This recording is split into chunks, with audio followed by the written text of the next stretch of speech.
Professor Mo Xian was silent for a moment before he nodded and said, "You're right. Not many people are suitable for the task, and you are on the top of the list. On one hand, you have the valuable experience of exploring the Flying Star sector and the Blood Demon sector on your own, which nobody else in the three sectors shares. The results of your adventures are not bad at all, proving that you have all the abilities required for the mission. Although luck did play a role in your journey, the Newborn Star Glory Federation needs some luck, too, in order to embark on the way to dominate the Sea of Stars. On the other hand, you are also one of the best refiners in the three sectors.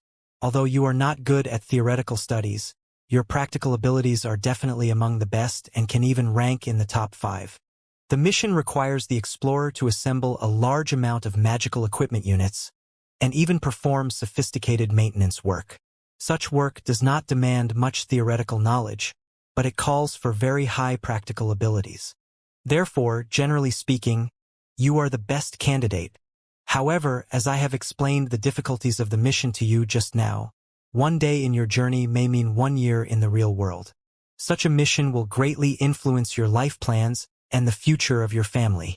You are no longer the unknown, poor boy that you were 20 years ago who had nothing to lose when you were having your adventures. Now, you are the core member of the Colossi project, and you are responsible for sorting and writing the operation manuals of the Colossi, which essentially makes you the chief tutor of the Colossi of the three sectors.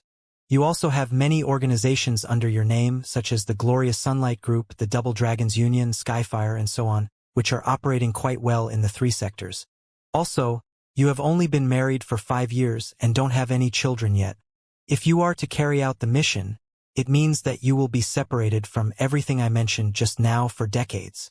A lot of things will happen in the next 100 years. When you return from the foreign land, the Star Glory Federation will be destined to be something entirely different from what it is right now. You and Ding Lingdang need to consider the possible influences carefully. In fact, even I don't know whether or not it is worthwhile to choose you for the mission because you can also play an irreplaceable role if you stay in the three sectors. Chances are that you will make even more contributions here than if you go to explore space. Therefore, even if you and Ding Lingdang decline the mission after deliberation, I will absolutely support your decision. I can arrange a few sectors that are closer to us and less difficult for you to explore. I mean what I said. Perhaps it will be even better to keep you in the Federation as a symbol. The fame, influence, wealth, and resources that you can possibly gain here will be much more than you can from the depths of the Sea of Stars.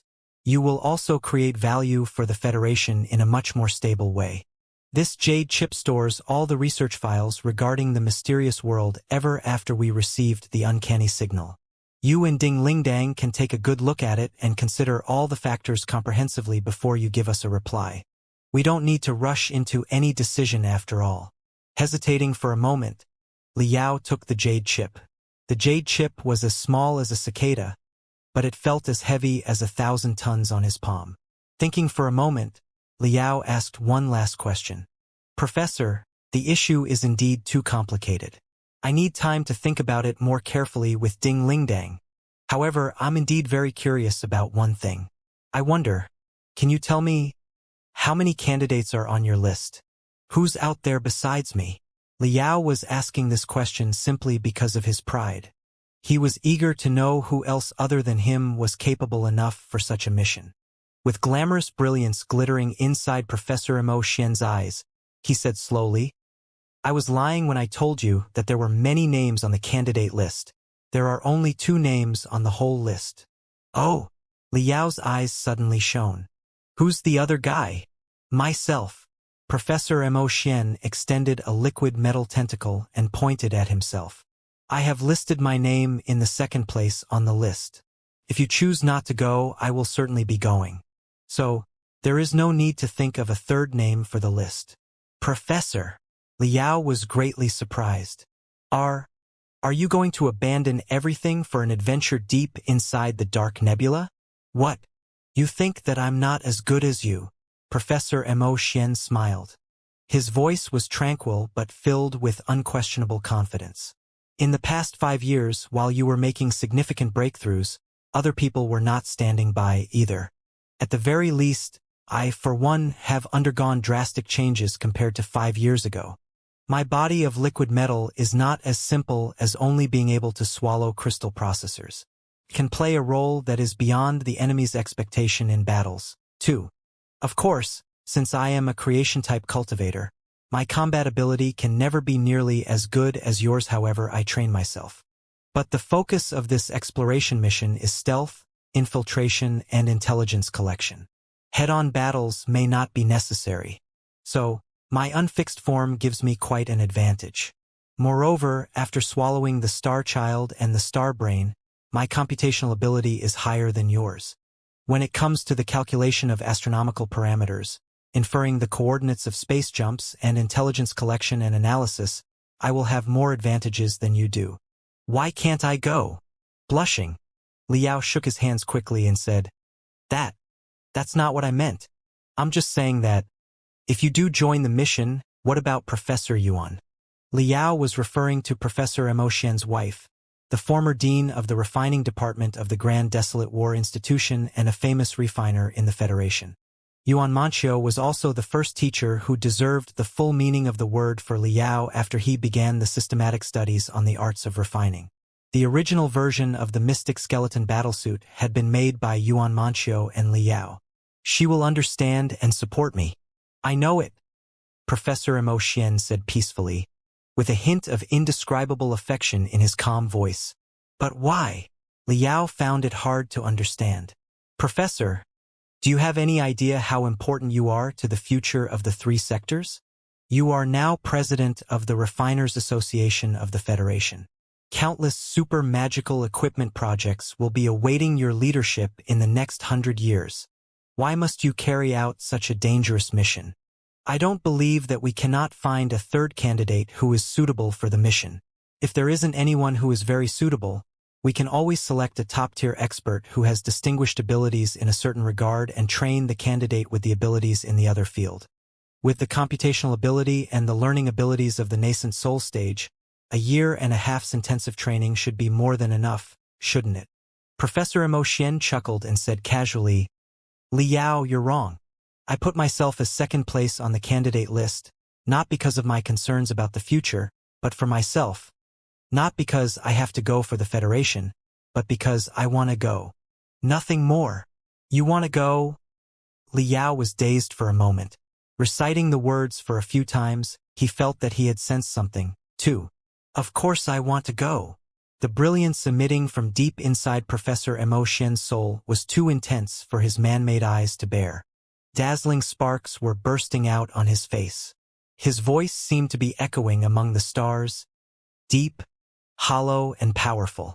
A mysterious world in the depths of the Sea of Stars, which could contain the secret treasures of the Pangu civilization from hundreds of thousands of years ago, with a scale 10 times larger than those on Kunlun.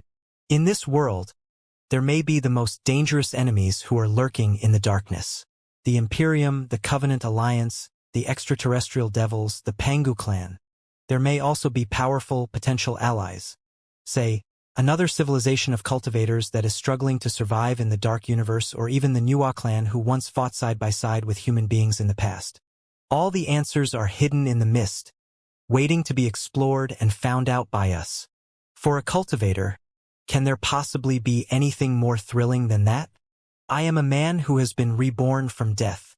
My second life was born in a cosmic storm in the first place. As long as I can witness the infinite wonders of the mysterious world in person, does it really matter if my life has to perish in the Sea of Stars again? The ancient people said that, if you learn the truth in the morning, you can die peacefully at night. Maybe this is exactly what they are talking about. Therefore, Liao, did you know? Had it not been for the fact that you are indeed more suitable for the mission than I am, I never would have put your name at the top of the candidate list. Even right now, I'm still strongly hoping that you can turn down the mission and give the rarely seen opportunity to me. Go now. Discuss with your wife and tell me your answer. I'll be waiting for you. Professor Mo Xian waved his hands and stopped bothering Liao, returning to the small world that was the heavenly road plan together with Si Kuli. On the Grand Desolate Plateau, the sun had only just risen in the middle of the thin clouds, dyeing them with tides of gold and crimson. Hand in hand, Liao and Ding Lingdang roamed in the clouds, while they looked down at the board-like cities below them that were even smaller than matchboxes. "I feel that we are back to 20 years ago," Ding Lingdang said with a smile. "Do you still remember the day when you were heavily wounded in the Limit Challenge competition on the Devil Flood Dragon Island and ended up being a useless person because your spiritual root was entirely ripped apart?"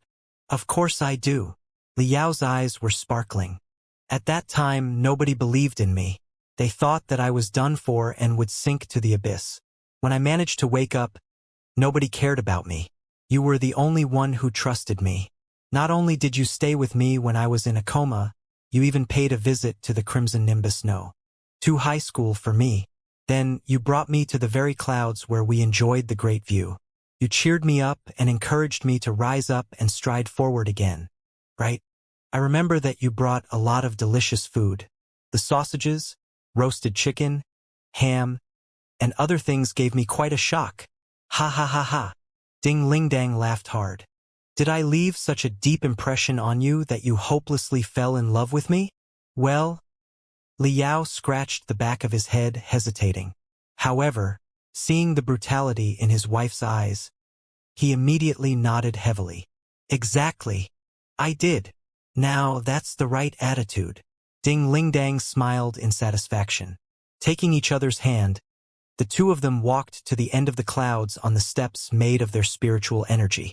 They seemed to be standing on the top of an unpredictable abyss while observing the vast and boundless land and the sky that was even more vast and boundless in the distance.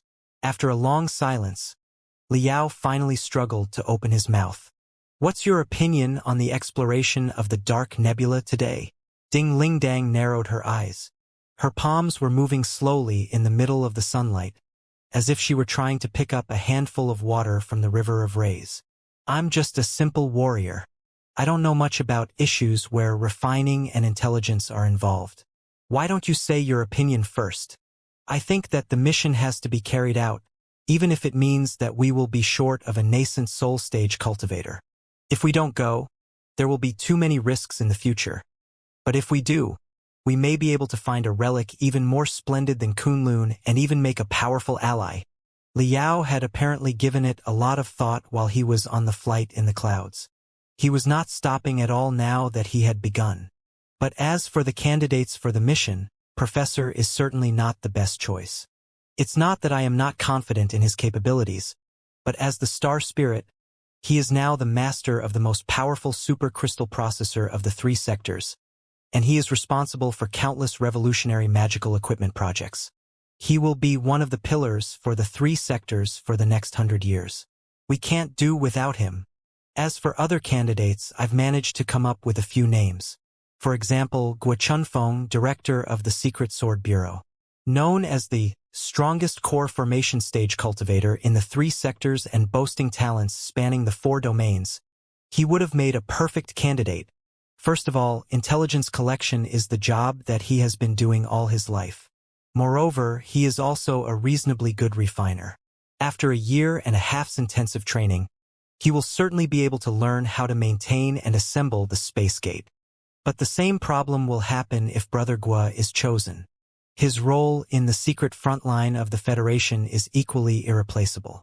Considering that the people of the Imperium and the Covenant Alliance look identical to us, it will be even easier for them to infiltrate the Federation than the demons in the past. Intelligence and anti-infiltration works will certainly be of paramount importance in the future war. Besides, Brother Guo is 1 hair away from the nascent soul stage cultivator. At a moment of life and death, the gap of 1 hair may mean great trouble. It is still not safe enough to choose him. As for the other nascent soul stage cultivators, they are mostly adept in just 1 certain field. It may be not satisfactory enough to ask them to grasp the skills of a different field through intensive training. Ding Lingdang chuckled and said, "I know what you are doing now. You are simply bragging about yourself and think that nobody except for you is suitable for the job. Right?" Liao blushed. "I didn't mean that, but it's true that I'm more suitable than Professor Emotian and Brother Guo. Most critically of all, I don't think that I will be able to play too important a role in the Federation in the next 100 years if I stay. I'm a core member of the Colossi project, but we have already assembled 5 Colossi. Both the assembly procedures and the piloting skills have systematic operation manuals right now. Further studies will require cutting-edge theories. It's not just the case for the Colossi. Other magical equipment is the same. You know that I'm better at practical operations. I really don't know the first thing about the latest theories. I doubt I can contribute much in the future. The Glorious Sunlight Group, the Double Dragon Union, and Skyfire are similar. Nominally, I have a lot of shares in the enterprises, while in fact, I've been entrusting everything to the managers. The Glorious Sunlight Group is now managed by the seniors in Wu Maiyan's family and Xiong Wuji. The Double Dragon Union is led by my senior brother Fiend Blade Peng Hai. Skyfire is supervised by the Fire Ant King and Jin Xinyue at the same time. All of them are 100 times better than me in terms of management and operation. Even without me, the 3 enterprises will still grow prosperously. After thinking for a long time, I feel that I'm more of a mascot in the Federation right now. There shouldn't be much influence on the Federation even if I'm away for a while. Should there? While speaking, Liao suddenly felt that his heart was heavy. After a long hesitation, he said softly, I feel that I will be the best choice for the mission from whatever perspective. The only problem is you. You have read the files just now, too. Looking for a mysterious sector inside a dark nebula is like groping for a needle in a sunless swamp. There's a good chance that it will take decades. Now that we have both advanced into the nascent soul stage, our cells are extremely vigorous. As long as we don't exhaust ourselves too much in the next 100 years, our bodies will be as healthy as now in 100 years. However, it is 100 years that we are talking about after all. Therefore, I need to hear your opinion. I hope that you can make a decision for me. Honey, if you two think that I'm the most suitable candidate, I will join the mission, but if you don't think I should go, we can go to the professor right now and decline the mission. Ding Lingdang heaved the rays of sunlight in her hands to her face. Staring at her husband through the brilliance, she chuckled. I get to make the call? You are so obedient. Of course. Liao clapped his hands. Happy wife, happy life. Very well then, Ding Lingdang said with a smile. Now I can formally, gravely, and seriously tell you that, if what you said just now are all your reasons, I don't want you to go. Huh? Liao was dumbfounded. What? Did you think that I would agree because I should understand the importance of the big picture? Ding Lingdang sniffed and poked Liao's chest hard. In fact, I think that Professor Mo Xian was quite right about one thing. Liao, don't overestimate yourself. The world can run normally every day without any individual. Can't it? Why do you have to show off and solve every conundrum in person? Are Professor Mo Xian, Brother Guochunfeng, or any other nascent soul stage cultivators who have done intensive training really not as good as you and absolutely incapable of such a mission? Are you that awesome? Chances are that they will accomplish the mission even better than you will.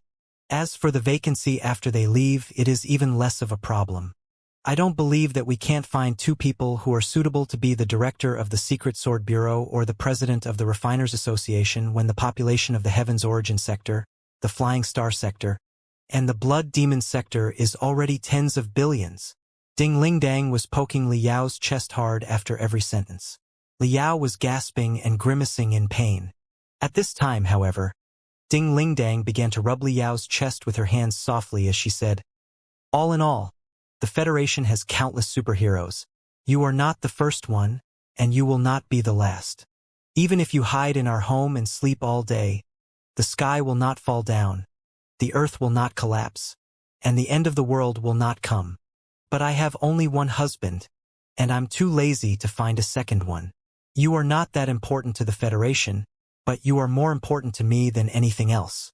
Do you understand? Therefore, if your reasons are what you gave me just now, then this is my answer: no. Absolutely no. Whoever dares to fool you into the mission with bullshit reasons such as devotion, patriotism, or sacrifice, I will blow up their head. You have done enough for the Federation. Even if you do have your responsibility as a cultivator, you have long fulfilled it. Liao was rendered speechless by his wife. He was dazed in the clouds for a moment. Pondering for a moment, he felt that there was a deeper meaning to her lines. You will not agree if my reasons are what I gave you just now. So, you may agree if it is for something else. Ding Lingdang grinned and suddenly said, out of context, Liao, thank you. Liao was even more curious. Thank me for what? Did you know? In fact, a long time ago before I met you, and even for quite a while after I met you, I thought that I would never be married in my entire life. Ding Lingdang opened her arms, melting herself in the gold sunlight. After all, you know my personality best. I'm too uncivilized, and I'm too fond of adventures. What I like best is to blow a demon beast's brains out of its head.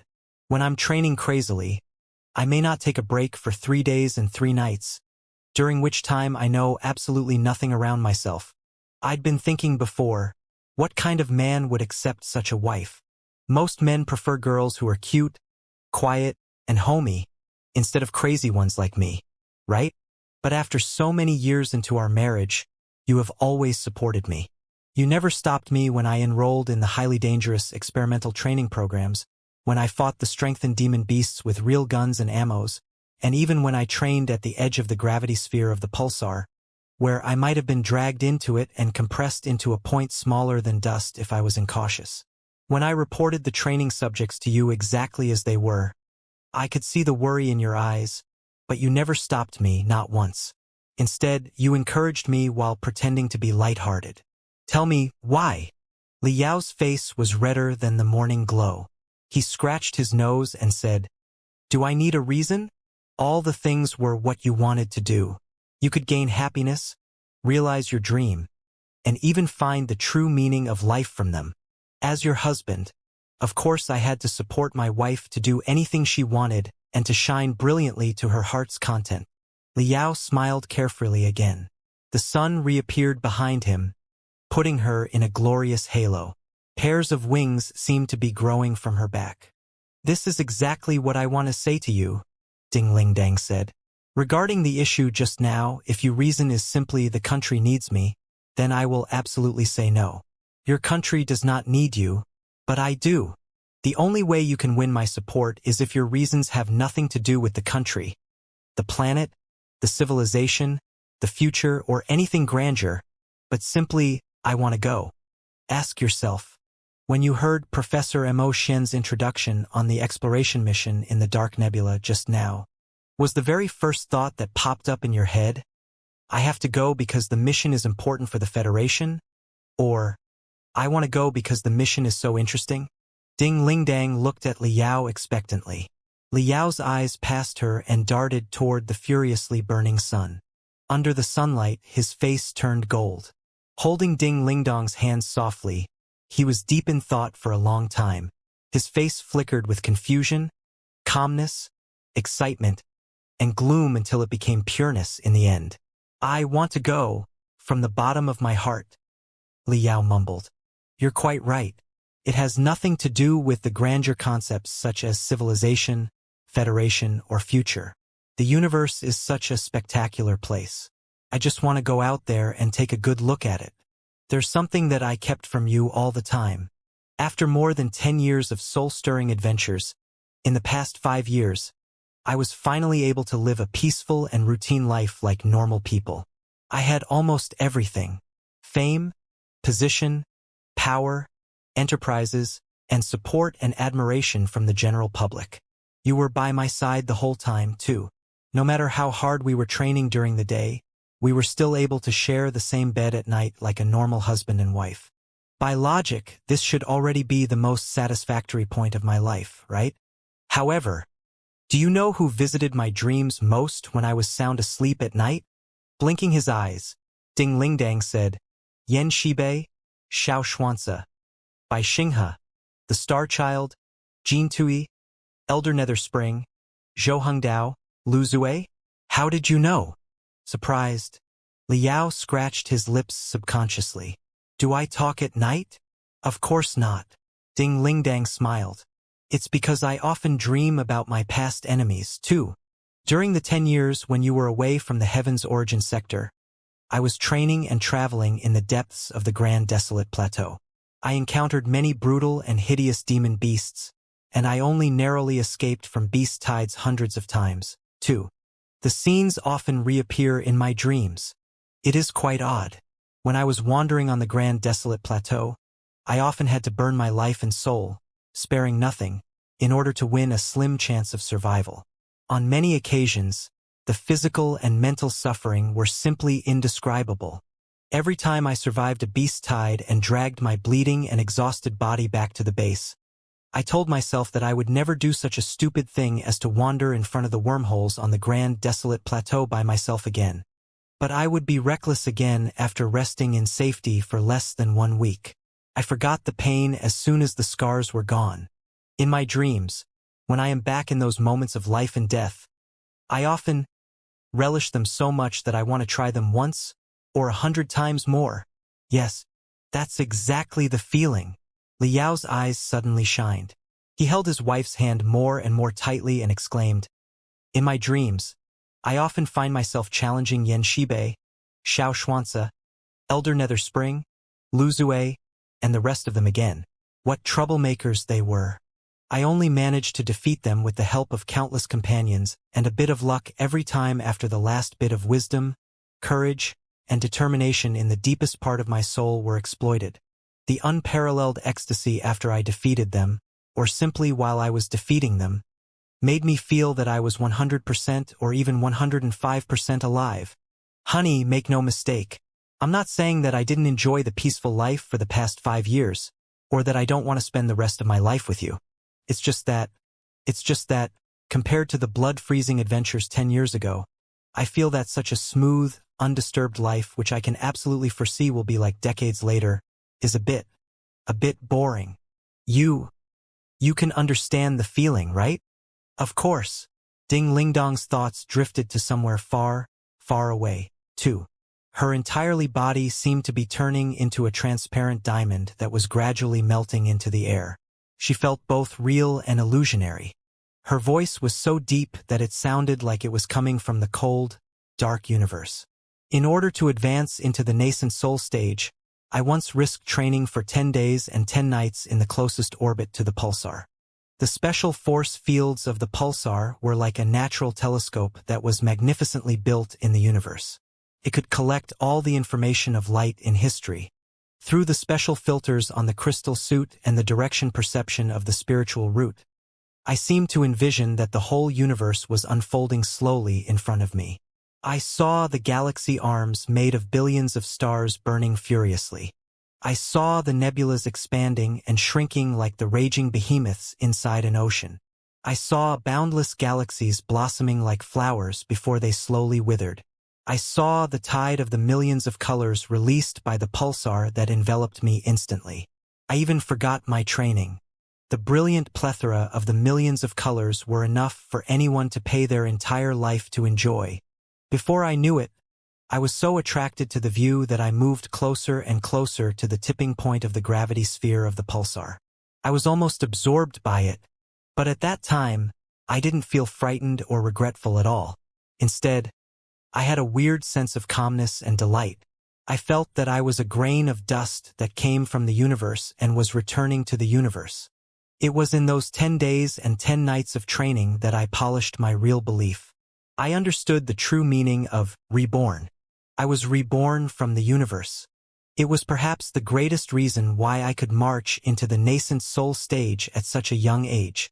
When someone has seen the millions of colors from the pulsar, the colliding and simmering rivers of stars made by the galaxy arms, and the unpredictable flowers made of the rays of stars from tens of billions of years ago blossoming slowly in front of them, how can they be at all interested in anything in the mortal world at all? Fame, power, wealth, position, honor, in front of the grand universe. The things that the mortals crave and fight for with their lives are as hilarious as the high towers made of sand. We should have communicated on the topic earlier. Liao stared at Ding Lingdang in a very strange way before he said proudly, "Honey, you truly have chances on a daily basis. You are completely different from the past now. Of course, do you think that you are the only one making breakthroughs and other people never improve?" Grinning, Ding Lingdang flicked Liao's forehead hard. It's not too late to communicate right now. Tell me the truth. You think that the past few years have been a bit monotonous, right? Not exactly monotonous. My life is never monotonous with you around. I just feel that it wasn't 100% me. Pondering for a moment, Liao shook his head. No. More precisely speaking, in the past 5 years, Liao was living as an ultra-level federal hero and a super mascot, but not purely for himself. The pure Liao only lives in adventures and fierce battles when he is burning his life and soul to have summit confrontations with formidable enemies, such as Xianxia, Bai Xinghe, Elder Nether Spring, and Lu Zue. I don't want to live as a super mascot anymore.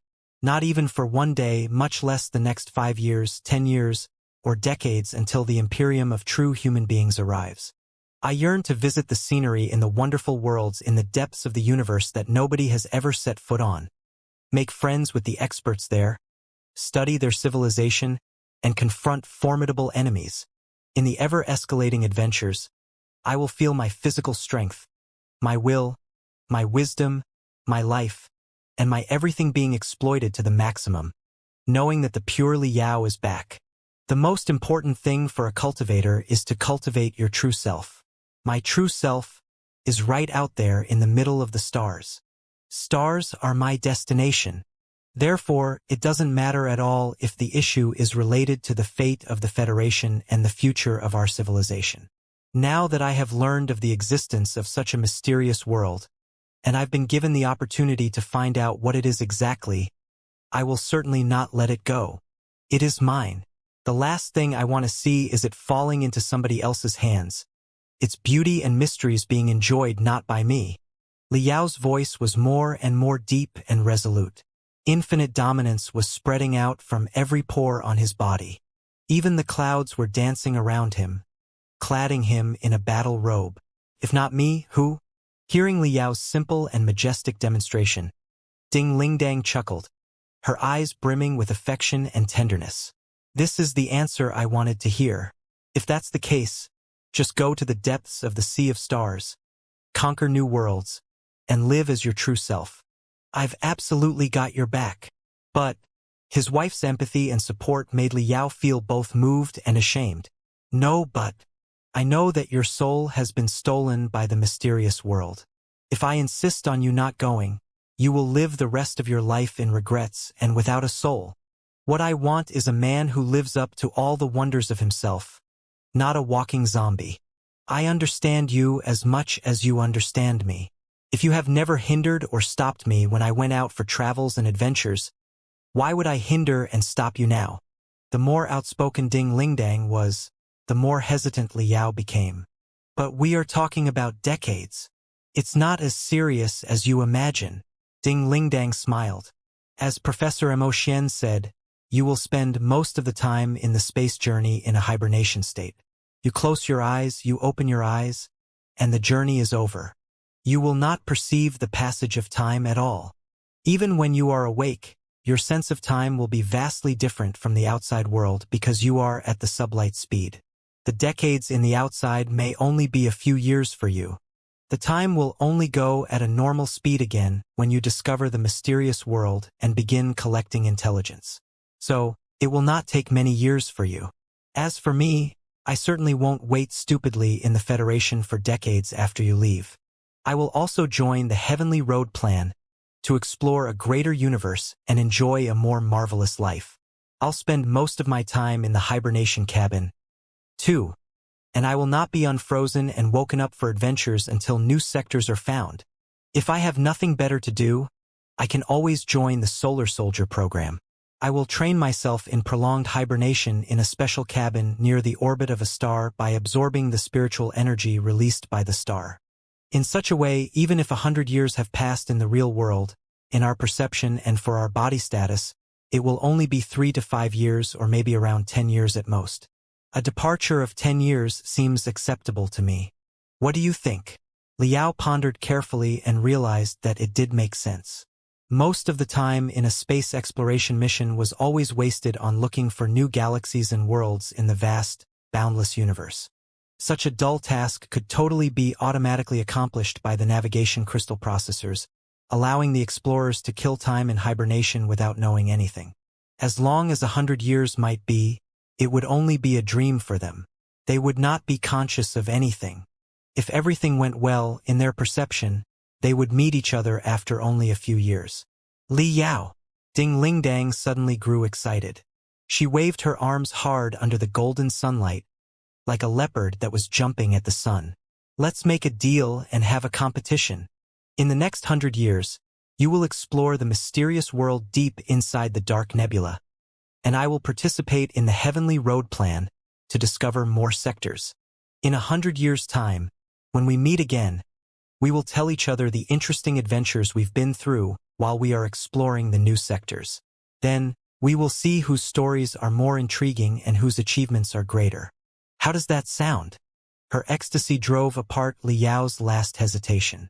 Extending his finger to his wife, Li Yao curled his pinky with hers. It's a deal then. With the most brilliant smile, Li Yao said, I'll certainly bring the most beautiful flower of the sector in the dark nebula back to you. Wait for me, honey. Of course, Ding Ling Dang said softly. I'll certainly be waiting for you, until the day the universe is destroyed. A month later, the first trilateral magical equipment exposition of the Heaven's Origin sector, the Blood Demon sector and the Flying Star sector came to a successful conclusion amid amazement and applause. The superstring magical equipment, the colossi, the automatic resource-collecting puppets. All the magical equipment was a dazzling eye-opener for the tourists. A new batch of super projects, including the Heavenly Road Plan, were initiated one after another. The glorious prospects that they described were a great cardiotonic for the general public of the three sectors, filling them with confidence in the future. However, in the secret fields that were inaccessible for the general public, undercurrents were flowing, and many people were quite ill at ease. The mysterious signal from deep inside the dark nebula, the greeting or threat from an unknown force, made the leadership of the three sectors and all the nascent soul stage cultivators and demon emperors have a "it never rains, it pours" feeling. After realizing the severity of the issue, everybody agreed unanimously that, however great the price was, an explorer had to be sent toward the dark nebula.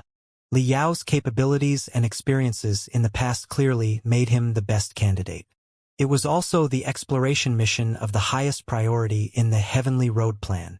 Right now, the directional modification on Spark and the Space Gate was being carried out busily.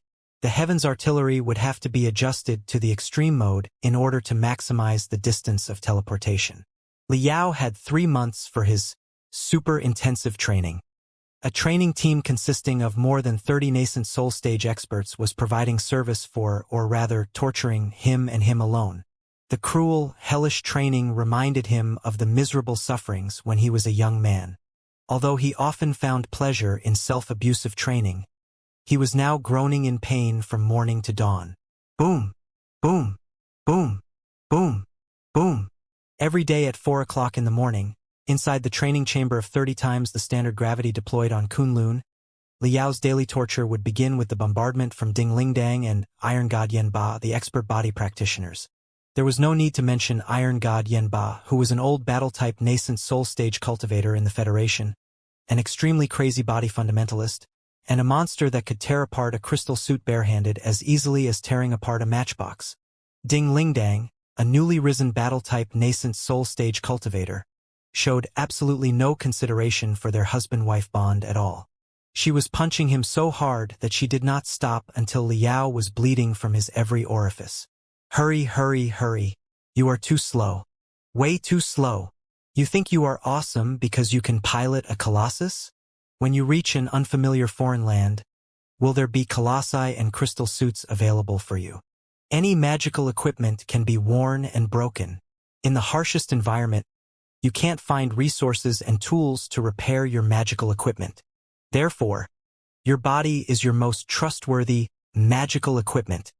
Only by polishing your body to the point that it has a higher density than the neutron star will you be able to secure a slim chance of survival in the mysterious land. Wetted and bombarded by the 2 expert body practitioners, Li Yao felt like crying. At times, He felt like he was truly compressed into a neutron star with an extremely high density and then ripped apart into spraying dust. The body buildup would last an entire hour. Then, he would spend an hour recovering in the medical cabin. However, he was not idle in the hour. Although he could not move his body, Guo Chunfeng, director of the Secret Sword Bureau, was still able to train him on the intelligence work. Over the past dozen years, you've done a great job in both the Flying Star sector and the Blood Demon sector. But too much of your success was based on luck and accidents, Guo Chunfeng said. During both of the two adventures, you made friends with big shots of certain forces by accident, got involved in mysterious plots, and finally laid your hands on the information and secrets inaccessible for normal people. Obviously, we cannot put our hope on luck and accidents.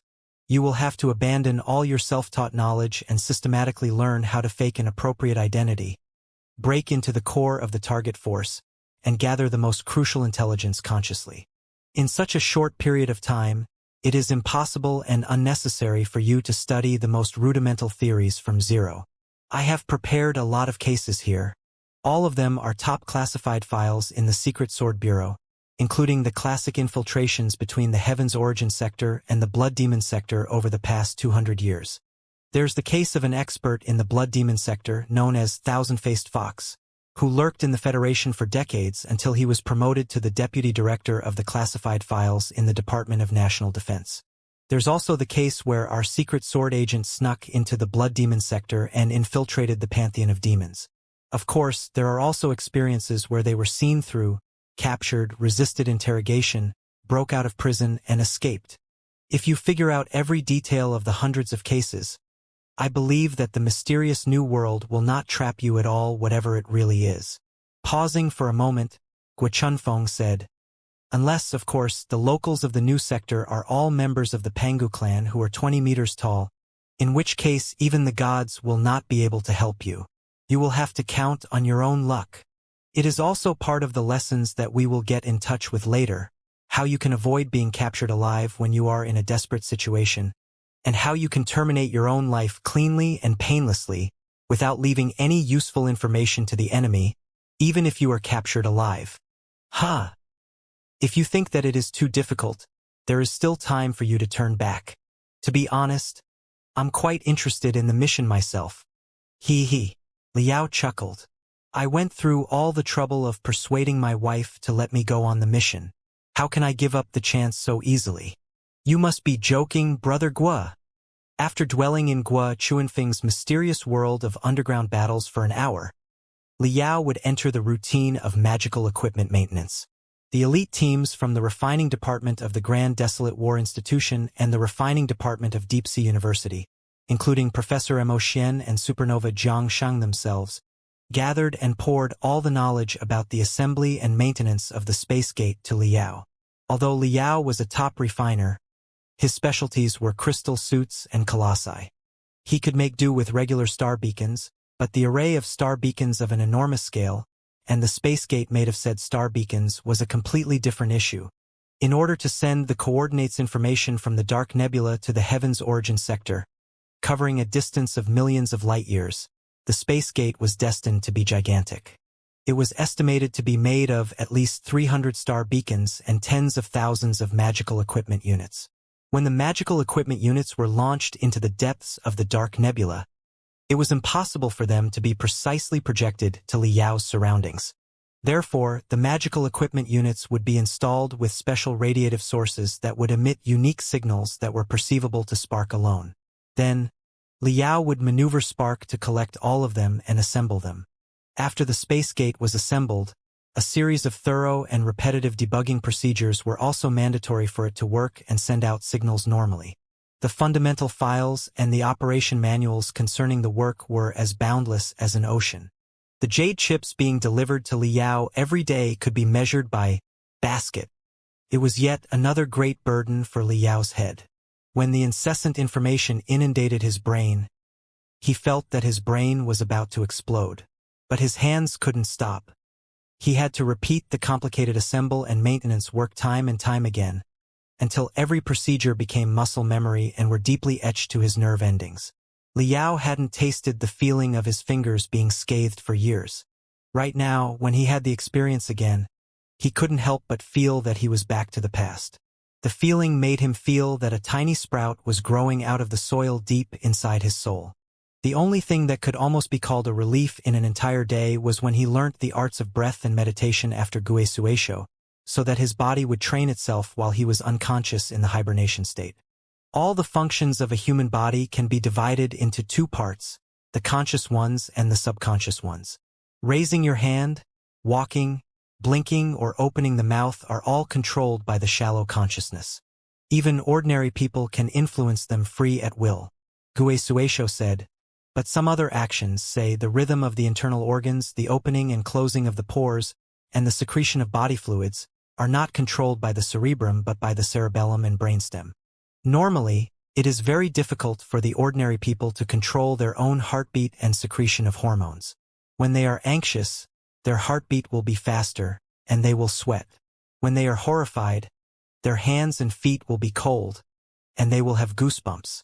Such phenomena are perfectly normal.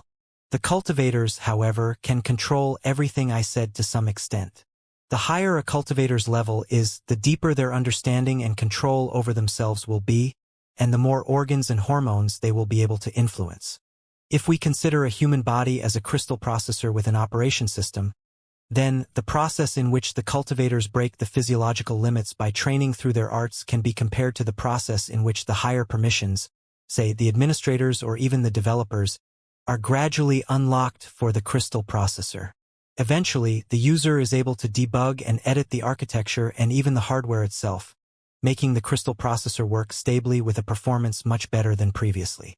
In other words, when a cultivator is training himself and releasing the techniques, his body is actually overclocking.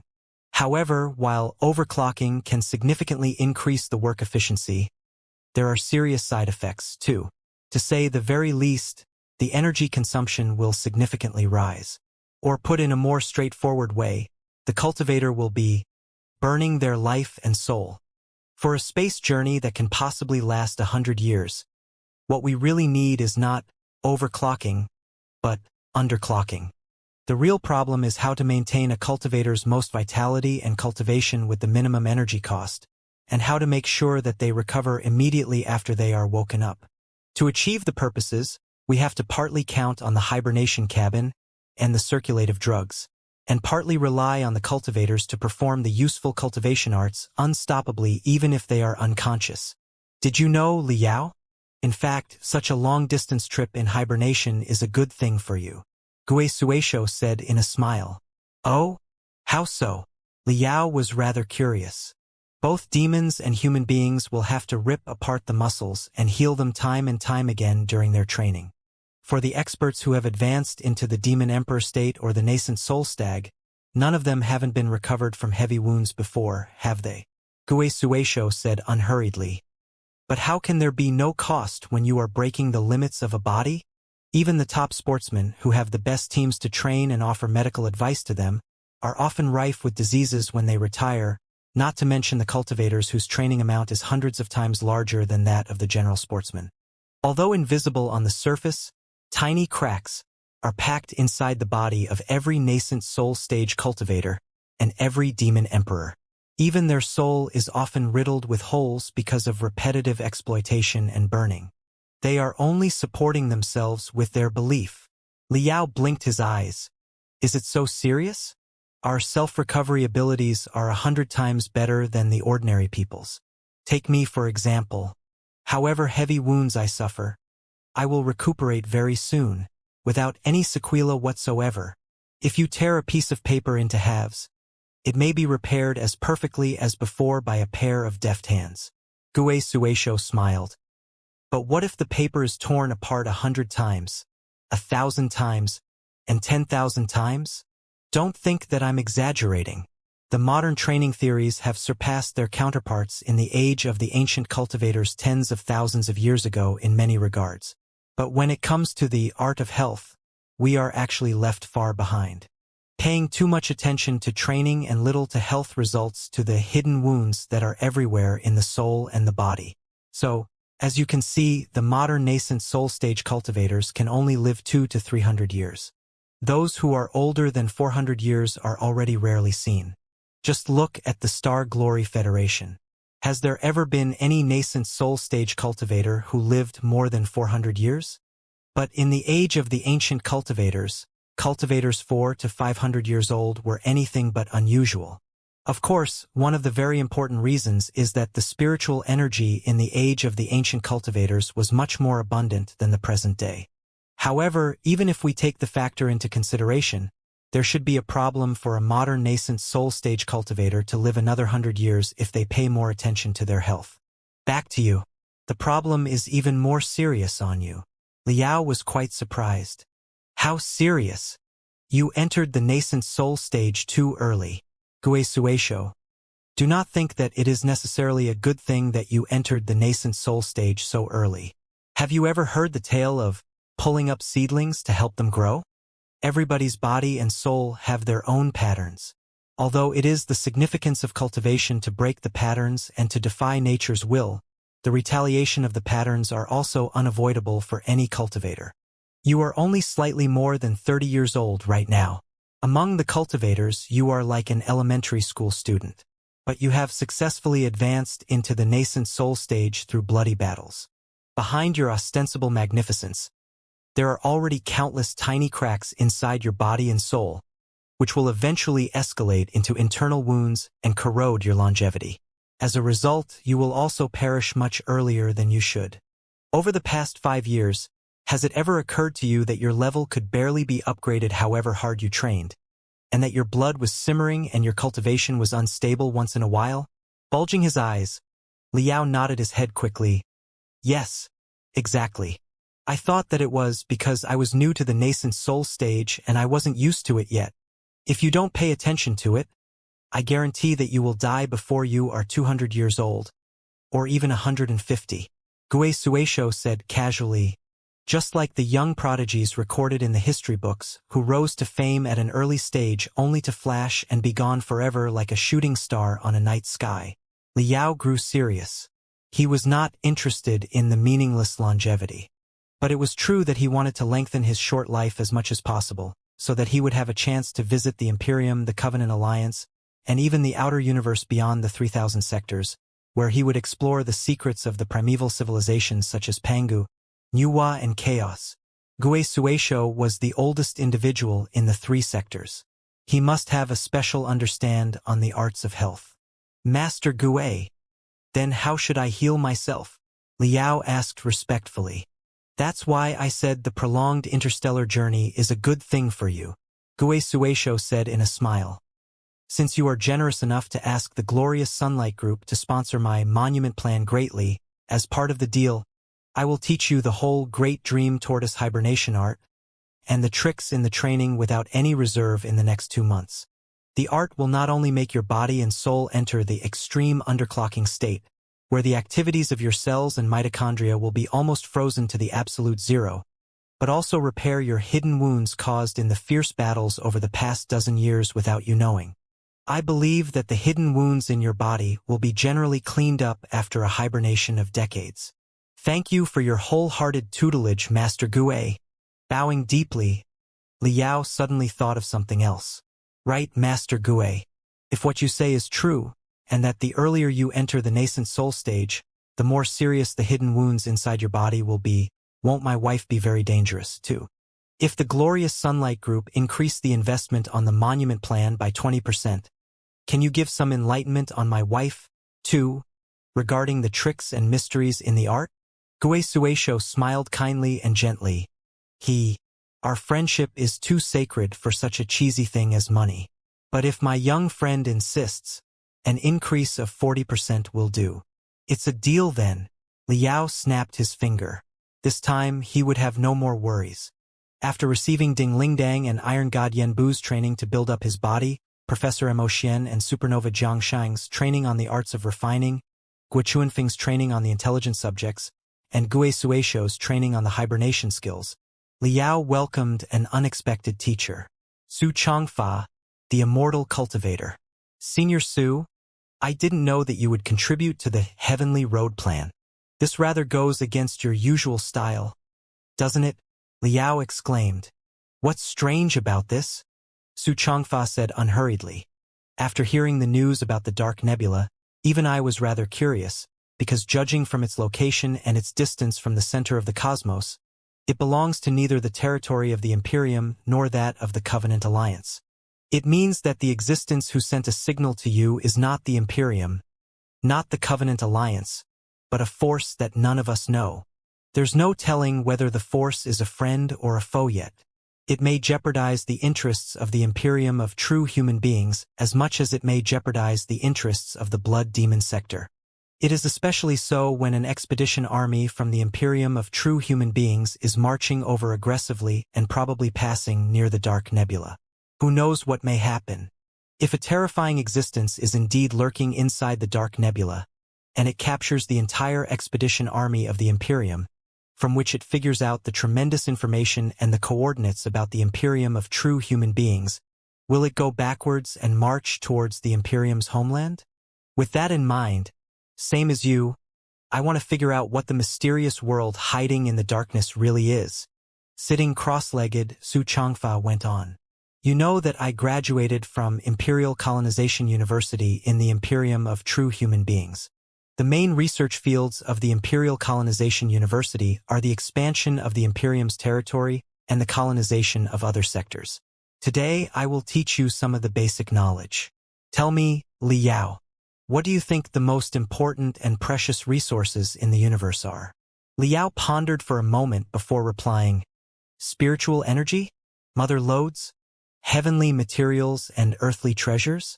I'm afraid that the answer isn't so simple, right? It isn't. Xianxia smiled.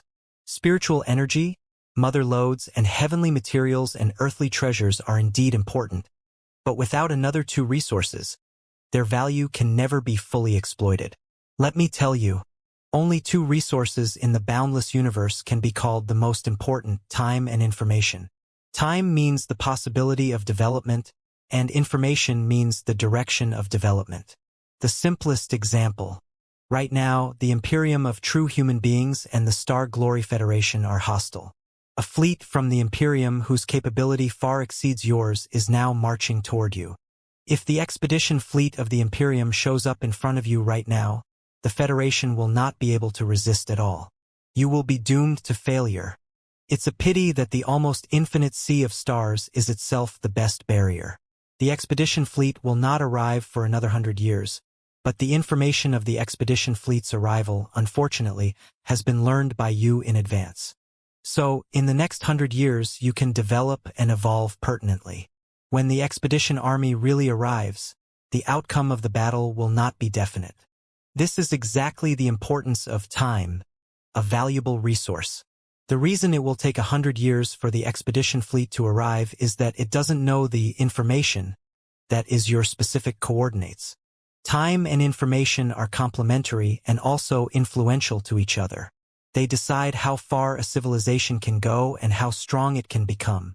Therefore, in the greeting, communication, and competition between different civilizations, the key to victory lies in how you conceal and camouflage your own information and how you collect the unknown civilization's information as much as possible.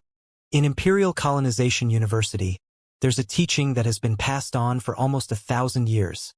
Never look down upon the locals of any planet, no matter how underdeveloped and weak they appear to be, and never leak any information about ourselves to the locals unless we are absolutely certain of our safety. Locals are all very dangerous beings. Once they learn any information on us, with a few 100 years earned through the long distance in the sea of stars, nobody knows how developed they will be and what kind of trouble they will cause to the Imperium. Look, I'm the best example myself. Pointing at himself, Xianxia smiled bitterly. It doesn't matter about telling you the truth now. When we are exploring the sectors with local civilizations, we have a whole set of standard procedures in which the tiniest detail is specified.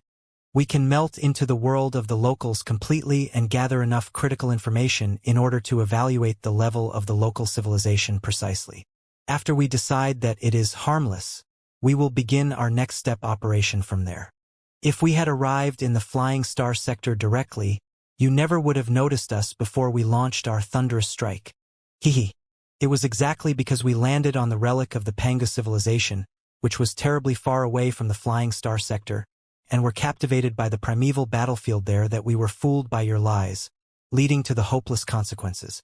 It is evident enough that the slyness of the locals has nothing to do with the level of their civilization. Even the most underdeveloped civilization might have a shameless, cunning, cruel individual such as you who could ambush the explorers from a much more developed civilization. Liao coughed for a moment and said, "Thanks." With a grim face, Su Changfa said, "In the conquest and expansion over the past 1,000 years, the standard procedures to colonize a brand new sector have been gradually concluded in the Imperium of True Human Beings, which consist of 4 steps, namely infiltration, observation, disruption, and teleportation. The first step is infiltration. We will blend into the local civilization immaculately under the fake identities of the locals. This is the most important step. The new civilization must not learn of our existence. Because of the limited resources in the Sea of Stars, there is no civilization that is absolutely kind. We must assume that every civilization is malicious from the beginning in order to ensure our own safety as much as possible. The presumption of innocence does not work here. Assume the civilization is malicious at first. Then, with that in mind, we will observe the population, resources, military power, top-tier warriors of the civilization in darkness, and so on before we conclude whether or not it is capable of imposing its maliciousness upon us and how great a price we will have to pay when we impose maliciousness upon it. This will be the second step, observation. Generally speaking, a sector that is worth observing at the cost of tremendous time and resources boasts a certain capability. It is not so easy to be conquered in their home field. Which leads us to the third step, disruption. By disruption, I mean the explorers will mobilize the resources of the sector through their own abilities so that meaningless internal strife will be caused. For example, we can lead to top experts of the civilization into fighting each other with the magical equipment several generations ahead of the civilization.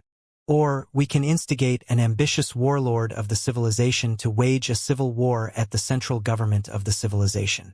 Or, we can release plagues and crystal processor viruses, and even summon a minor apocalypse from the homeland of the Imperium, casting the civilization into incessant natural disasters.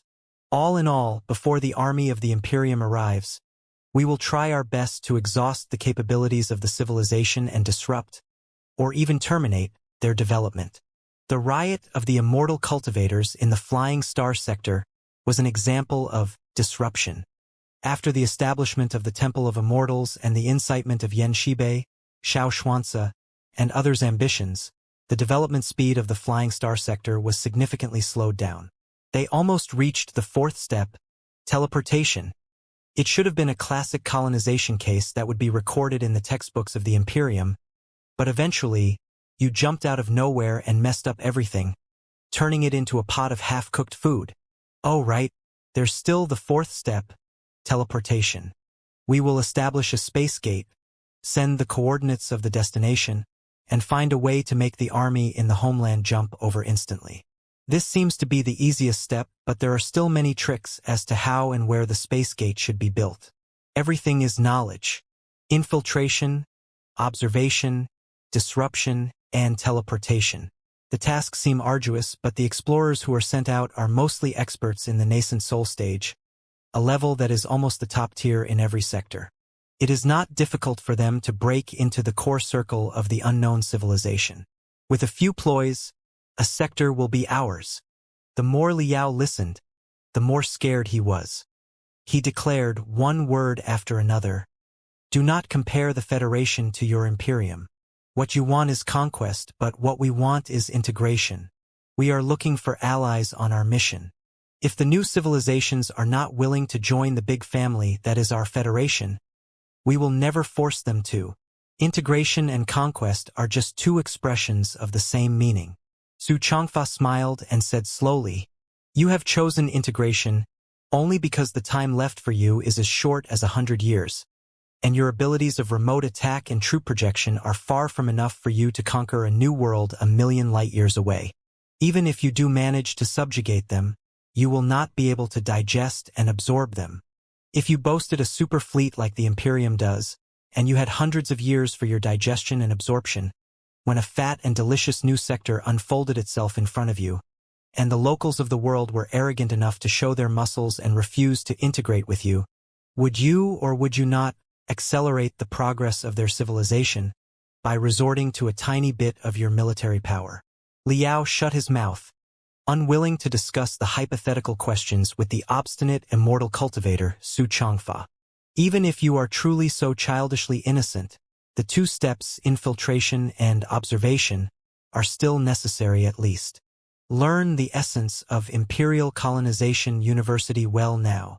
Su Changfa sighed and said, although I hate that I cannot mince you into pieces and burn you into ash, I'm really unwilling to see you captured by the locals deep inside the dark nebula and confess all the information inside your brain cells under their interrogation.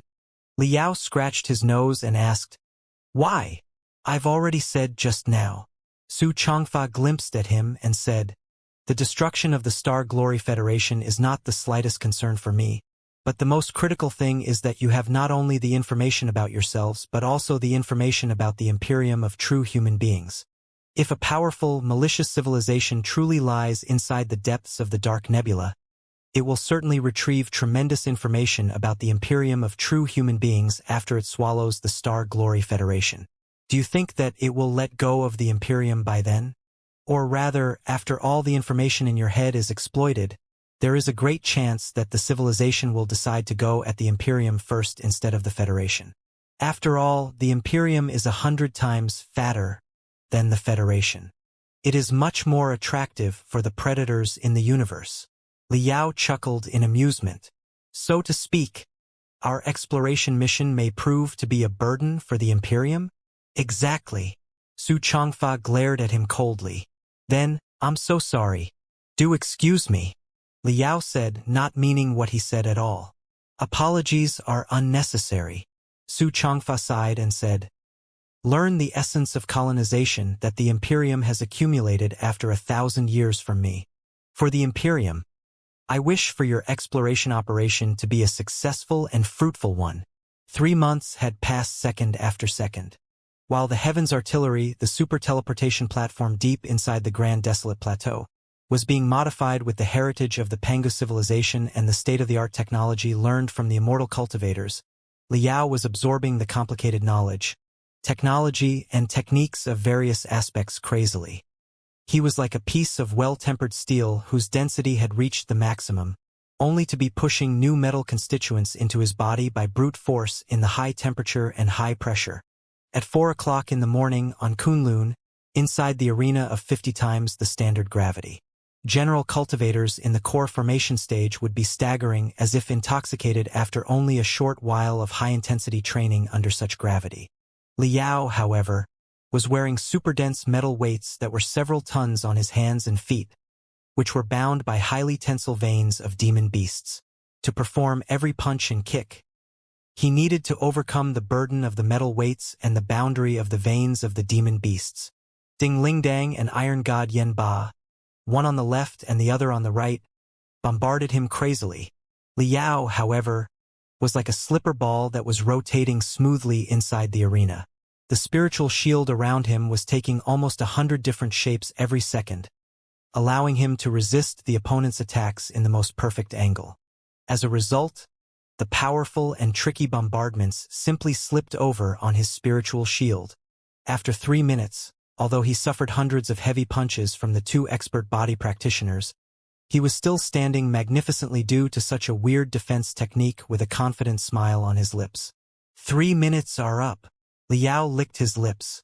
The spiritual energy around him suddenly grew sharp, turning into invisible wind blades and cutting off all the veins of demon beasts that were confining his hands and feet. His palms and heels both seemed to have withered for a moment, too, allowing the circular weights to fall off from his body. They were blown to the wall of the arena in ear-splitting wind so deeply that the entire arena was humming. Swoosh, swoosh, swoosh, swoosh, swoosh, swoosh. After getting rid of the incarceration of the weights and the ropes, Liao punched hundreds of times casually. The sharp aura from his fists was focused without dispersing, as if 100 vipers dashed out of his arms at the same time. "It's my turn to attack." Liao had still been jumping up and down to warm himself up a second earlier, but the next second, he seemed to be split apart into two persons that were lunging at Ding Lingdang and Iron God Yanba simultaneously. Stormy shrieks were echoing on the dull and scorching arena again. Despite the wall that was more than half a meter thick, the staff outside still felt that their eardrums were being ripped apart. At 7 o'clock in the morning, on the orbit of Kunlun, in the field of Star Beacon Assemble simulation, inside the deep, dark universe, Liao was wearing an engineering crystal suit that had 6 circular artificial arms making it look like a spider. He was floating in midair silently. Right next to him, hundreds of magical equipment units and 10 times more components that could connect the units were floating, too. Liao's telepathic thoughts spread out incessantly like tides through the 8 artificial arms. Like invisible ripples, they covered all the units and components softly.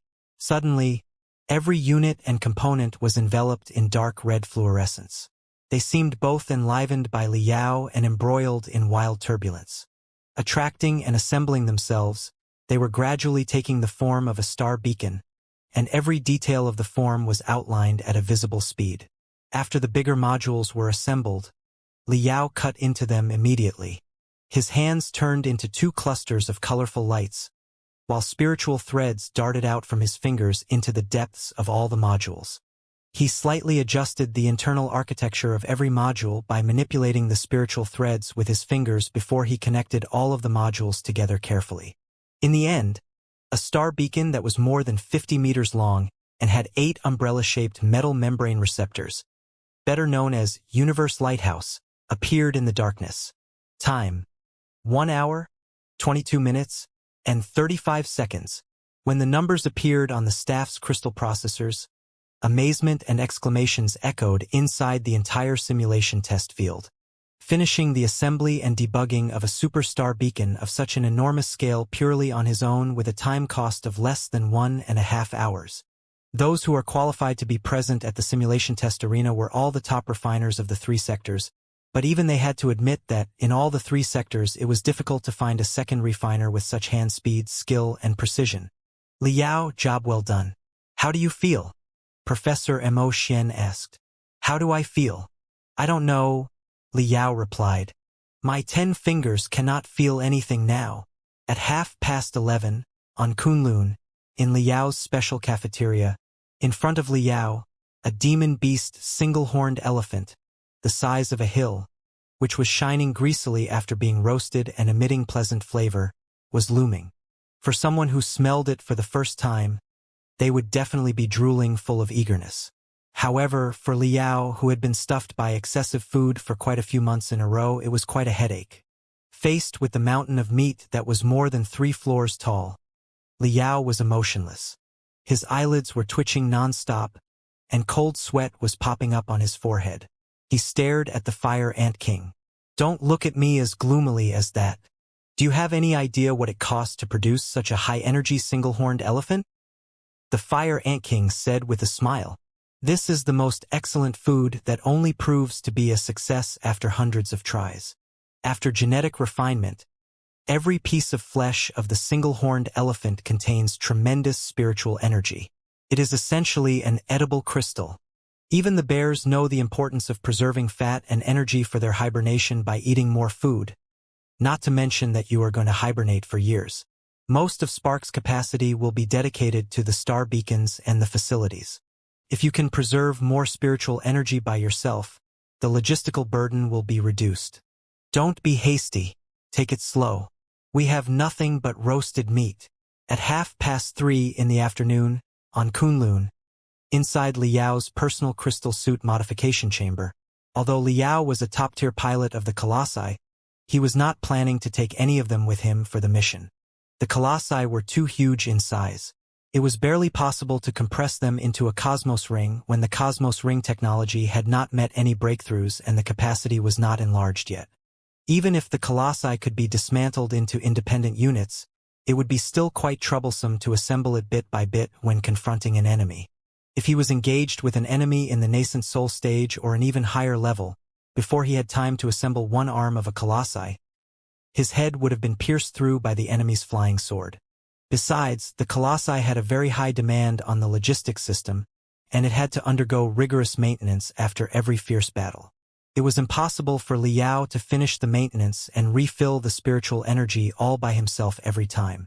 Most critically of all, the Colossi, which were often 10 to 20 meters tall, were too huge to move inconspicuously right below the enemy's nose. Everything had its advantages and disadvantages. The Colossi were indeed marvelous weapons in the battles in the Sea of Stars, but just because the Colossi appeared did not mean that the crystal suits would no longer be important. They were two types of magical equipment with different characteristics and usages. In the future battles, they were destined to be used together and would coexist for a long time. Liao had prepared 3 mystic skeleton battlesuits for different purposes other than the engineering suit named Black Spider, which had been designed for the assembly of the star beacon. In fact, Liao's special mystic skeleton battlesuits had nothing similar to the MP model of the mystic skeleton battlesuit a dozen years ago. It was more of a serial name in honor of the tradition. The 3 mystic skeleton battlesuits were the products of dozens of the best crystal suit masters, including Liao, Professor Emotian, and the crystal suit experts of the Flying Star sector. Even many experts from the refining department of Deep Sea University, who shared different ideologies in respect to refining with the Grand Desolate War Institution, joined the project and offered valuable suggestions and opinions from a different perspective. To increase Liao's chances of survival while he was alone in the foreign land, what was of the utmost importance was not the crystal suit itself, but a 3D printing furnace system that was nicknamed Treasure Box by the refiners. With the furnace, which was based on 3D printing technology, Liao would be able to refine, or rather print, the necessary components to repair his crystal suit. Relatively basic magical equipment whose structure was simple could even be directly printed, without any further refining as long as the corresponding ingredients were available. It was like the treasure box in the legends that would offer all kinds of magical equipment that one desired. With the treasure box, even if Liao landed on a barren, desolate land, he would still be able to build the simplest crystal suit workshop as quickly as possible. At 7:20 p.m., on Kunlun, inside Liao's personal residence, Liao and Su Changfa, one cultivator and one immortal cultivator, enjoyed some tea and wine while they sat down and discussed the great Tao.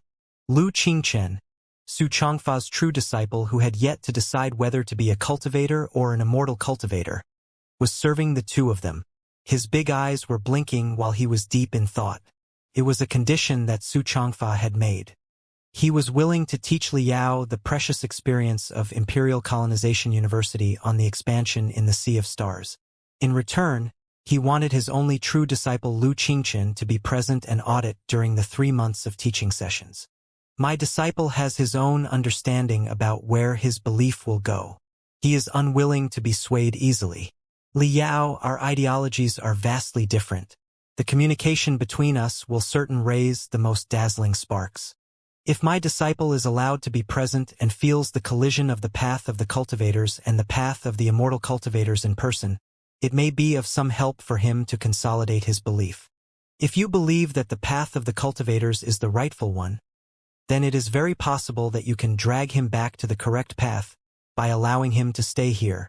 Now that Su Changfa was putting it in such a way, Liao could not find a reason to refuse him. Besides, he was quite interested in Lu Qingchen, a unique, mysterious young man who did not seem to fit in the world. Lu Zue, Lu Qingchen's grandfather, was the most sophisticated, most frightening, and most pathetic opponent that Liao had ever come across. He was almost an immortal cultivator born and raised in the Federation. He proved with his doings that an abyss and a mental devil were lurking at the bottom of everybody's heart.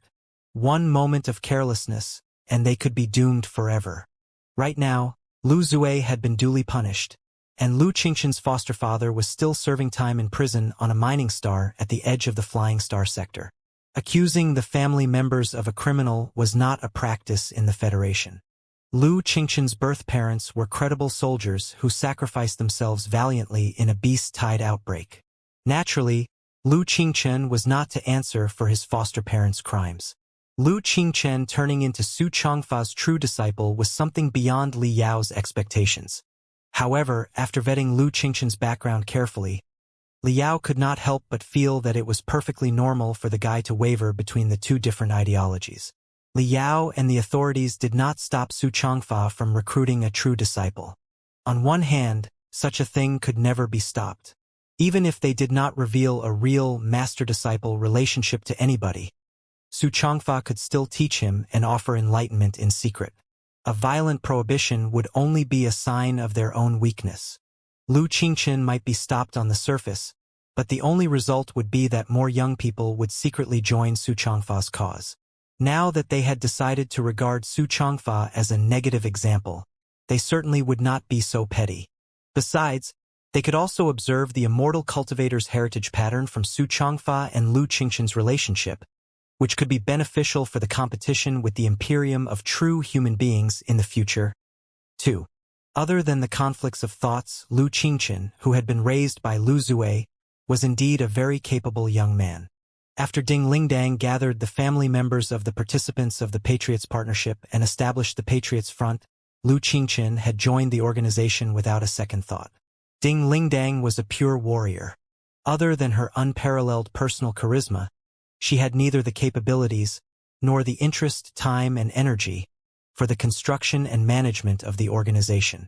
Most of the time, the jobs were entrusted to the appropriate talents among the family members. Lu Qingqian was naturally one of them. After only a few years, although he had not graduated from college yet, he had already started playing a vital role in the Patriots Front.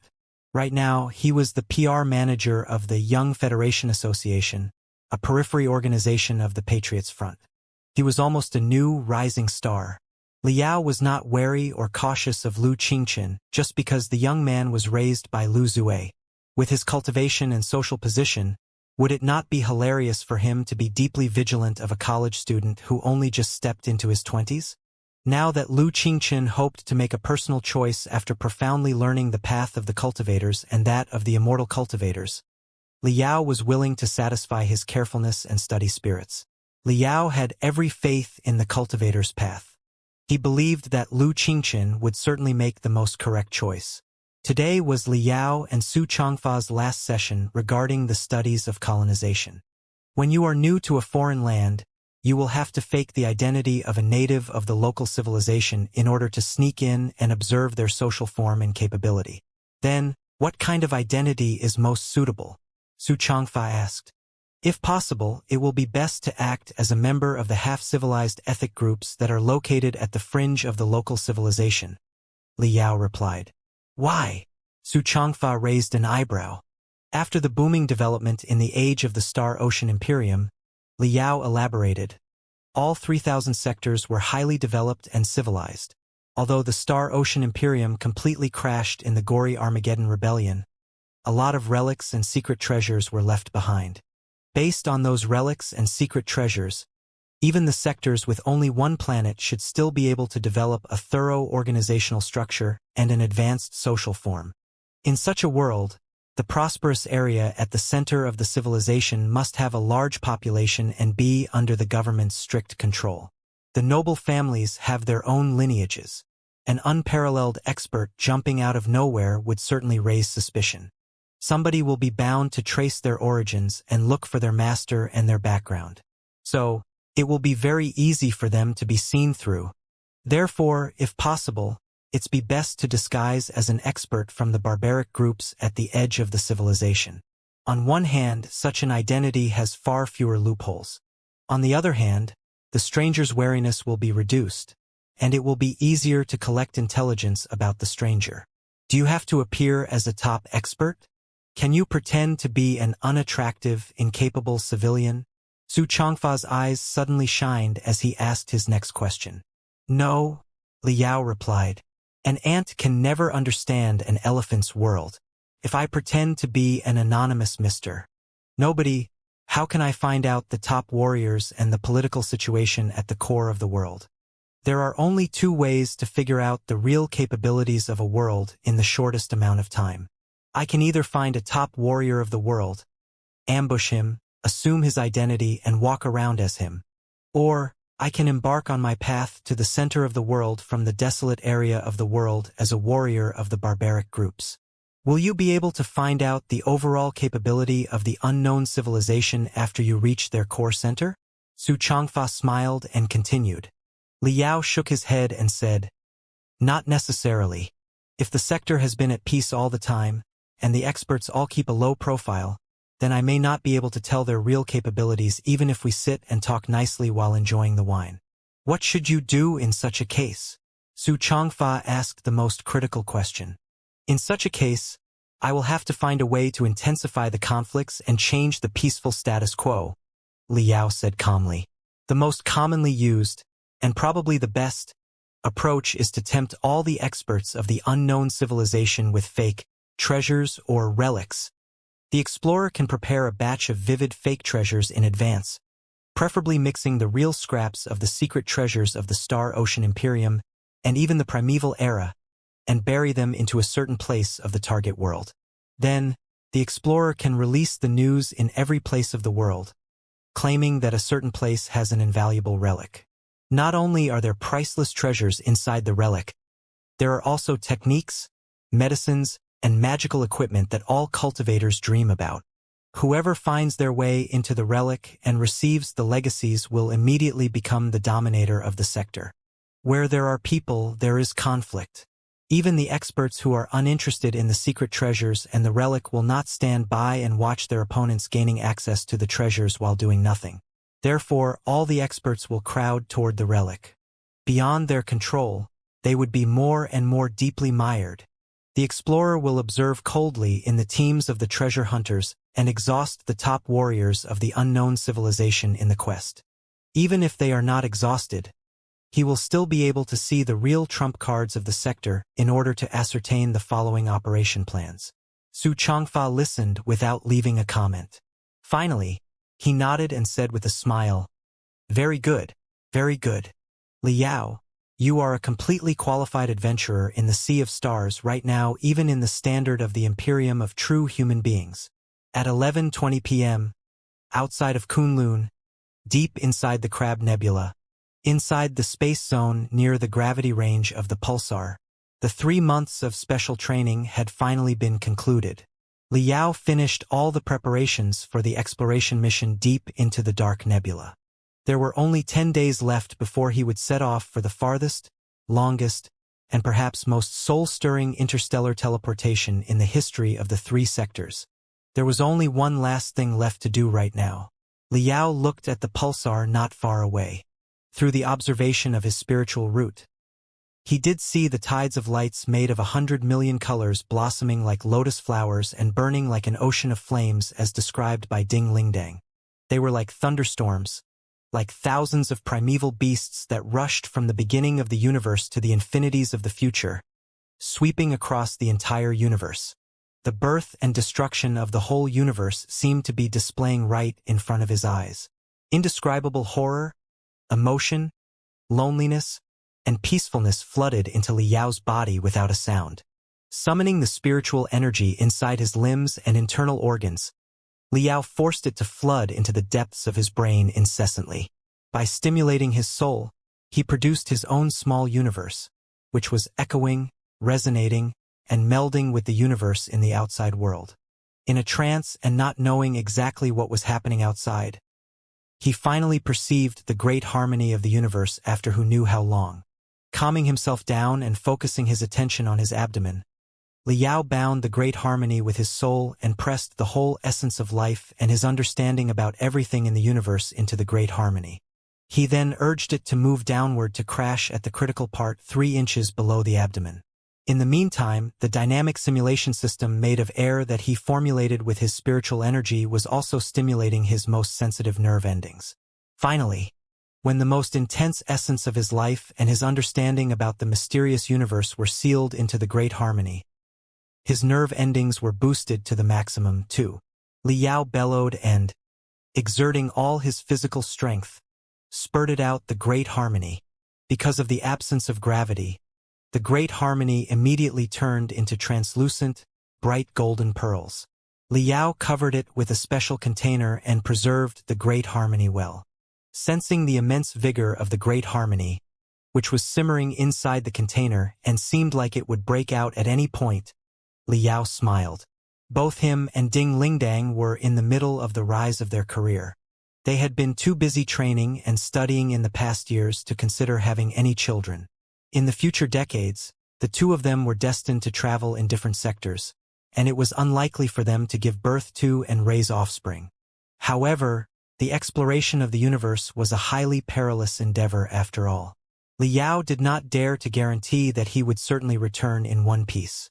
Therefore, by preserving the essence of his life that was the strongest, most powerful, and contained all his understanding about the heaven and the earth, should anything happen to him, their blood would still be able to be passed on. Li Yao had no more concerns after part of his life essence, together with Ding Lingdong's seed, was delivered to the refrigerated warehouse of the Glorious Sunlight Group. He had made a deal with them that the frozen goods would be retrieved and mixed if anything happened to him or Ding Lingdang. In the few days that followed, Li Yao traveled in the Heaven's Origin sector, the Flying Star sector, and Blood Demon sector and visited his friends and acquaintances. The journey through space would be a long and dull one.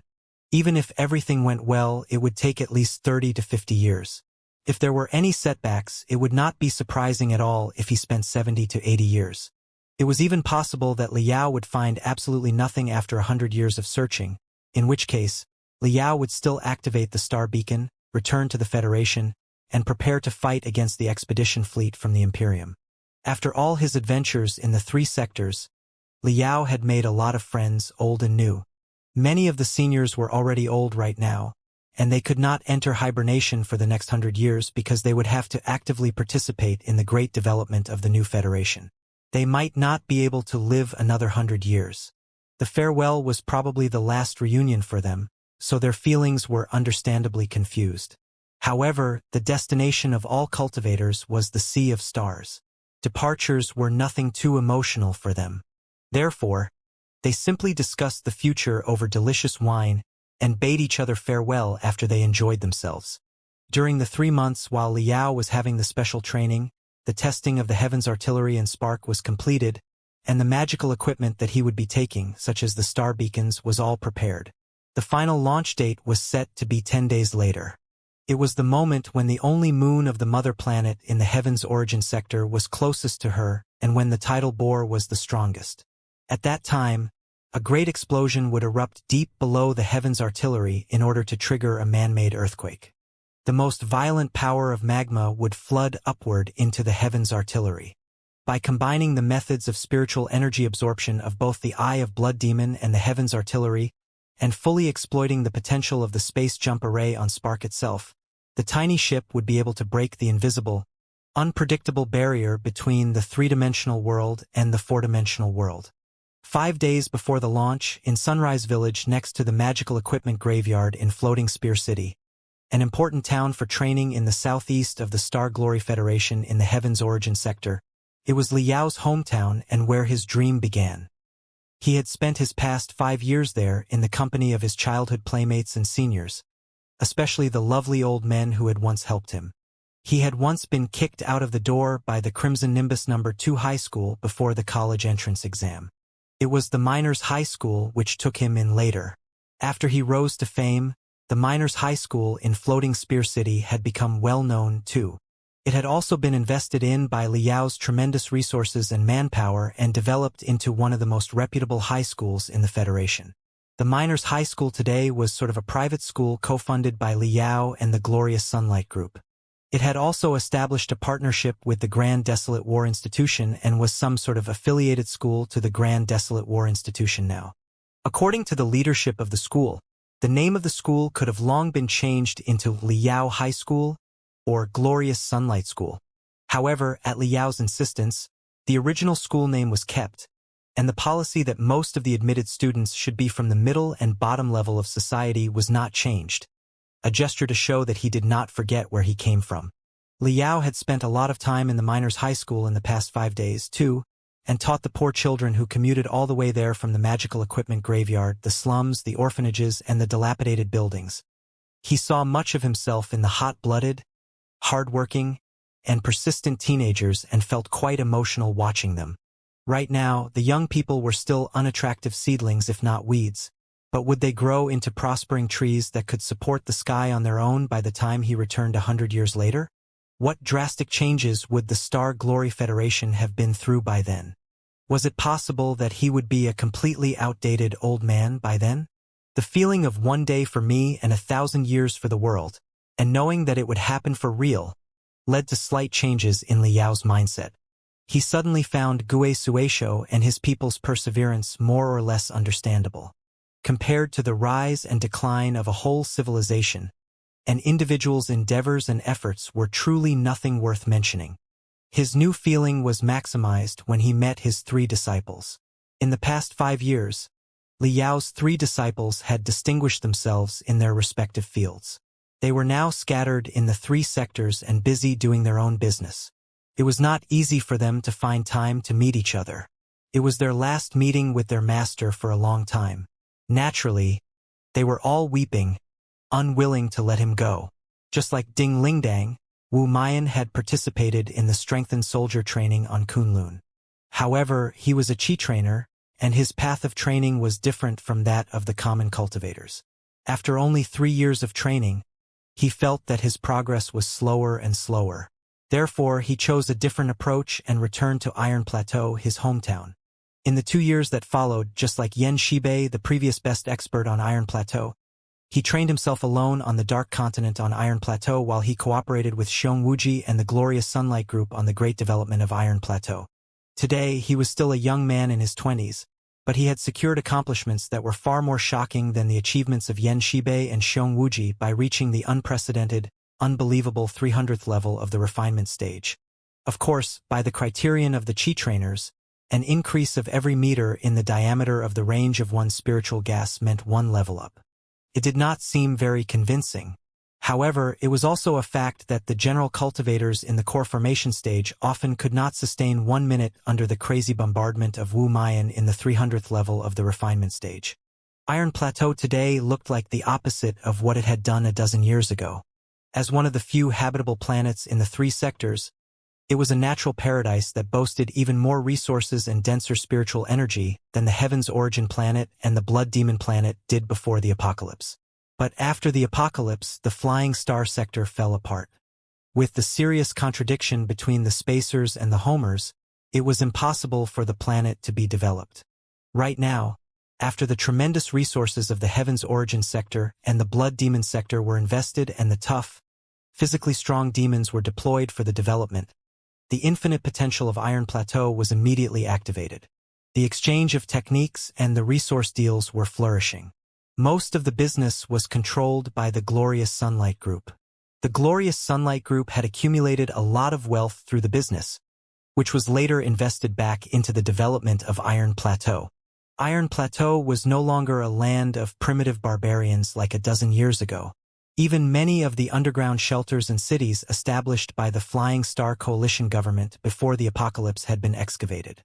The relics and legacies inside were yet another great boost for the development of the new federation. Right now, the leader of the 6 tribes on Iron Plateau was still Xiong Wuji. After his body was completely destroyed in the battle versus Yen Shibei, he had been able to focus his full attention on the art of the deal. Iron Plateau was ordered and flourishing under his management. Wu Mayan was his foster son and Liao's disciple. Even the Glorious Sunlight Group was in fact run by the Wu family.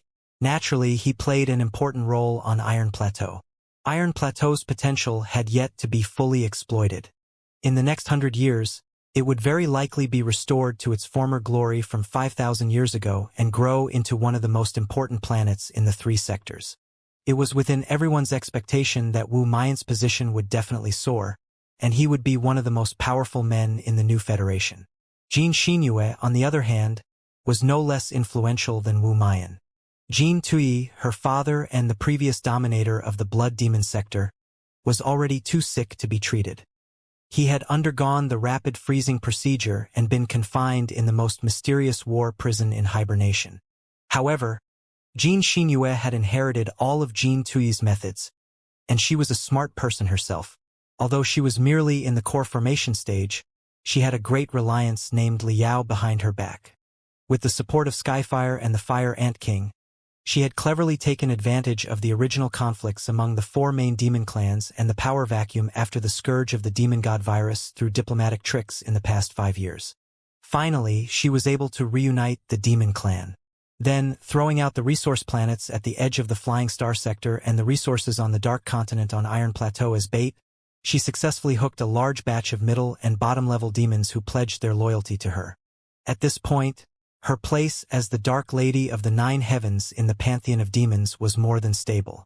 After absorbing the technology left by Elder Netherspring to build the Netherworld Watch and raising a batch of personal troops who were loyal to her, she was no longer scared of the betrayal of any demon emperor now. In fact, after learning of the existence of the Alliance of the Holy Covenant, and some of the demons paid a visit to Kunlun and witnessed the Thunderstriker troop, a primeval demon force who fought side by side with human beings, the theoretical grounds for any conflict between demons and human beings barely made any sense now. Human beings and demons were both descendants refined by the Nuwa clan. The two parties were essentially the same and simply served as different units in the army. So, what contradiction could be absolutely irresolvable between them? Human beings boasted independent spirits, emotions, and will, and so did demons. To embrace the path of ultimate benevolence and turn into existences who had no feelings or will and knew nothing but obedience was something unthinkable for every demon emperor. The discovery of the Covenant Alliance significantly accelerated the integration of the Heaven's Origin sector and the Blood Demon sector. Today, a lot of capital from the Blood Demon sector had flowed to the Heaven's Origin sector and the Flying Star sector along with the demons who went out to collect resources. Human beings and demons established a lot of joint ventures to push forward many super projects. As a leader of the demons, Xianxia would certainly play a vital role in the Federation in the 100 years to come.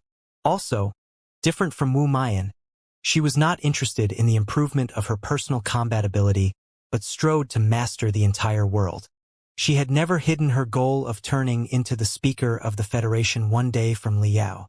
With the support of the entire Blood Demon sector and Liao's tremendous resources, it was indeed a dream that could become reality.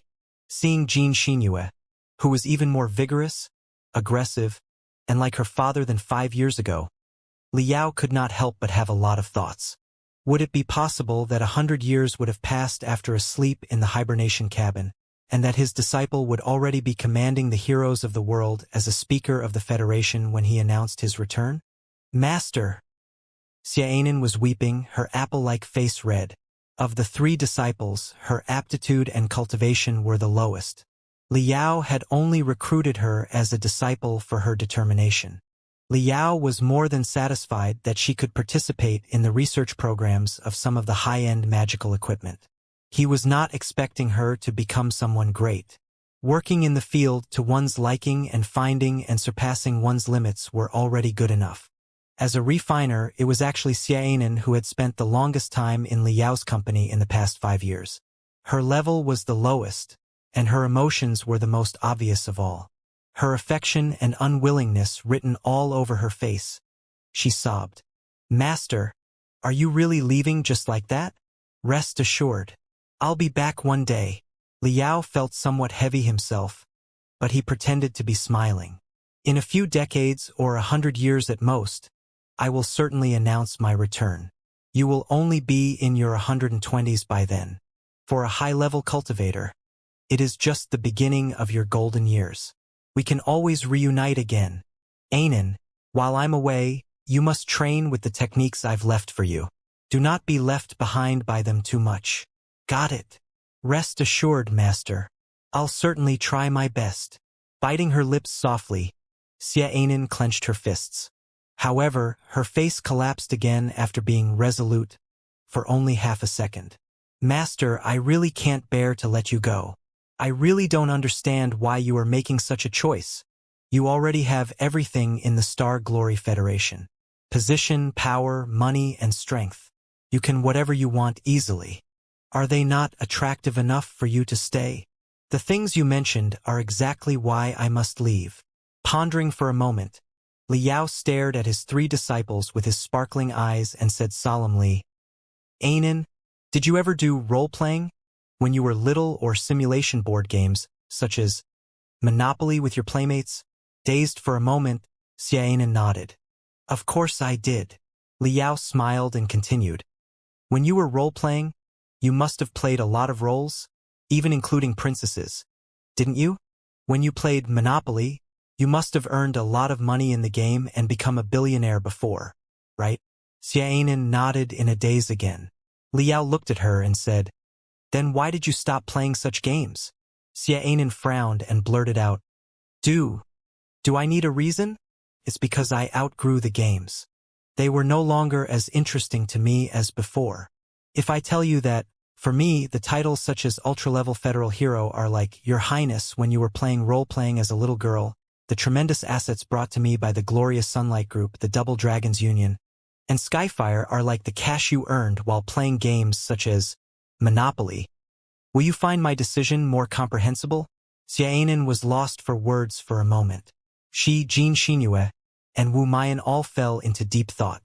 After a long sigh, Liao said slowly, People say that cultivators have no desires and choose to pursue the unpredictable, ultimate truth instead of enjoying all the temptations of the mortal world. When I hadn't reached the level yet, I had exactly the same questions and thought that the so-called unearthly is just bullshit. If a cultivator does not know how to appreciate the beautiful world but simply throws away fame, fortune, and entertainment as if they are well-worn shoes, what's the difference between such a cultivator and a eunuch? It was not until my cultivation reached such a level that I began to realize that cultivators do not have no desires. On the very contrary, our desires are hundreds and thousands of times stronger than ordinary people's. We are essentially so horny and lustful that we want to pursue, swallow, and burn with everything we have. However, our desires can no longer be satisfied by the wealth, entertainment, and power of the mortal world. Just like your desires cannot be satisfied by the title of Your Highness while you are role-playing or the vast wealth in a game of Monopoly. If a bunch of 3-year-olds invite you to role-play, saying that they are willing to crown you with the most fabulous titles such as Princess, Queen, Fairy, and if they play Monopoly with you, offering you all the cash and real estate, I'm afraid that you will still be too bored to play the games with them, right? In the eyes of little kids, you are someone with no desires because what they cherish and pursue is not worth mentioning at all from the bottom of your heart. But you know that you have long surpassed the level of the little kids. Of course, you have your desires, your goals, and your dreams, but they are things that can never be gratified by role-playing and Monopoly. Even the greediest bandit will not fight for the toy cash in a game of Monopoly with little kids, right? It's the same. How can they be the same? Xianxia said in a hurry. Role-playing and Monopoly are both false, but the world that we are living in is real. How can becoming a queen in role-playing and becoming a, let's say, Speaker of the Federation in the real world be the same? They are the same, in that they equally cannot satisfy my appetite and desires. Liao smiled. With the greediest brilliance beaming out of his eyes, he mumbled, What about Speaker of the Federation? The Federation has been established for 500 years. There have already been almost 70 speakers, and there will be another 70 in the 500 years to come. Even turning into the Speaker of the Federation only means that you are just one of the 150 people. The Star Glory Federation, on the other hand, is just an insignificant country in a remote area in the Sea of Stars. How many speakers, prime ministers, presidents, and even emperors have been out there in the 3,000 sectors over the past 10,000 years? Thousands? Tens of thousands? Hundreds of thousands?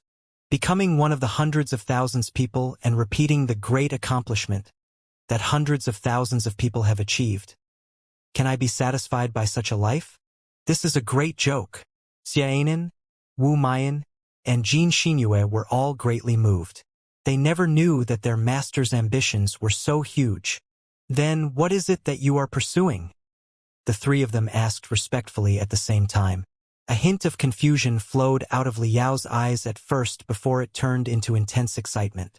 He said with a smile, I don't know. The Sea of Stars is a vast and splendid place. Even I don't know what kind of wonders and interesting beings are lying in wait in the universe. Therefore, I can't say for sure what I'm pursuing after right now. The best I can do right now is broaden my horizons, step by step, know myself, and understand what it is that not I'm pursuing.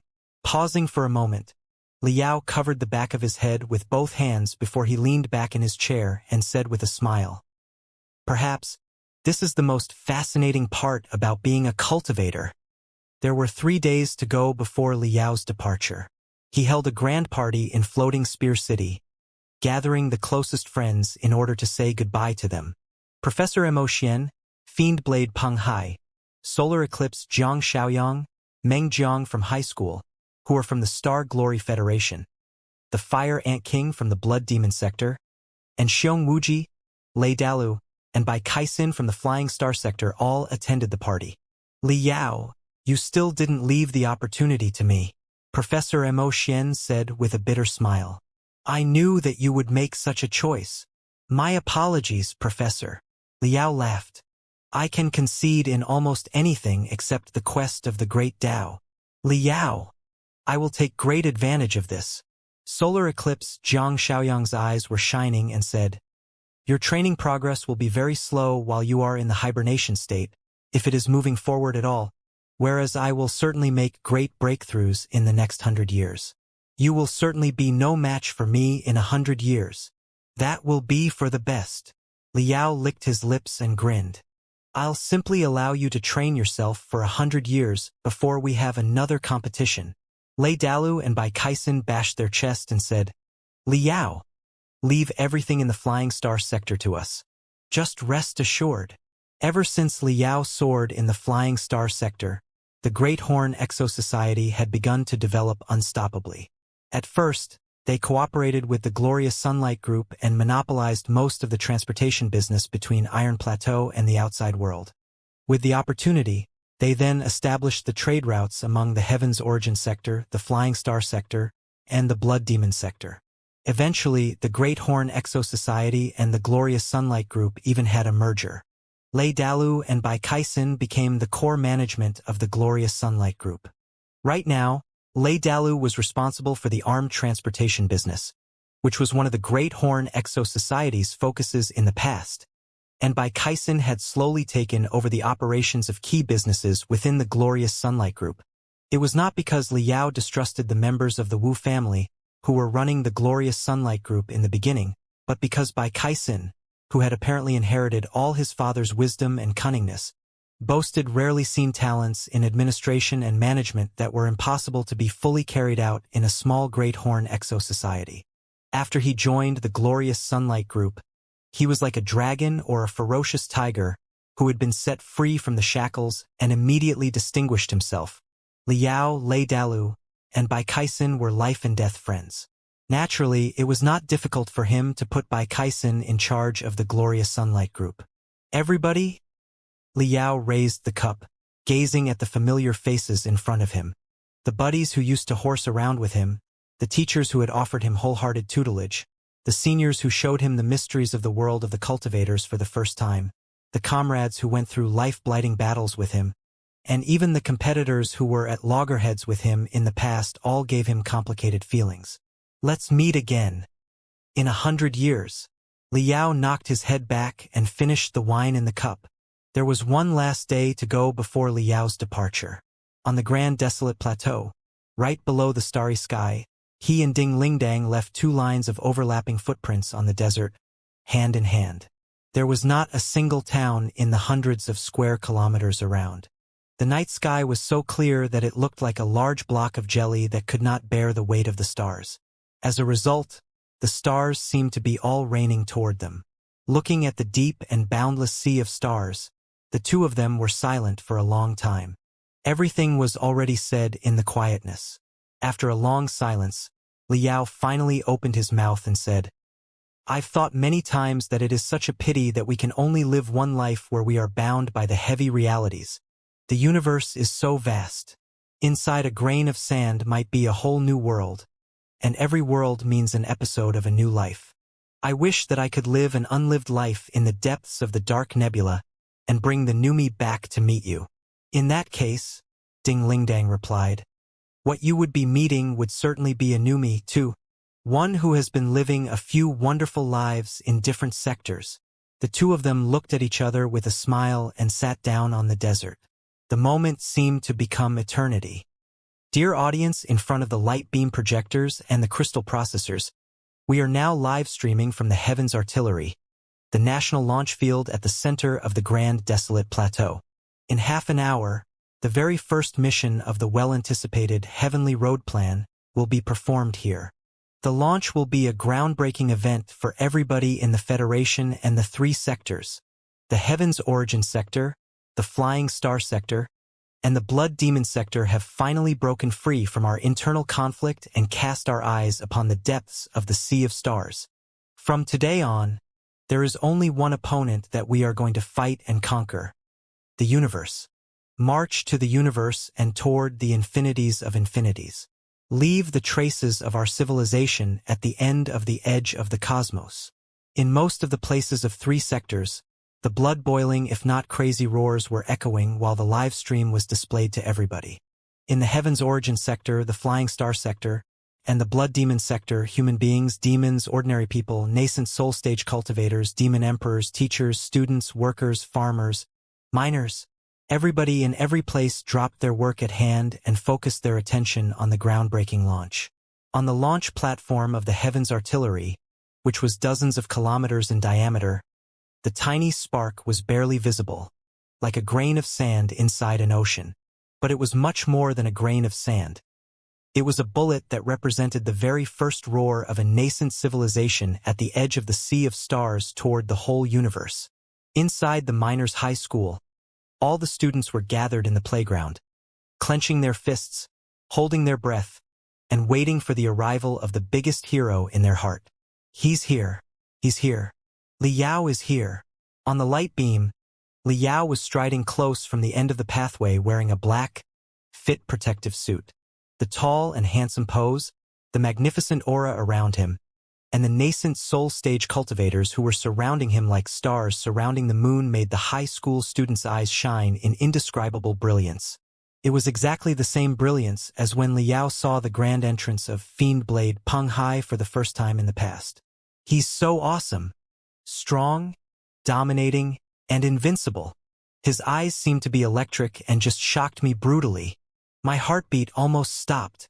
How much money can such an unparalleled expert such as Vulture Li Yao earn in a year? Several million?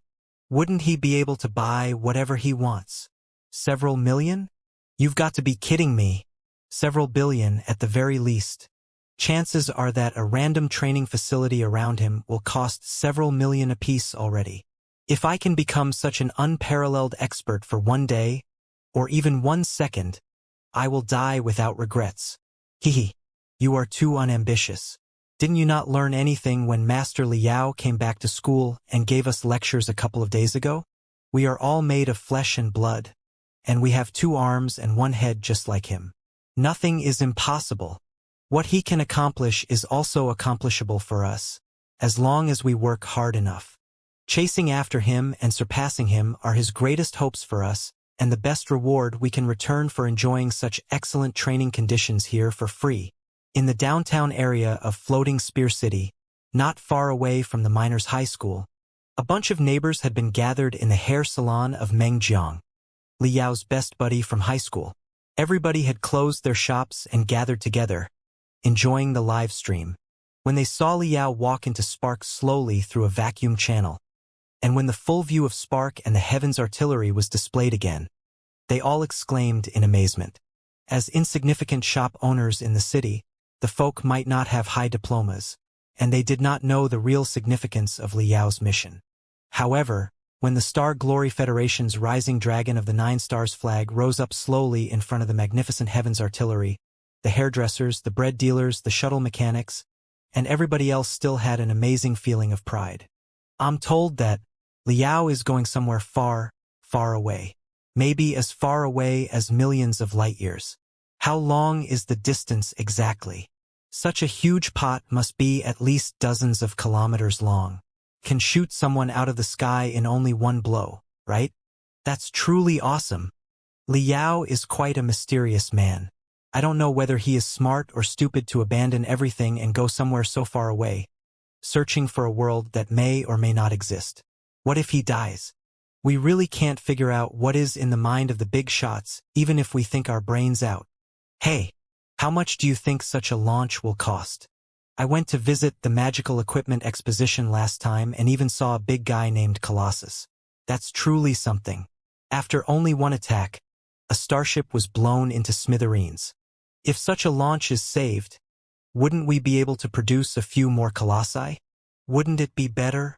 All the neighbors were discussing with each other. Everybody was scratching their head hard but failed to find any answer.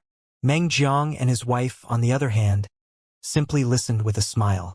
None of the neighbors knew that Meng Jiang and Liao had been best friends in high school who were as close as blood brothers. Meng Jing had kept the secret at the bottom of his heart and was preparing to do the same for the rest of his life. Sipping the wine, he tapped a plate with the chopsticks and said slowly, "What you said is too complicated for me, but I think that the heavenly road plan is not made for us but for them." Everybody looked at where his chopsticks were pointing at. 6 or so children of the neighbors were playing together, pretending that they were Liao, Spark, the heavens artillery, or the stars, the moon, and the sun, while they were giggling merrily. In the Flying Star sector, the headquarters of the Starfighters Alliance was the largest starship manufacture center in the 3 sectors. On the circular dock, a super starship as attractive as Burning Prairie was being produced.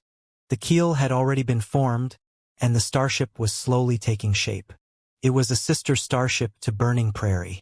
The brand new starship that included the heritage of the Pangu civilization and the techniques of the Imperium of true human beings was destined to play an even greater role than Burning Prairie. At this moment, all the refiners and workers, as well as the technical officials sent by the Burning Prairie fleet to supervise the production of the starship, gathered together and watched the launch of the heavens artillery. As starship specialists and people of the Flying Star sector who were born to roam the Sea of Stars, they found the unprecedented, soul-stirring voyage particularly meaningful for them. Piloting the fastest starship of the 3 sectors to the unvisited mysterious space zone. Liao is such a lucky man. Just wait for it. In several decades, he will certainly send the specific coordinates back to us from the depths of the dark nebula. We will build a large, well-equipped superfleet as crazily as we can in the next decades. As soon as we receive the coordinates information, they will all be able to jump over at once. If we have 10 super starships on the same level as Burning Prairie, we can be confident to fight whatever enemies are hiding deep inside the dark nebula. 10? 10 is far from enough. You don't know this yet, do you? In the Flying Star sector alone, 2 large starship manufacture centers are under construction. Another 3 are being built in the Heaven's Origin sector and the Blood Demon sector. On Kunlun, there's another state-of-the-art starship manufacture center, which is designated to the research of the starship debris of the primeval era and the duplication. In several decades, the super warships the level of Burning Prairie will be nothing more than canoes. Not just 10 or 50, we may have 100 of them by then. In a corner, a technical official sent by the Burning Prairie fleet for supervision was sitting on the ground rather sloppily. He was blowing a whistle while he listened to the chatter of the workers with his eyes half closed. He was as ugly as a weasel. When he closed his eyes, he was almost repulsive. However, when he opened his eyes, the brilliance beaming out of his eyes vastly reshaped his aura. His originally unbelievably ugly face seemed to have become the background to highlight his eyes, filling them with soul-stirring charisma. This was the second time that Bai Xinghe had watched Liao take off at the center of public attention, the first time being when he returned from the Flying Star sector to the Heaven's Origin sector. When the Earth was shaking on the light beam, a cluster of light resembling a supernova outbreak burst out of the Heaven's artillery, and Spark was floating at the center of the ball. Everybody exclaimed beyond their control, praying that Liao's teleportation would be a success. However, Bai Xinghe was utterly untouched because he knew that Liao was too fortunate a man to have an accident in such a place. Last time on Spider Den, because of the disruption of the scumbags including Xianxia, I never had a chance to have a gratifying battle with you. Scratching his uneven face, Bai Xinghe smiled and said in a voice only audible to himself, "So, I'm looking forward to another competition in 100 years. My good disciple." At this moment, in the Heaven's Origin sector, the Blood Demon sector, and the Flying Star sector, too many friends, foes, family, teachers, seniors, competitors, enviers, and even haters were reciting Li Yao's name to themselves. But Li Yao could certainly hear none of it. He had experienced many space jumps by breaking the void. But this journey was certainly the most violent, powerful, and dangerous one of all. Although he was hiding deep inside Spark and soaking inside deep blue buffer nutrition liquids, he still felt such great shock that the world seemed to be falling apart for him. All the rune arrays on Spark that could utter a sound were shrieking, only to be dwarfed by the friction when Spark rubbed the air. But the sound of friction, which resembled a volcano eruption, was suppressed by the interferences of the force fields before it had the chance to savage for a few seconds. Spark hovered inside the enormous light ball triggered by the Heaven's artillery at a higher and higher speed. Drawing a spiral trace, it gradually flew to the center of the light ball. Li Yao felt that he was a moth darting towards the fire, only to be rushing into the sun directly. Even such a tough man who had experienced countless bloody battles were roaring at the loudest of his voice when he was faced with the hotness and the pure brilliance. The ear-splitting sounds outside made him unable to hear his own roars. He could only roar louder and louder, until his throat was in such pain that somebody seemed to be scratching it with a dagger, before the uneasiness in his heart was more or less dispersed. At this moment, Spark had reached precisely the central point of the enormous light ball that was dozens of kilometers in diameter. The crazily rotating dashboard and the light beams that were filled with streaks and snowflakes came to a suddenly still. Even the deafening fulminations outside turned into absolute quietness in only 0.01 seconds. It was so quiet that he even felt creepy. It was like the concepts of time and space had all been frozen. Li Yao seemed to have become a small mosquito that was sealed inside a time-space amber. However, the weird feeling lasted only 0.01 seconds, too. In the exclamations of tens of billions of audience of the three sectors, the force field that the Heaven's artillery triggered suddenly collapsed inwards. Like a star at the end of its life collapsing into a black hole because its mass surpassed the tipping point. The light ball, which covered almost 100 kilometers, collapsed into the size of a mustard seed in only a blink of an eye. The immense force ripped apart an invisible gap on the flawless space, creating a super tiny, super long, oriented wormhole. The formidable attraction force from the wormhole immediately grabbed Spark that was very next to it. Then, the wormhole turned into a cluster of brilliance, spurting out like fireworks in the daylight. When the brilliance vanished, Spark and Li Yao had been gone from the world. A brand new adventure had thus begun. Beep, beep, beep, beep, beep, beep, beep. All the units on Spark were sending out alarms. Creak, creak, creak, creak, creak, creak, creak. Every metal component was moaning as if they were about to be ripped apart, too. Li Yao's face was so twisted that he couldn't tell whether it was he who was roaring or it was his every bone, every muscle, every cluster of nerve endings, and even every cell. In his front was the infinite, boundless universe, where the stars were coming at him like a sandstorm and hitting the spiritual shield of Spark like raindrops. It was not an illusionary but a fact that was taking place in the real world, because he could both hear the spluttering sounds when the spiritual shield was crashed and saw the glamorous, fascinating and yet dangerous flowers blossoming on the spiritual shield caused by the starry dust. In the dark universe, the stars were raining like a sandstorm. A tiny Spark was marching forward alone and difficultly in the overwhelming sandstorm. Li Yao did not know how long the sandstorm of stars lasted. In the process, while he was passing through the wormhole, time had lost all its significance. He was so dwelling in the splendor and wonderfulness of the sandstorm of stars that he was entirely awed by the magnificence of the universe. An extremely strong sense of ambition occurred to him while he was stunned. He did not wish to unravel all the mysteries of the whole universe once and for all. But even if he could simply appreciate 1/100th, 1,000th, or even 1/1,000,000th of its beauty, he would deserve his life as a cultivator. In a trance, Li Yao felt that his body was being lengthened by an invisible force. When he lowered his head, he discovered that the tip of his foot had been stretched to hundreds of kilometers away. He was like a high-speed crystal train that was rushing into a long tunnel. The sandstorm of stars came to a halt at he didn't know when. There was not a single light spot to be seen. The only thing left was absolute darkness. Inside the darkness, however, some colors or entities of energy, which were even deeper than the notion of black, stared at Liao's teleportation coldly without blinking their eyes on the two sides of the tunnel, like countless magnificent devils. Liao could not speak or turn his neck. His body was rigid. It was impossible for him to tell whether they were his illusions or real existences. He could only grit his teeth and continue sprinting forward. After he didn't know how long, many hands and tentacles extended to Spark from various directions and pierced through Spark's spiritual shield and shell without any trouble. They penetrated Liao's skin, muscles, skull, and brains, reaching his soul. Liao felt that his soul was going to be split apart.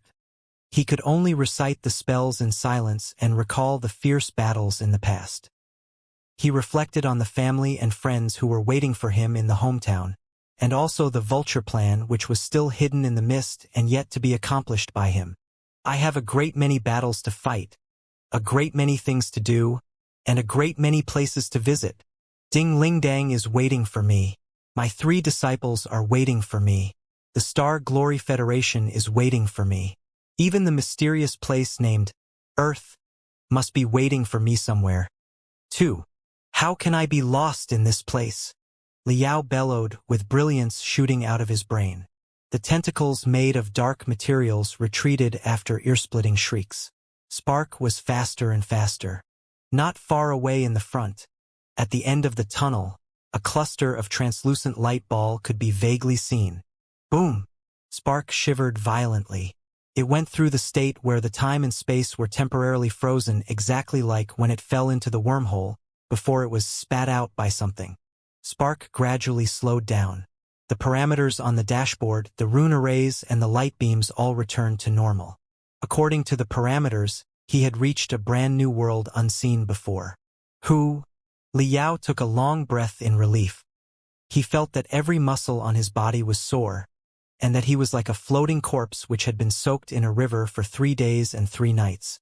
Have I reached the destination precisely? Liao struggled to activate the probe magical equipment on Spark.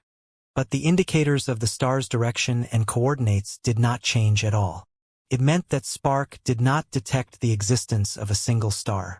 Observing with his bare eyes, Liao found nothing, either. The universe was absolutely pure and even darkness, without the slightest sign of a star. No stars meant no references. Spark seemed to have been embedded into the darkness. There was no sign that it was still flying at all. It was a trepidation 100 times more intense than death. The universe seemed to have been destroyed, and Liao was the only survivor. Taking a deep breath, Liao tried to calm himself down, while he tapped quickly on the light beam. It seemed that he had come to the right place. Of course, the universe here could not have 0 stars. Even if there were no stars nearby, Spark should still be able to receive the light of the stars from billions of years away in various directions. It was like he should always be able to see the brilliant stars on the night sky when he was on the Heaven's Origin planet in a fine weather. The only plausible explanation was that he had already jumped into the depths of the dark nebula, and that some sort of weird elements inside the dark nebula could absorb the freely traveling light in the universe. Like an ubiquitous cloud, they blocked all the stars. The situation had been within the tech team's expectation. It was also the reason why the observatory in the Star Prior's house could not lock onto the coordinates of the place directly, and why a starship must be sent on a field trip to explore it. Dense as the cloud might be, one would still be able to peek at what was behind it as long as they were close enough to the cloud. It was like when you couldn't see your own fingers in the absolutely darkness, you would still see them again as long as you extend your end to your nose. On Spark, a navigation map of the Pangu civilization from hundreds of thousands of years ago had been installed, which recorded all the details about the depths of the dark nebula. Therefore, as soon as he located 1 or 2 stars and positioned him precisely with the stars as the references, he would be able to find out where he was and how to get to the mysterious place which sent a signal to them. Liao typed in the search conditions and the automatic navigation information quickly. For a long time that followed, he would be in the hibernation state while Spark would cruise automatically in the sublight speed. Liao had set the wake-up conditions on the mainframe crystal processor of Spark. Every time a new star was discovered, he would be woken up from the hibernation state. Of course, he must take the worst-case scenario into consideration. The diameter of the dark nebula could be almost 100 light-years. If he was too unlucky to find any star in the next 100 years, the mainframe crystal processor would still wake him up. By then, he would find a random place where the dark nebula was relatively thin and unfold the star beacons to send the coordinates to the Federation, so that he could be brought back home to cope with the expedition fleet of the Imperium of true human beings to come. I can't be that unfortunate, can I? Liao took out a crystal in which a photo of grinning Ding Lingdang was embedded and held it in his hands. He then quietly performed the great dream tortoise hibernation arts that Gue Sueisho taught him and activated Spark's hibernation system. The deep blue fluids were getting thicker and thicker, colder and colder, turning into a form that was between liquid and solid. Liao's face gradually became relaxed, confused and tranquil, too. A tiny firefly, in flickering light, moved forward in the infinite darkness, searching for the unpredictable brightness. Liao's Journey Log, Year 9. This is the first time that Spark has detected the sign of a star inside the dark nebula. It is also the first time that I've been woken up from hibernation. In the state of sublight speed, my perception of time is different from the outside world. Besides, in the hibernation state, my brain is absolutely silent. I wouldn't even have any dreams, much less sense the passage of time. For me, the farewell with close friends such as Professor Mo Xian, the Fire Ant King, Fiend Blade Peng Hai, Lei Dalu, and Bai Kaisen seems to have just taken place a few days ago. It was just yesterday that Ding Lingdang was walking with me hand in hand on the Grand Desolate Plateau. And I just left my hometown on Spark this morning at the center of public attention. I feel that I merely yawned just now. The specialists in the Federation have installed a special clock on Spark, which can precisely calculate the influence of Spark's speed on the time and infer the time elapsed in the real world. It was not until I checked the clock that I learned that 9 years had actually passed during my yawn. However, in the vast and boundless universe, and especially inside the dark nebula that is filled with weird metal powder, it is quite lucky of me to have found the first star after only 9 years. Although the star is a typical lone star, which exists in the universe on its own without a galaxy system and therefore is of little use to us, its very existence proves that my speculation is right.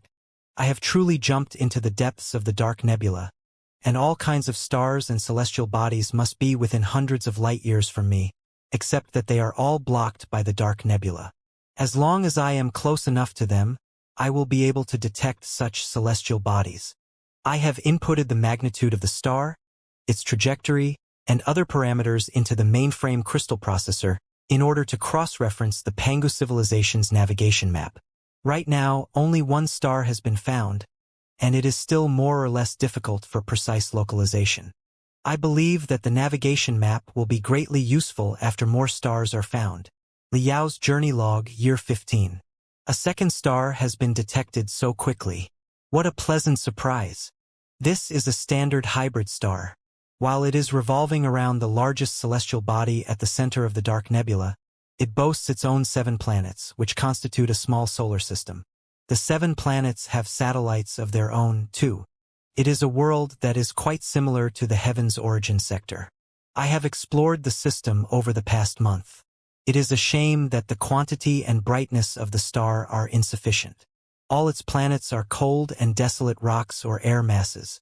I didn't find any trace of water on them, or the signs that suggest there are lives or there used to be lives. In the field of universal exploration, such worlds are often known as wastelands.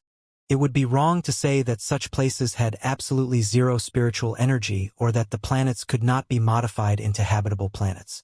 But the investment to collect resources and to modify the planets is too huge.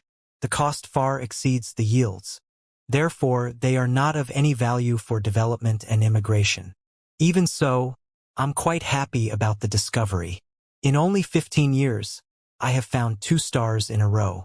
After inputting their astronomical parameters and their relative positions into the crystal processor, and then referring to the Pangu civilization's navigation map, I finally have a basic idea where specifically I am inside the Dark Nebula right now.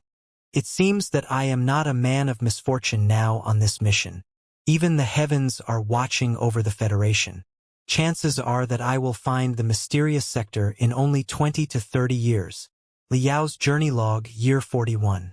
This must be a jinx. I shouldn't have blabbered when I was feeling too good about myself. Fortunes will become sour when you speak about them. I have indeed found a third star.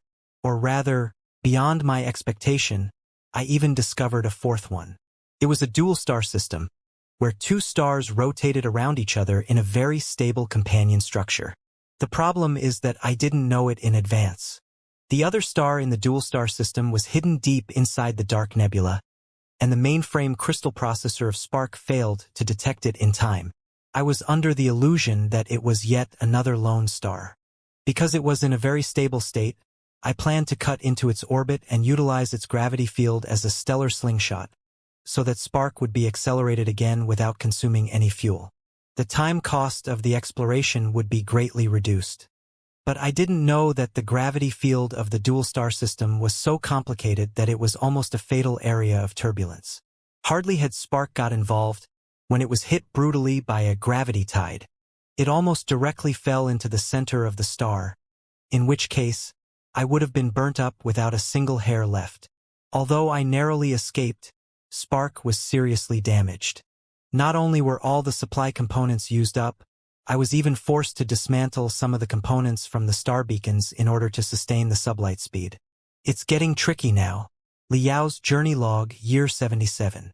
Another 36 years have passed in the real world after the terrible accident in the dual star system. Over the past 36 years, Spark has spent half of the time performing short-distance space jumps, running here and there inside the Dark Nebula like a headless fly, and the other half of the time flying at sublight speed, dispersing the fog on the navigation map. I have discovered another 5 stars, 4 of which boast their own galaxies, but none of them have signs of life or value to be developed.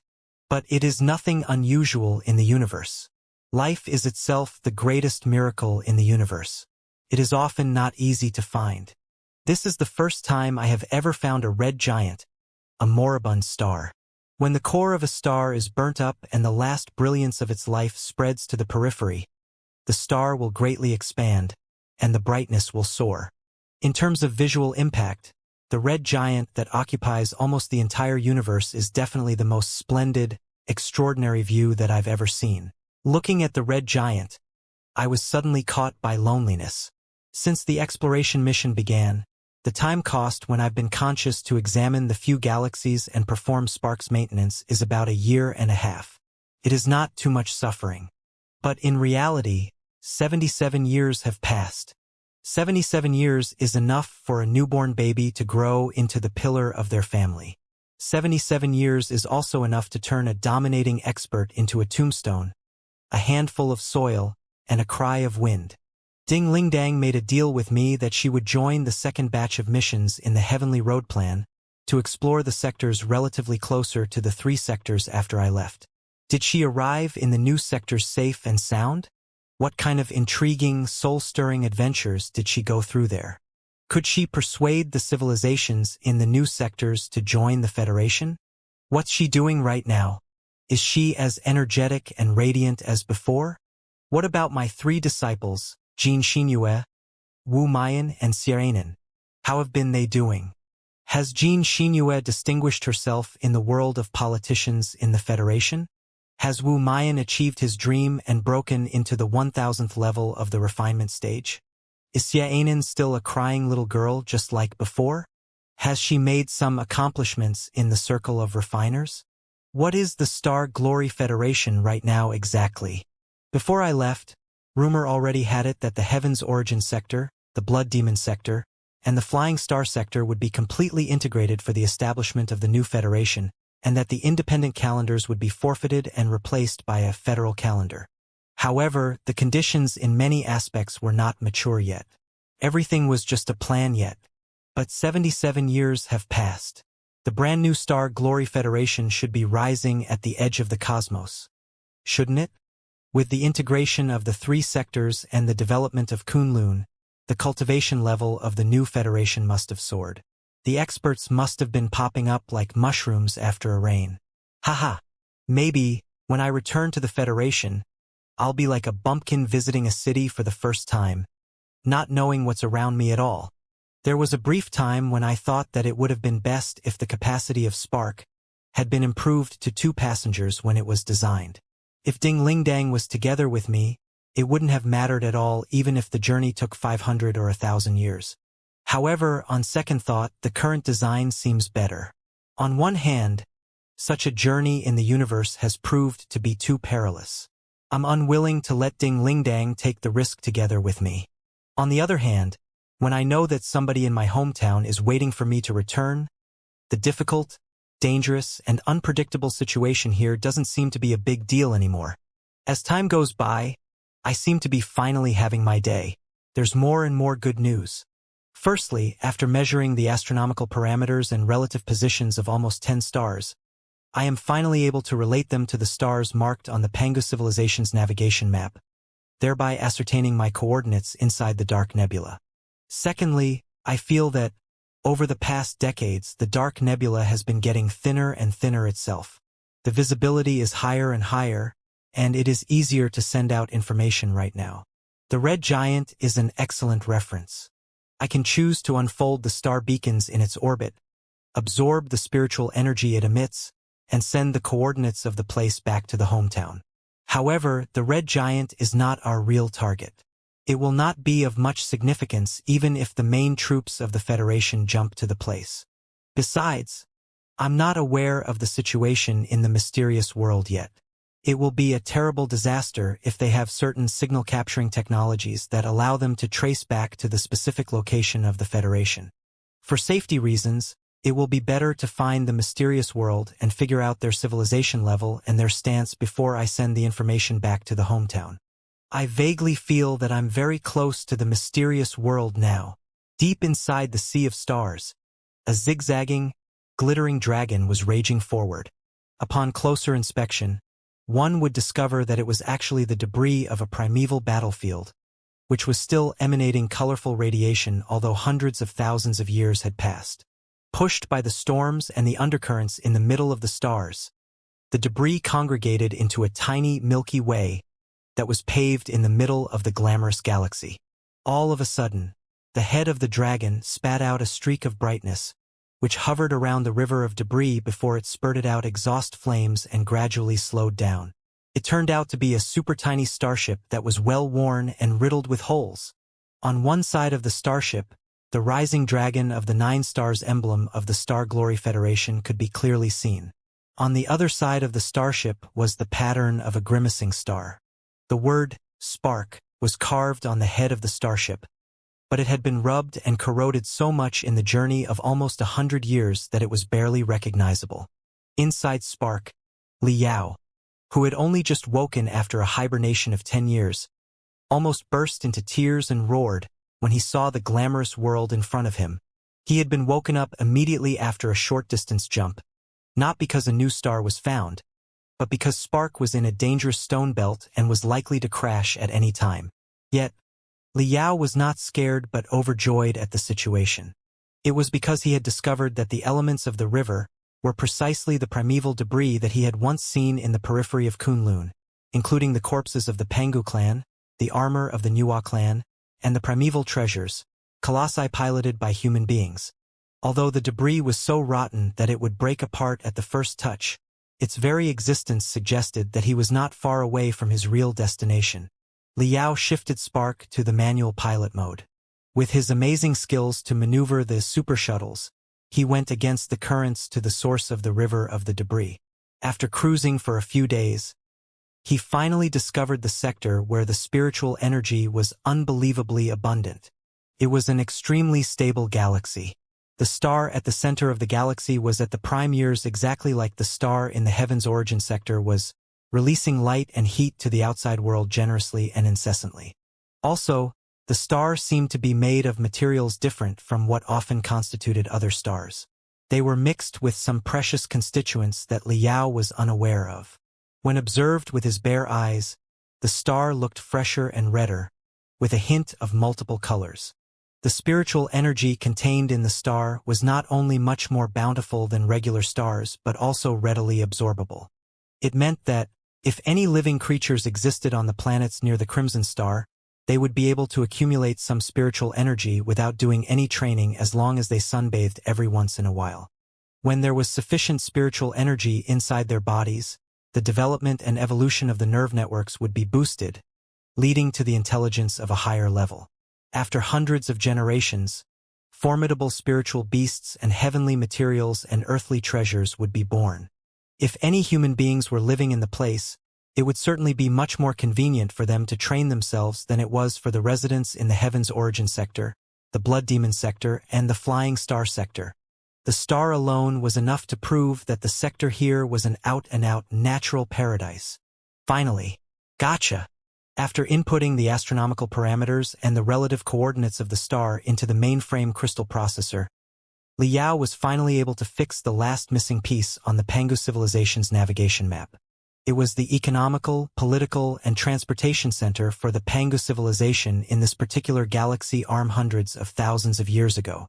If the Pangu civilization had conceptions such as provinces, the space zone here should be the provincial capital of the entire galaxy arm.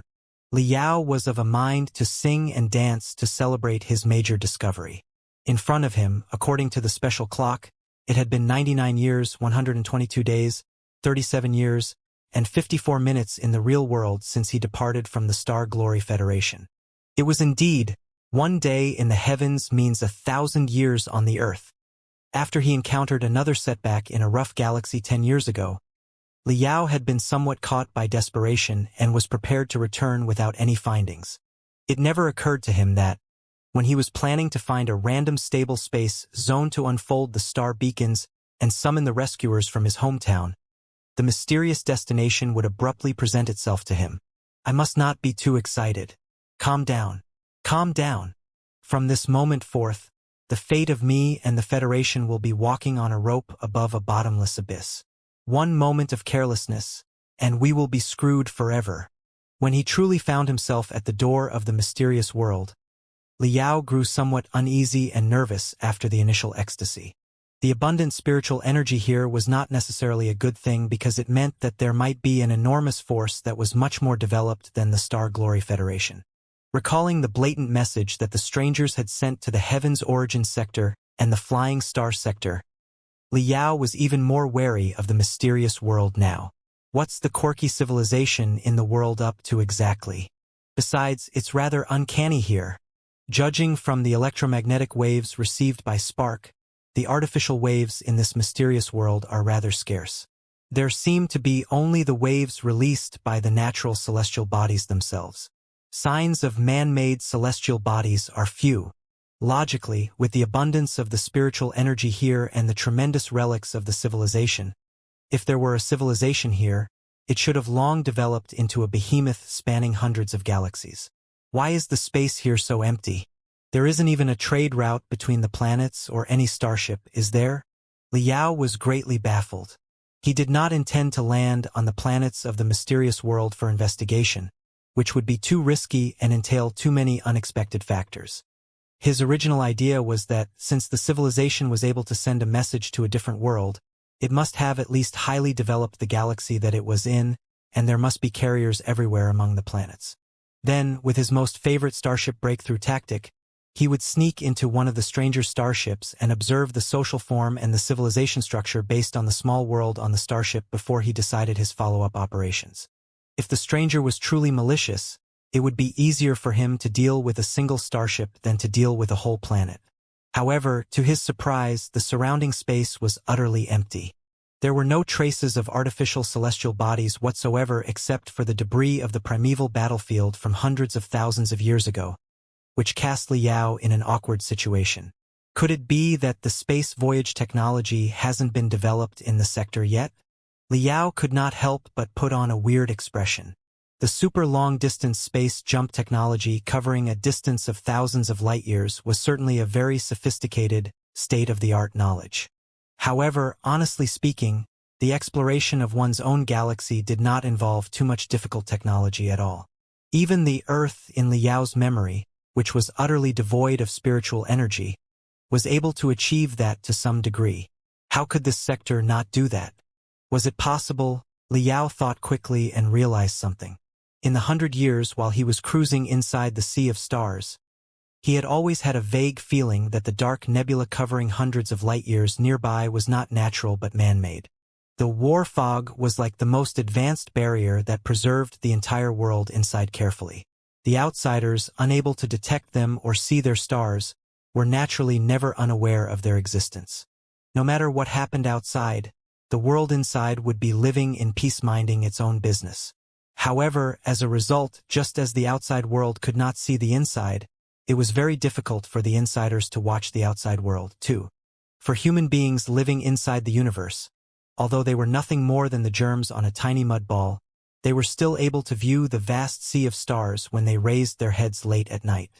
Without any magical equipment, and through the most precise telescope, they were able to appreciate the mysteries in the sea of stars. It was the foundation of human beings' ambitions to rage the sea of stars and explore the worlds beyond. But in this place, Liao did not know whether or not the people of this world were able to appreciate the glamorous starry sky and sense the boundlessness of the universe, or maybe their night sky was nothing but darkness, with only the glimmers of a few stars. It was practically impossible for the signals they sent out to penetrate through the thick and dense dark nebula. Their space voyage technology, when just developed, would not be enough to allow the starships to move inside the absolute darkness. After a long time, they would not even know whether or not there was a vaster world outside of the dark nebula. Who would ever grow ambitions to explore the sea of stars? The world here was almost like having been kept inside a black box all the time. Things are getting more and more interesting. Pondering for a moment, Liao began to feel that the whole thing had deviated from his original plan. However, he still could not be too prudent. Anything could happen in the mysterious universe. Even if an octopus that was secreting green pus suddenly dashed in front of him right now, he would not be surprised at all. Liao had two options right now. Firstly, to unfold the star beacons right there and send the specific coordinates of the place to the Star Glory Federation. But during the 100 years of difficult voyage, Spark had been seriously damaged quite a few times. The supply components had long been used up. To sustain the speed, Liao had been forced to replace the worn components with the parts on the star beacons. It was possible to restore the parts to where they belonged, but as a result, Spark's performance would be greatly undermined, and it would not be able to reach a high speed. Now that he was faced with an unknown civilization, the inability to reach a high speed meant that he would not even be able to flee. Besides, at this moment, Liao still had not ruled out the possibility that everything was just a trap. Chances were that the moment he unfolded the star beacons and sent the coordinates back to the Heaven's origin sector, the enemy would lock onto him and trace the signals, until the precise coordinates of the Heaven's origin sector were determined. In a universal war, one's own precise coordinates were something more sensitive than the patterns on one's wife's underwear. Despite the formidability of the Imperium of true human beings, it was still their ground rule during the exploration of new sectors that no information was to be sent back to the mother planet until the civilization level and the stance of the new sector were completely figured out. Liao might have despised the Imperium of true human beings' ideology, but he would certainly not ignore their experience. Therefore, he decided to risk sneaking into the unknown civilization's planet and make plans after he got more details. As it happened, many units of the star beacons that Spark carried had been terribly worn. The result might not be satisfactory if the star beacons were assembled and unfolded right now. It would be better if he could find some resources on the planet of the unknown civilization and craft a new batch of components so that he could send the coordinates information of the place back to the Federation in concise waves in the most inconspicuous way. In the next month, Liao acted quietly in the periphery of the mysterious world. He measured and analyzed many planets and satellites, planning hundreds of shelters and routes of escape. Judging from the information recorded on the navigation map of the Panga civilization, this was a typical single galaxy sector, and most of the spiritual energy was concentrated near the star. There were 11 planets altogether in the entire galaxy. 4 of them were gaseous planets, 2 were packed with liquid constituents that resembled methane on the surface, and another few solid planets were unsuitable for the survival and reproduction of carbon-based life because they were either too far away from or too close to the star. Only the fourth planet was at an acceptable distance from the star. It boasted its own atmosphere and 2 satellites and was a resourceful, habitable planet with plenty of spiritual energy. It was also the essence of the sector. The diameter of the planet was around twice the diameter of the heaven's origin planet. Naturally, its surface was much larger. However, it seemed to be made of different materials which were of a lower density from what made up the heaven's origin planet. As a result, its mass was almost identical to the heaven's origin planets, and the gravity field there would be bearable for ordinary people. It was reasonable, too. After all, the members of the Pangu clan were often tall and strong. They were even less adapted to high gravity than human beings, who were much tinier in size, were. Since this place was the provincial capital for them, the gravity here naturally could not be too high. The navigation map of the Pangu civilization paid special attention to the 2 satellites of the planet. It seemed that the 2 satellites were made of some uncanny materials, too, allowing them to mix some sort of mysterious force when reflecting the rays from the star. As a result, the spiritual energy from the star was even more dense. Liao had been worrying that the dominator of the sector would boast unpredictable space voyage abilities and be observing him quietly in the darkness while preparing itself. Or rather, the sector here itself might be a fatal trap. Everything here could have been fabricated. Assuming that a powerful, enormous civilization intended to figure out the specific coordinates of many sectors, study the civilizations of the sectors, and eventually swallow them, it was absolutely possible for them to dig out such a trap somewhere else other than their mother planet. They would send out signals in various directions from the trap, attracting the explorers of other sectors to draw close. If they discovered that the explorer was rather weak after observation, they would show up and capture the explorer together with their starship. They would analyze the prey and decide the precise capabilities and specific coordinates of the explorer's civilization before they made up follow-up plans. If the explorer that they baited was too powerful for them, they could totally abandon the trap and flee. After all, this place was not their mother planet, and they would certainly not leave any trace of their mother planet here. When Su Changfa told him the history of the Imperium of true human beings colonization, a lot of such cunning and unpredictable cases had been elaborated on. Despite the low odds, he still could not be too cautious because it concerned the future of the tens of billions of people in the Federation. That was why Liao wasted his time and fuel wandering around in the periphery of the galaxy, like a shocked bird that would run away quickly at the first anomaly. But after he made quite a fuss for more than half a month, he felt that he had been flirting with someone blind. The entire galaxy was as peaceful as ever, without the slightest sign of turmoil.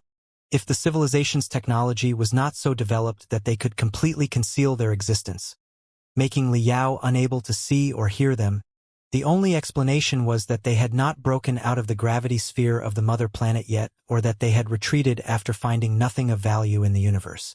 If it was the first-case scenario, Liao's every move right now must have been scrutinized by them. However hard he struggled he would still be nothing more than a fish in a water tank.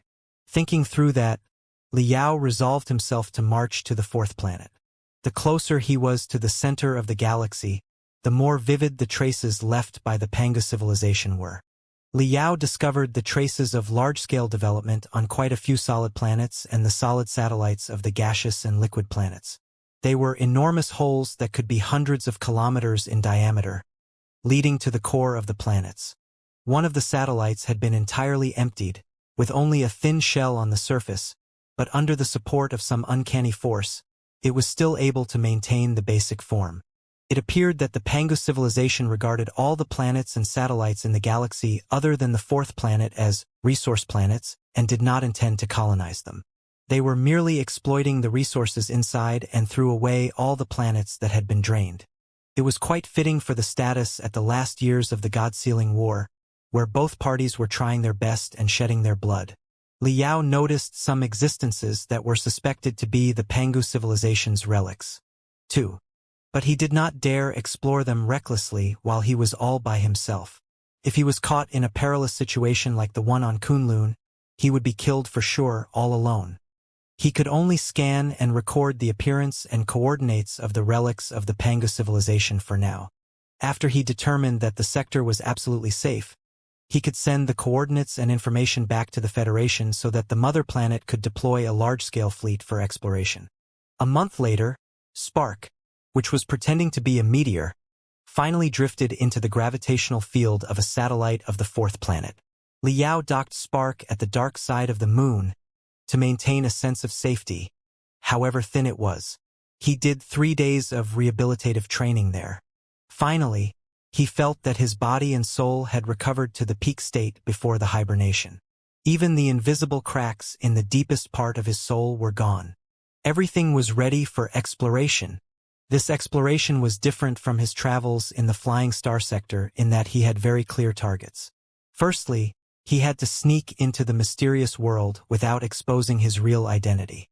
He would observe the development level of the local civilization, study their social form, make acquaintance with the core leadership of the civilization, and figure out why they greeted the Heaven's Origin sector and the Flying Star sector without a reason. Secondly, he would have to find out whether the civilization was malicious or kind. If Liao determined that the civilization was ruthless, hostile one after studies, he would then have to figure out whether or not it was capable of launching a cross-world attack toward the Star Glory Federation.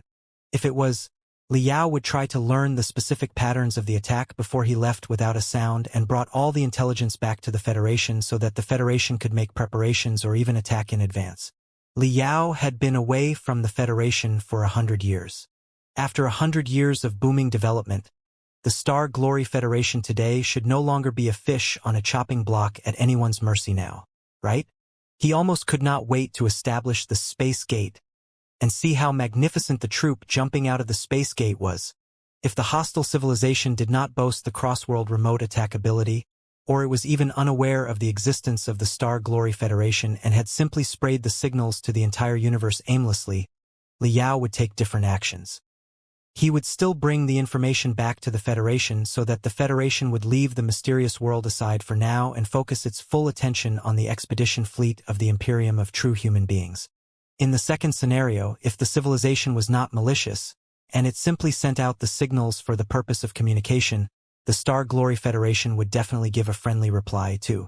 Considering that the army of the Imperium of True Human Beings was approaching, and the dreadful people of the Covenant Alliance were haunting the universe like ghosts, Liao would try his best to persuade the sector to join the Federation.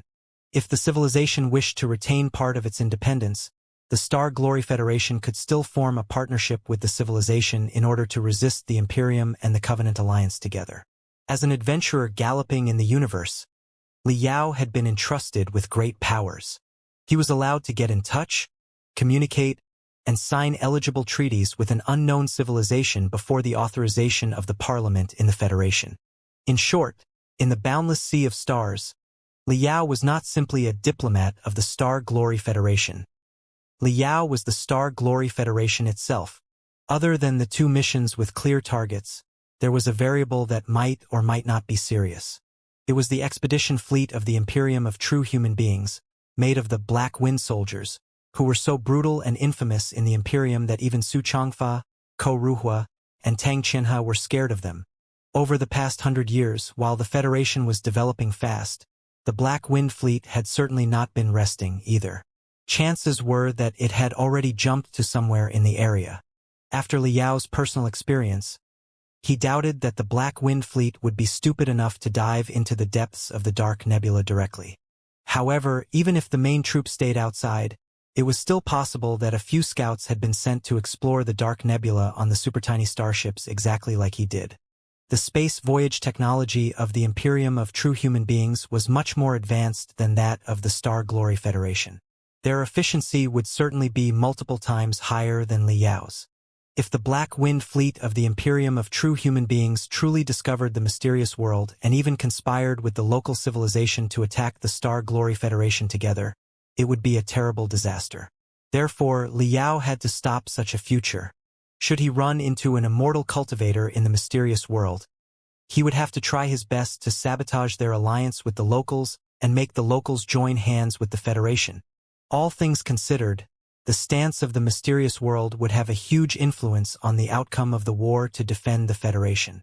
Other than that, there was also a low possibility, which was that it was the blood descendants of the Pangu clan and the Nuwa clan who had been living on the mysterious planet all the time, like the living fossils that had hidden and reproduced on a lone island for hundreds of thousands of years. But judging from the environment here, the possibility was almost negligible. If it were the Pangu clan or the Nuwa clan who resided in the place, their footprints should be all over the Sea of Stars, should they not? Prepare to go. Spark was too obvious a target after all. Liao did not intend to bring it with him. He landed Spark on the first satellite of the fourth planet, remembered its coordinates, and set up the controller of self-detonation. He then stored all the assets other than the star beacons into his cosmos rings and put on his crystal suit, ready for the exploration. For safety's sake, Liao spent 7 days gathering debris in space, carving power rune arrays on them, and embedding crystals in them as the source of momentum. He calculated the volume and density of the debris carefully, making sure that they would all be burnt up while they broke through the atmosphere of the fourth planet without leaving any trace behind. If the people on the fourth planet raised their head and observed, the best that they could notice was a flashing, glamorous meteor shower. Meanwhile, Liao hid himself inside one piece of the debris in his crystal suit, pretending to be a shooting star.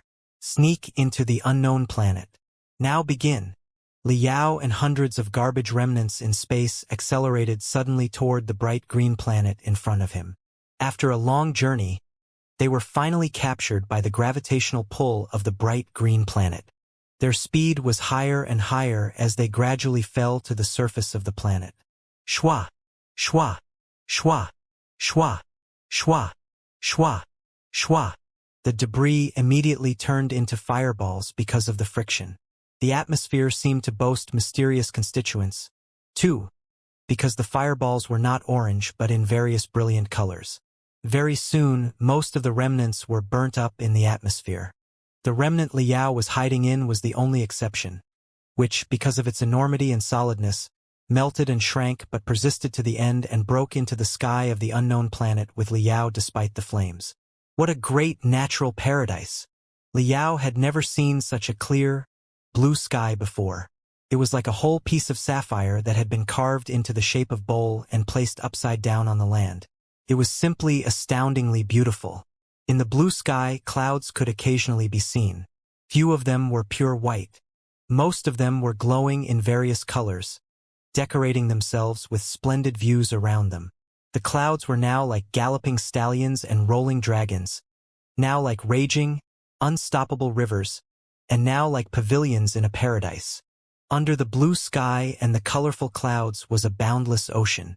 The seawater was pure and peaceful, with a high visibility. The bottom of the sea, hundreds of meters deep, could easily be seen. Colorful, brilliant coral and seaweed, with translucent small fish swimming among them now and then, were shining in the ripples of the ocean. It was like a spectacular undersea forest had been embedded into a green amber. Because of the reflection of the waves, the ocean looked even more unpredictable and mysterious. This was the best example for blue sky and green sea. When Liao looked down from the high sky, he noticed quite a few mountains and islands on the ocean. But there was nothing except overwhelming primitive forests on the islands. When he looked further ahead at the horizon, what he could see on the zigzagging coastline was pure greenness, too, without the slightest trace of modern cities. It was like this place was a desolate planet that had not been developed at all. The civilization here is truly not to be underestimated. In terms of environmental protection, they are too strong. Liao secretly clicked his tongue. The history of colonization in the Imperium of True Human Beings suggested that the more developed a civilization was, the more importance they would attach to environmental protection and the more likely they would build their world in harmony with nature. After all, human beings were animals that had evolved from nature. If possible, nobody was willing to live in the dirty, smoky forests of rebar and cement. For many powerful civilizations, after they finished the cruel primitive accumulation by seriously damaging the environment of the mother planet and exploiting the resources on the mother planet, they would repair the mother planet by mobilizing the resources from elsewhere and establishing natural reserves on the mother planet. thereby revitalizing the mother planet. This should be the case for this particular sector. Chances were that the dominators here had moved all the cities and warring forces to the underground and left the whole surface of the planet to be a huge natural park. The civilization here must have reached the nature-returning level. I can't be too careful. Liao calculated the trajectory of the falling remnant precisely and slightly adjusted it with the power rune arrays of the mystic skeleton battlesuit, ensuring that it was rushing all the way to the continent. The landing point when an explorer was sneaking into an unknown world was highlighted in the arts of colonization in the Imperium of True Human Beings. 2. Generally speaking, the explorer was not suggested to land on the ocean. On one hand, most of the habitable planets had oceans multiple times vaster than continents, with countless ferocious beasts lurking at the bottom of such boundless oceans, which could be even more hideous and brutal than the animals on the continents. It would do the explorer no good if they pissed off the ferocious beasts when they were new to the place. On the other hand, on the flat oceans there was no shelter at all. It would be difficult for the explorer to run away if they were discovered. When Liao was staying on the satellite, he had observed and realized that the fourth planet boasted an enormous continent that probably had a larger area than the continents of the Heaven's Origin sector and the Blood Demon sector combined. Other than that, some islands were scattered around the main continent. The west half of the continent was higher than the east half. A few running rivers marched their way through the continent, creating many fertile plateaus. The plateaus seemed to be the pivot of the civilization. The metropolises and even the capital city, which had the highest population, should be on or below the plateaus. With the situation unclear, Liao did not dare land on the plateaus recklessly. Instead, he went to broken mountains and primitive forests at the south of the continent, a landing point that he had long chosen. Everybody could easily tell that such a place was sparsely populated. There were underground caves and rivers everywhere, too. Even if he was noticed by someone, it would be very convenient for him to run away. Boom! With a long exhaust flame, the shooting star smashed into the forests, like a stroke depicted with fire. Crack! Crack! Crack! The trees were collapsing, and a deep ravine was plowed on the ground. The pungent smell of things being burnt filled the air. The bushes and the weeds were all on fire. Every sign suggested that it was a commonly seen meteorite shower. The remains of the magical equipment had been burnt and melted into a cluster of bizarre-shaped iron block. Whoever came to investigate it would not notice any anomaly. Liao slowly walked out of the fire before returning the mystic skeleton battlesuit to his cosmos ring. From this moment on, he could not keep anything related to the Star Glory Federation with him. Narrowing his eyes, Liao took a deep breath of the air of the new world. Despite the smell of smoke when the buses were scorched, Liao still grinned in great satisfaction. What fresh air! The oxygen percentage in the air is very high, with multiple types of microelements and spiritual gas. With such a high oxygen percentage, the insects must be large in size, and the heavenly materials and earthly treasures will be easier to find, too. The civilization here truly knows how to enjoy themselves. Judging from their efforts in environmental protection, their civilization does not look like an aggressive one. However, everything is just the superficial observation so far. I must investigate it further before I jump to any conclusion. Liao summoned Neltharion from his cosmos ring. After a soft whistle, Neltharion immediately entered the stealth state. Like a breeze melting into the air, it flew toward the north under the manipulation of Liao's telepathic thoughts. The north was relatively close to the plateaus. The odds of finding other people were higher there. Neltharion slithered above the forests without a sound while scanning the spiritual waves hundreds of square kilometers nearby. There seemed to be smoke at the southeast, which appeared to be some small towns. Liao was about to drive Neltharion to explore the southeast, when chaotic spiritual waves, mixed with intimidating killing intent, came over from the north, giving every sign that it was a battle between two armies or two experts. Something is going on. His heart pounding, Liao hurried to press Neltharion into the forests and flew it toward the source of the mayhem carefully under the coverage of the branches and crowns. It appears that the world here is not as peaceful as it appears to be. But this is a great opportunity for me. I can take the chance to observe the battle patterns and the average combatability of the world. It will be even better if I can blend into them. Like an invisible gecko, Neltharion slowly drove close to the battlefield. The shouts from the battlefield became clearer and clearer.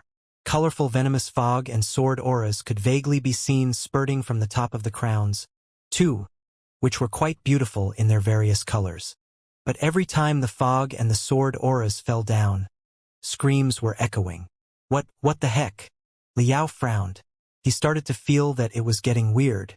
As an expert in jungle warfare himself, he knew that the most critical factor in a battle in the jungle was inconspicuousness. The two parties engaged in the battle should both be as quiet as they could because any sound that they made meant their failure or even death. But those guys were shouting so loudly that they seemed to be fearing that they could not be found out. Were they playing some sort of drama? When Neltharion finally captured the whole view of Neltharion, Liao was dumbfounded as if hit by lightning and did not come back to himself for a long time. What in heaven's name is this? The battle was taking place next to a lake that was a joint of two brooks in the forests. Two troops were engaged in a fierce battle. Their blood had turned the lake red. One of the troops was made of ferocious-looking barbarians who had long hair and tattoos all over their body. They were either wearing vine armor and bone blades or colorful feathers from head to toe, carrying vipers in both arms, or driving bizarre-shaped lions or tigers. The other troop was wearing vintage-style armor. They were much more organized and holding their own banner.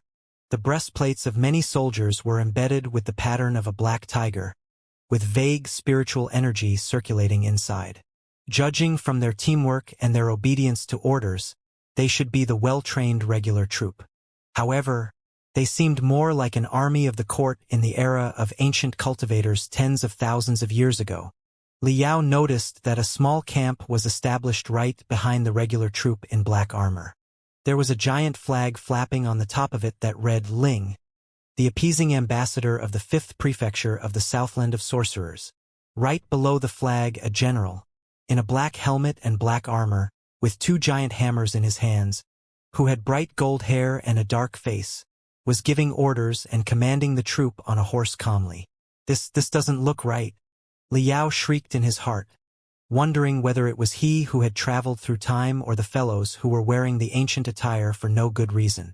The queer clothing of the two troops and their clumsy if not shabby blades made them look more like figurantes who had just run off the set of a movie set in the ancient times.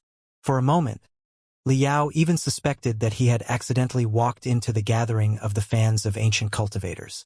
Such fellows were both in the Heaven's Origin sector and the Flying Star sector. They were fond of the fashion and the unworldliness of the ancient cultivators. They often bought the ancient clothes and magical equipment and decorated themselves before they had a party and took photos of each other. It was sort of a way to promote the traditional culture that their ancestors had left for them.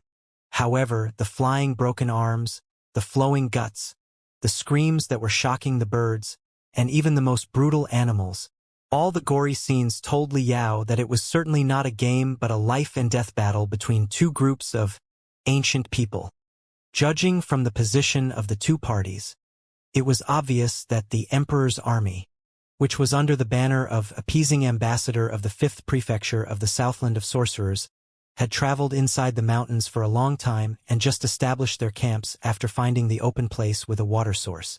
As it turned out, they were ambushed by the forest barbarians who were short, slim, and wearing fancy clothes. The barbarians seemed to have been lurking in the branches and mud in the first place and marched into the heart of the Emperor's army easily. Therefore, the battle was already the cruelest state the moment it began. Why is everything like this? Liao could not figure out the reason at all. Judging from the armor, blades, and flags of the two parties, the civilization was still at a very underdeveloped phase. It was the living examples of the history books and Oyezi's dreams. How was it possible? It had to be noted that the civilization of mankind had already been pushed to a splendid peak in the Star Ocean Imperium 10,000 years ago.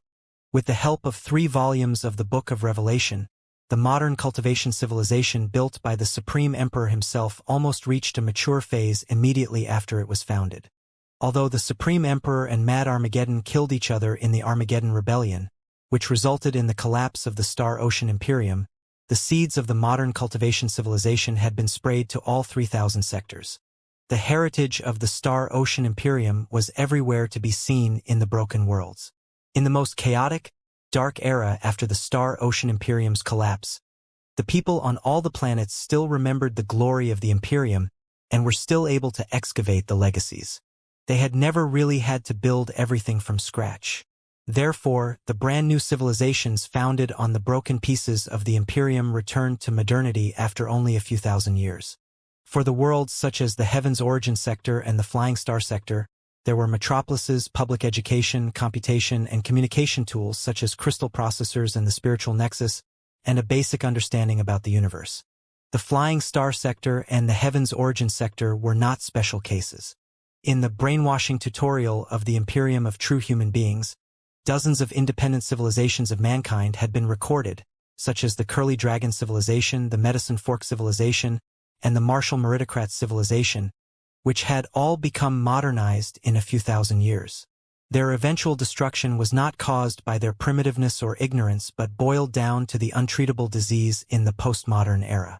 In the sectors reigned by the demons, such as the Blood Demon sector, the original appearance of the planet seemed to have been kept, but it was simply because demons chose a different approach of development. The civilizations of demons, based on biochemistry, also boasted biochemical brains, skeleton warships, biochemical beasts, networks founded on brainwaves, and other rather modern techniques and devices. The most primitive planet that Liao had ever come across was probably Iron Plateau. However, Iron Plateau was a special case because it had suffered a violent apocalyptic strike that nearly terminated the civilization. Even so, the Qi trainers on Iron Plateau still developed all kinds of magical equipment based on true Qi. Then, with the true Qi magical equipment, they created a unique, true Qi civilization, which considered the true Qi containers as the sources of power. They also had true Qi trains, true Qi airships, large factories, big cities, and other modern magical equipment and facilities. Liao had never thought that he would run into an ancient civilization, in its full sense, which seemed to still be in a feudal society. This doesn't make any sense. Even leaving the great development of the Star Ocean Imperium, the civilizations of the demons already evolved to a remarkable level at the end of the Great Dark Era, in which the universe was reigned by the demons. Why is everything like this? Liao mumbled to himself. Then, he suddenly realized something. The world had been covered inside the dark nebula for tens of thousands of years.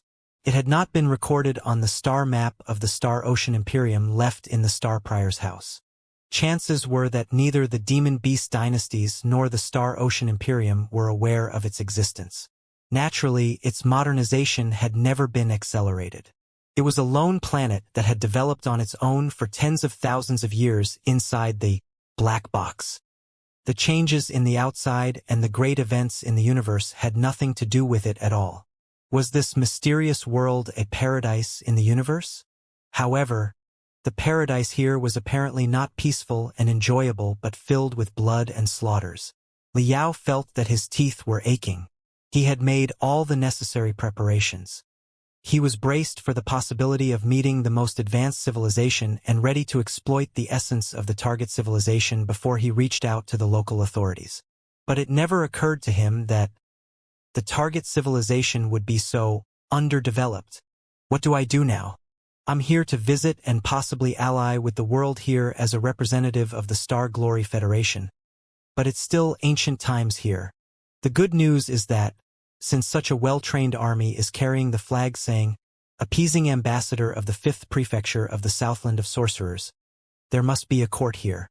With Oyezi's abundant memories, and now that he had advanced into the nascent soul stage, he had a basic understanding about the customs in the world of ancient cultivators now. The so-called appeasing ambassador was a commonly seen official title in different worlds of ancient cultivators. Generally speaking, the central dynasties at the plateaus would establish appeasing bureaus at the frontiers and the primitive lands. Such agencies were responsible for intimidating the foreign races and suppressing any rebellions. It's not too bad. There's at least a central government here. I know who I should turn to. If it were a civilization of bloody battles, which was a jungle society, where everybody disagreed with each other and feasted on each other's blood. Liao would not even know whom he should negotiate with. The bad news is that, since there's a court, there must be a king or an emperor sitting in the court. Should I go to the emperor and tell him, "Your Majesty, did you know that the world we are living in is in fact a large place? There are hundreds of other worlds beyond your territory, and I happen to be an alien from one of the worlds." Liao sighed and suddenly felt that the alliance would be tricky. He had never been particularly fond of the ancient cultivators after swallowing Oyezi's memories and gaining a basic understanding about the ancient cultivators. It was because the ancient cultivators were more like the immortal cultivators, who regarded the ordinary people as ants, in terms of their belief. Of course, the ancient cultivators were not necessarily unpardonable fiends.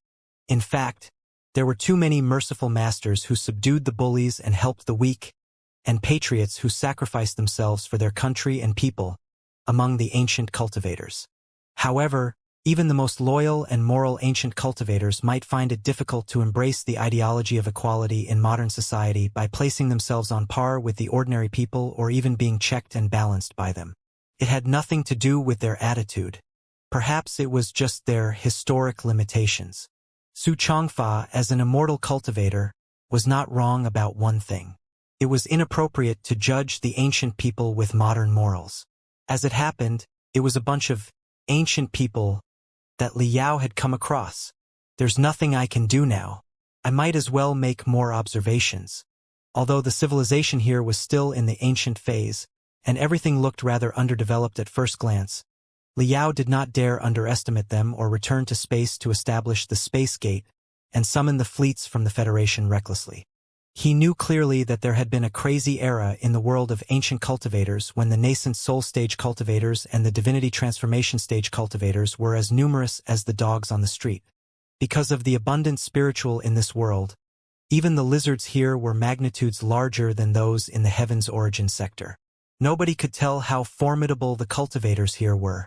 If he underestimated the capabilities of the world and summoned the space fleets of the Federation rashly to demonstrate his power, only to discover that the civilization sent out 50 divinity transformation stage cultivators in a row, then Liao's negligence would certainly be unpardonable. Before summoning the main troops of the Federation, there are a few critical questions that I must figure out first. Firstly, is the civilization that is suspected to be a world of ancient cultivators the real dominator of the planet? Or is it simply the puppet on the surface controlled by another civilization below the ground or in outer space that is 100 times more developed? Secondly, how exactly was the world hidden in the black box? And what happened hundreds of thousands of years ago? Thirdly, how many nascent soul stage cultivators and divinity transformation stage cultivators are out there in the world? If there are indeed a lot of them, how much damage can they cause to a civilization of modern cultivators when they are on a rampage? Fourthly, and most critically, what was the signal sent to the outside world 100 years ago about? Was it sent by the ancient cultivators here? What was their purpose? Liao did not know how terrifying a divinity transformation stage cultivator could be. On Liao's path of training, the one with the highest cultivation should be the supreme space pirate Xianxia, who hid in his residence in the underground fortress on Spider Den in the Flying Star sector to break into the divinity transformation stage. Liao had spent quite a few years in the Supreme Space Pirate's residence absorbing Yen Xinjian's heritage. It had been the most beneficial seclusion in his life of training. Not only did he successfully march into the superlative height of the core formation stage, the training also laid a solid foundation for him to break into the nascent soul stage when he was only in his 30s. To some extent, he had received Yen Xinjian's tutelage and could almost be called Yen Xinjian's true disciple. Yen Xinjian died because of mental derangement when he only touched the threshold of the divinity transformation stage. Inferring the average capabilities of the divinity transformation stage cultivators with Yen Xinjian's cultivation, Liao pondered for a long time but still felt that only one divinity transformation stage cultivator would be able to cause world-blighting damage if he snuck into the Star Glory Federation. The two troops fighting in the forest were, of course, neither in the nascent soul stage nor the divinity transformation stage. It was not even a fight of pure cultivators but a battle between ordinary people led by a few cultivators.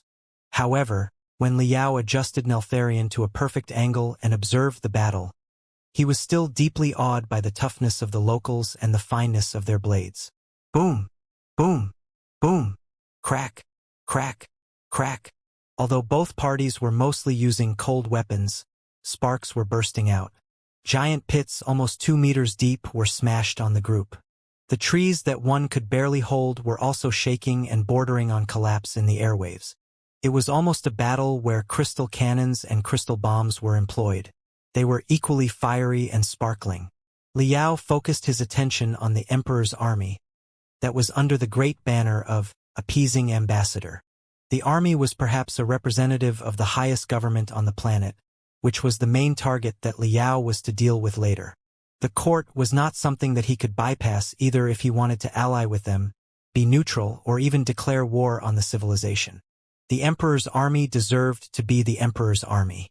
Although most of the soldiers in the ancient troop that had tiger-like stripes on their breastplates were ordinary people, they were mostly tall, muscular experts with bulging temples and glittering eyes. Ripples were spreading out whenever they kicked or punched. Judging from the sound when they waved their heavy sabers, the weapons weighed at least 50 kilograms. It was not a historical fiction, where the heroes could easily exert a force of 400 newtons with their arms. In the real world, those who could wave sabers weighing 50 newtons easily were certainly experts among experts. This is rather awesome, Liao secretly commented. The average capability of the troop was almost at the peak of ordinary fighters. In the standard of the Star Glory Federation, it was almost equal to a spiritual actualization quotient of 90%. Liao recalled a few elite special forces in the Star Glory Federation and discovered that the ordinary soldiers on his side, if using pure cold weapons such as chainswords instead of the hot weapons such as crystal cannons, were absolutely no match for the soldiers here. It was quite normal. In the modern society, while the magical equipment found its way into all households making everyone's life easier, they somewhat diminished people's instincts and wildness. During certain periods in history, it was quite normal that the ancient people were better at wilderness survival and close-distance battles. Besides, the oxygen percentage of this world was very high, and the spiritual energy was rather abundant. It was not strange at all that a large batch of top fighters distinguished themselves. The average build of the soldiers here is even better than anybody else on Iron Plateau other than the Chi trainers. Liao pondered to himself. If such a magnificent army joined the Federation, they would certainly make a powerful assault team after they were equipped with modern chainswords, vibration sabers, and crystal cannons. Even if they were engaged with the immortal cultivators, they would still be able to have a head-on clash with the enemy. On the other hand, if they were to join the Imperium of True Human Beings side as the cannon fodder, it would certainly be a disaster for the Federation. Moreover, other than the ordinary soldiers who were all top fighters, there were also some refinement stage cultivators in the Emperor's army. They mostly wore armor that was even more fresh and glamorous. Other than the tiger stripes on their chest, their shoulder armor was also shaped into a roaring tiger. Their sabers were even more daunting than the weapons of the ordinary soldiers, like tigers' teeth magnified dozens of times. Spiritual energy was vaguely circling around the edge of the saber. After every slash, a blade aura several meters long would be unleashed, which would be condensed into the appearance of rushing tigers after ripping apart the air. Even the enemy more than 10 meters away might be torn into pieces by the rushing tigers. The vanguards and the captains in the army are all cultivators in the refinement stage. It appears that the world of cultivators and the mortal world on this planet are deeply involved with each other. The ancient cultivators had many different social forms. For some of the worlds where spiritual energy was not abundant, only the natural paradises such as mountains and forests might boast a reserve of spiritual energy. Therefore, the number of cultivators was few. Such cultivators were not necessarily related to the mortal world. They were often the deities in the groundless folklores. In some other worlds, the cultivators established their own system and acted under different sects. The so-called dynasties were merely the puppets of such sects. There might be few cultivators in the court or in the army. Most of the cultivators would stay in the headquarters of their sects and occasionally go down the mountains to remote control the puppets. However, in some of the worlds of ancient cultivators, the local dynasties were established by the cultivators, and the cultivators were integrated into the mortal world in every aspect. The emperor was a cultivator, and the major ministers and generals were cultivators, too. Such cases were not rare, either. It seemed that the world here was an excellent example. Because of the overly abundant spiritual energy in the world, the number of cultivators was likely very high. It was impossible for them to live in seclusion. They had to go into the world of mortals and construct a relatively stable social system together with the ordinary people for the sake of the benefits of both parties. Under the lead of the vanguards and captains who were in the refinement stage, the emperor's army fought back like tigers and wolves. They gradually recovered from the shock of being ambushed and reorganized their battle formation. However, since the barbarians were bold enough to bite the hard bone that was the emperor's army, their teeth were certainly rather tough, too. In terms of their body figure, born and raised in the hot and damp southern land, they were much more slender than the soldiers from the central land. However, their bronze-colored skin and their muscles that resembled dried beef indicated their excellent body build. As natural-born jungle hunters, they were jumping up and down among the branches like slippery monkeys and appeared right behind the emperor's army without a sound like ghosts. Compared with the fine armor and blades of the emperor's army, their equipment was much more ragged. However, the venomous fog they spurted out, the vipers on their arms, and the scorpions, centipedes, and other pests hidden inside the bamboo baskets they carried significantly made up for the shortcoming of their gear. The emperor's army was struggling to deal with them, even in the head-on clashes. Liao's eyes were keen enough to notice that a vanguard in the refinement stage in the emperor's army was blocked by a short, thin barbarian. The blades of the two parties raised clusters of sparks after collision, but neither of them could defeat the other. Upon closer inspection, Liao discovered that, while the vanguard was summoning his spiritual energy with his face flushing, the barbarian's pupils turned into two narrow slots, and his jaw and his teeth protruded out. This is a demon. Liao saw through the changes of the barbarian easily. When the vanguard of the emperor's army was unleashing the spiritual energy without bothering anything, the barbarian was bombarding his mitochondria, awakening the primeval cells inside his body, and displaying part of the features of demons. However, the barbarians did not seem pure demons, either. They were more like hybrids of human beings and demons and only kept part of the features of demons. But it does make sense. It should be noted that there was no distinction between human beings and demons in the primeval era. Demons were merely another battle form of human beings. Everybody was a comrade who was enlightened by the Nuwa clan and who fought side by side. The serious contradiction between human beings and demons in the outside civilizations is because the Ultimate One sect, 40,000 years, was insane enough to transform them into Ultimate One demons in their pursuit to rule over the entire universe, which led to the 30,000 years of Great Dark Era. It is the source of the bloody grudge between the two parties. If the sector here hasn't reached out to other worlds for tens of thousands of years, naturally, they know neither the Ultimate One demons nor the Great Dark Era. Then, it is perfectly normal that the boundary between human beings and demons is ambiguous here, and that some of them were even married and gave birth to hybrid descendants. Honestly speaking, the weapons, battle techniques, and organization of the Emperor's army were all better than those of the barbarians. If the two parties fought on an open plateau, the barbarians would have been beaten to the ground in several minutes. However, the battlefield was a forest, with smoke, swamps, and pits everywhere. The terrain was in the barbarians' favor, and they were well prepared for the ambush. Together with their determination to die together with the enemy, they even managed to fight on par with the Emperor's army without losing. The Emperor's army grew somewhat agitated when they failed to defeat the enemy after so long. After all, they were on an expedition mission. One casualty meant one fewer warrior. Even if 10 barbarians were killed in the meantime, the vacancies would be filled easily from the forest that was as boundless as the ocean. The black-armored general under the appeasing ambassador of the 5th prefecture of the Southland of Sorcerers suddenly roared before he bashed the 2 hammers in his hands hard, raising a deafening noise. The 2 hammers were embedded with hundreds of colorful rings respectively. After the violent collision, The bronze rings rotated quickly and unleashed mystic rays, covering the battlefield several square kilometers nearby like an upside-down bowl.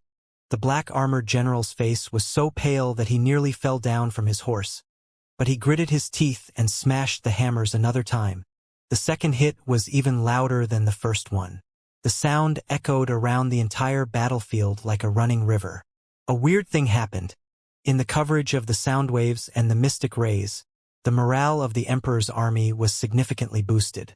All the ordinary soldiers bulged their eyes, their skin breaking apart and their muscles protruding. The vanguards and the captains were even more rampant, and the auras of their blades were surging out like rainbows.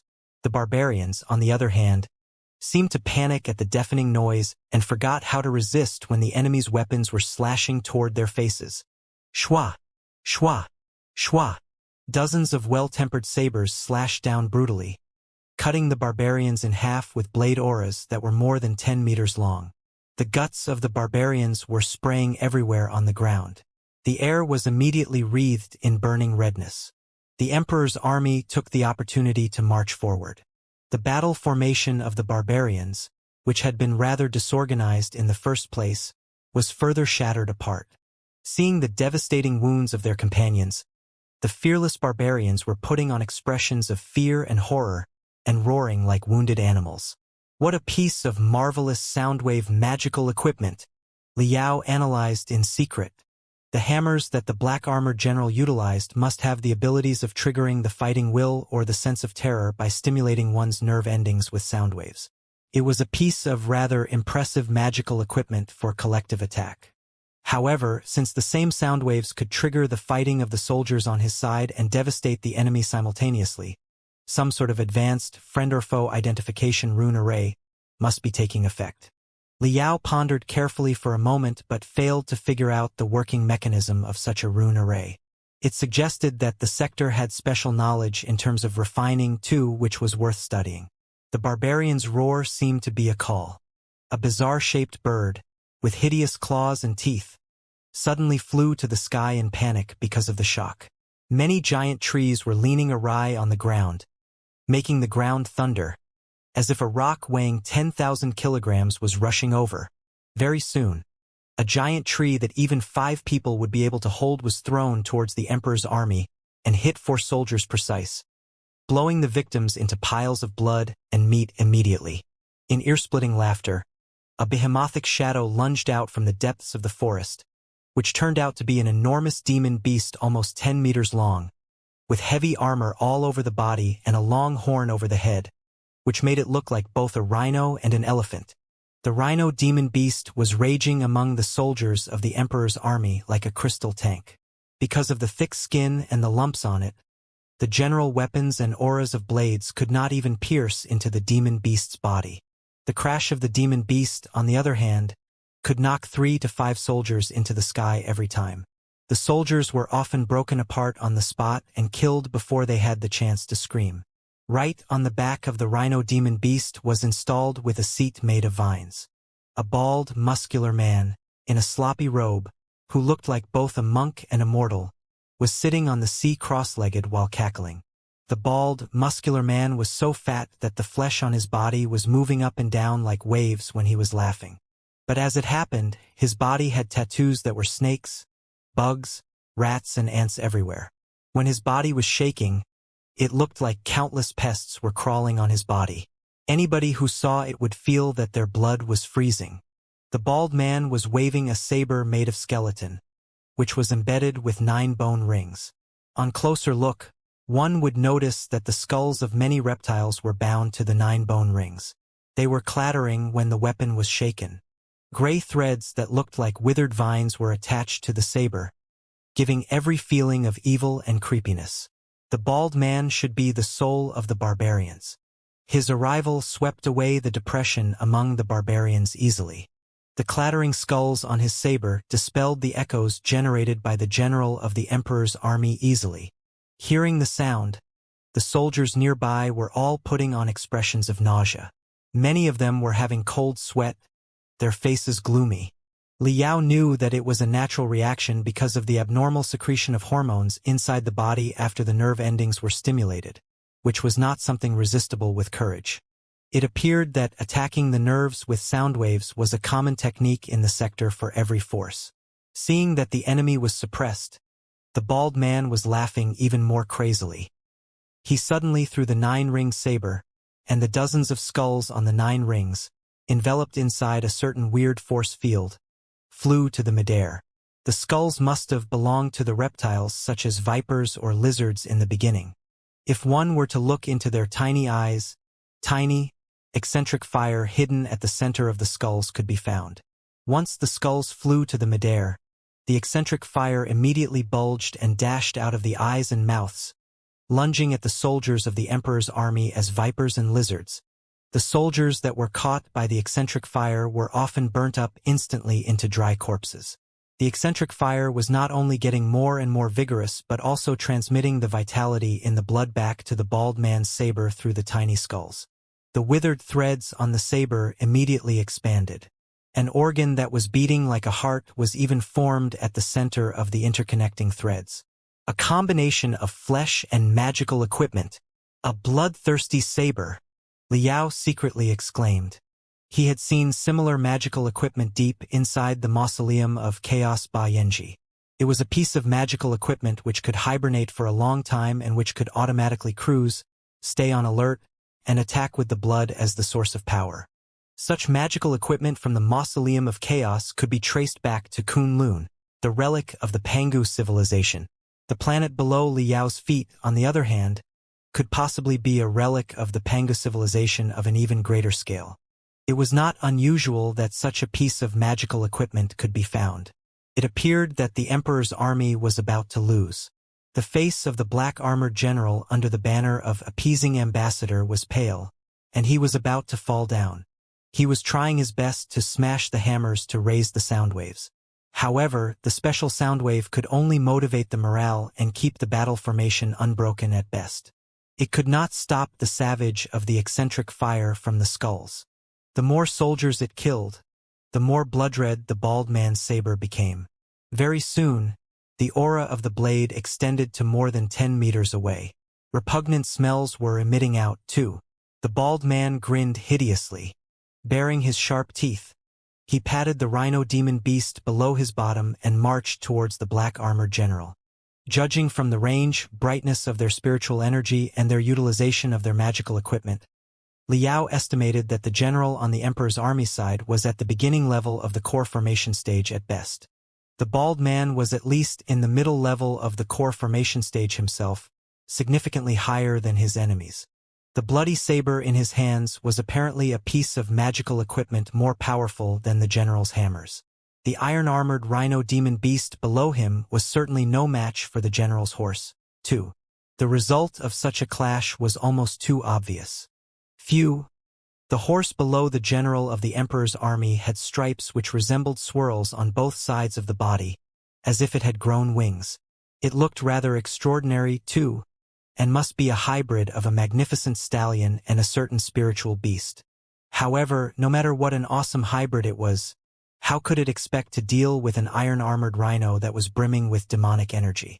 Seeing that the enemy was crushing over like a huge mountain of meat, the horse stood on its feet because of the shock and nearly knocked the general off its back. The fat, bald man, naturally, wouldn't let go of such a great opportunity.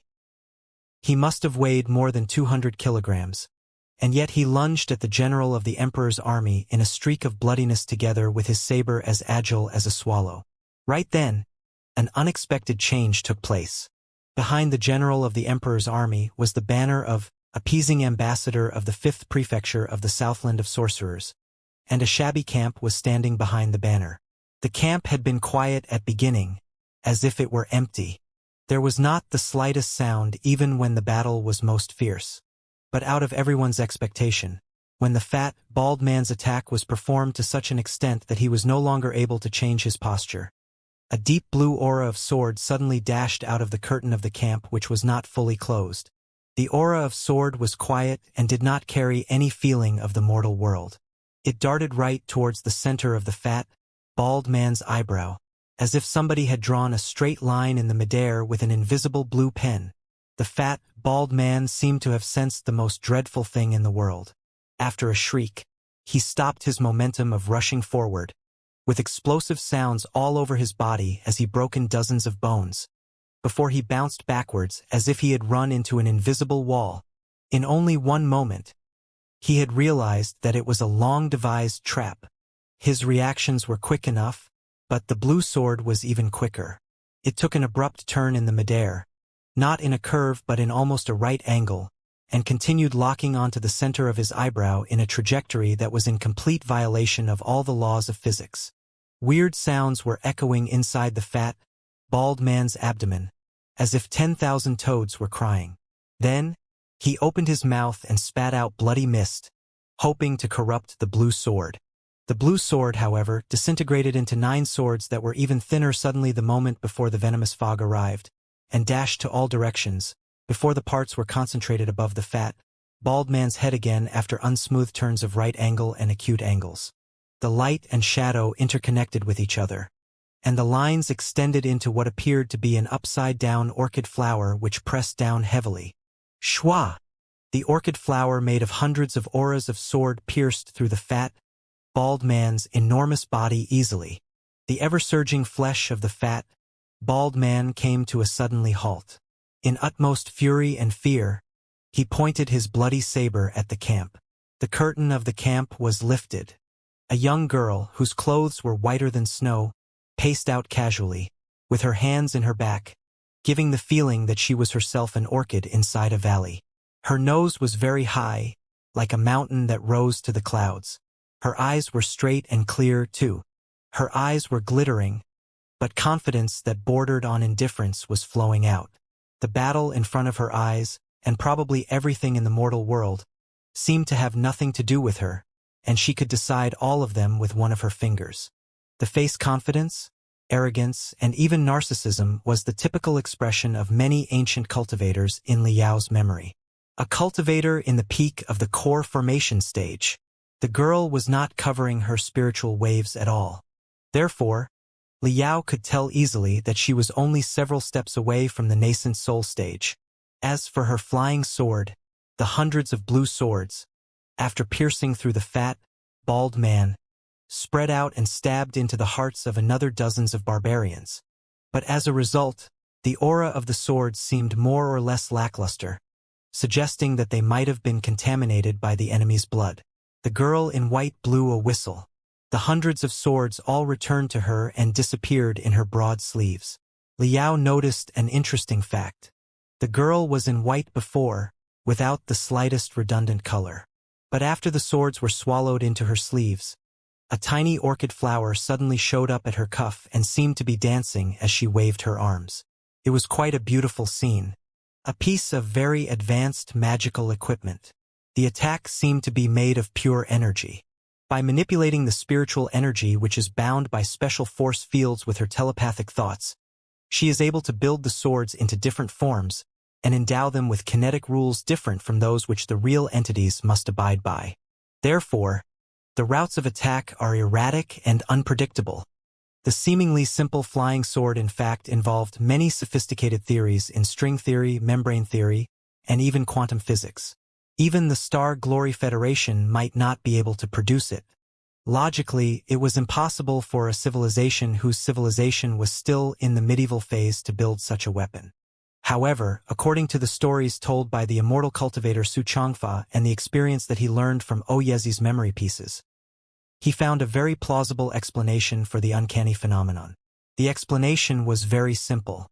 The magical equipment that surpassed the era it was in often boasted units or rune arrays left by the Pangu clan or the Nuwa clan as the core parts. Their offspring were merely adding new ancillary units to the magical equipment pieces of the primeval era. It was like a primitive barbarian in the Stone Age who picked up a military dagger produced through modern technologies. The primitive barbarian did not need to understand the procedures, mechanisms, and usages of the modern dagger. He could simply tie the dagger to a bone or a twig, thereby creating an invincible and marvelous weapon. Building such a dagger from scratch was 10,000 years more difficult than tying the dagger to a stick. Therefore, although the ancient cultivators had boasted a lot of powerful magical equipment unimaginable to the modern cultivators, It did not imply that the ancient cultivators were smarter than their modern counterparts. The only reason was that the ancient people lived closer to the primeval era, and it was easier for them to excavate the pieces of the primeval magical equipment. With the units they found as the cores, they would be able to assemble the mysterious ultimate treasures quickly. The ancient cultivators had basically spoiled all the primeval treasures, leaving no heritages to the modern cultivators. Therefore, it was much more troublesome for the latter to develop. Of course, the easy was only in a relative sense. At the very least, in Liao's memories, it was certainly a great event if a broken piece of the primeval magical equipment was excavated in the world that Oyezi lived in. The experts everywhere would fight over it. The primeval treasures had no owners. Whoever qualified would claim them. How could anyone be qualified? Of course, when their fists were tough enough. In Oyezi's world, it was often the case that only experts above the nascent soul stage were entitled to a primeval treasure.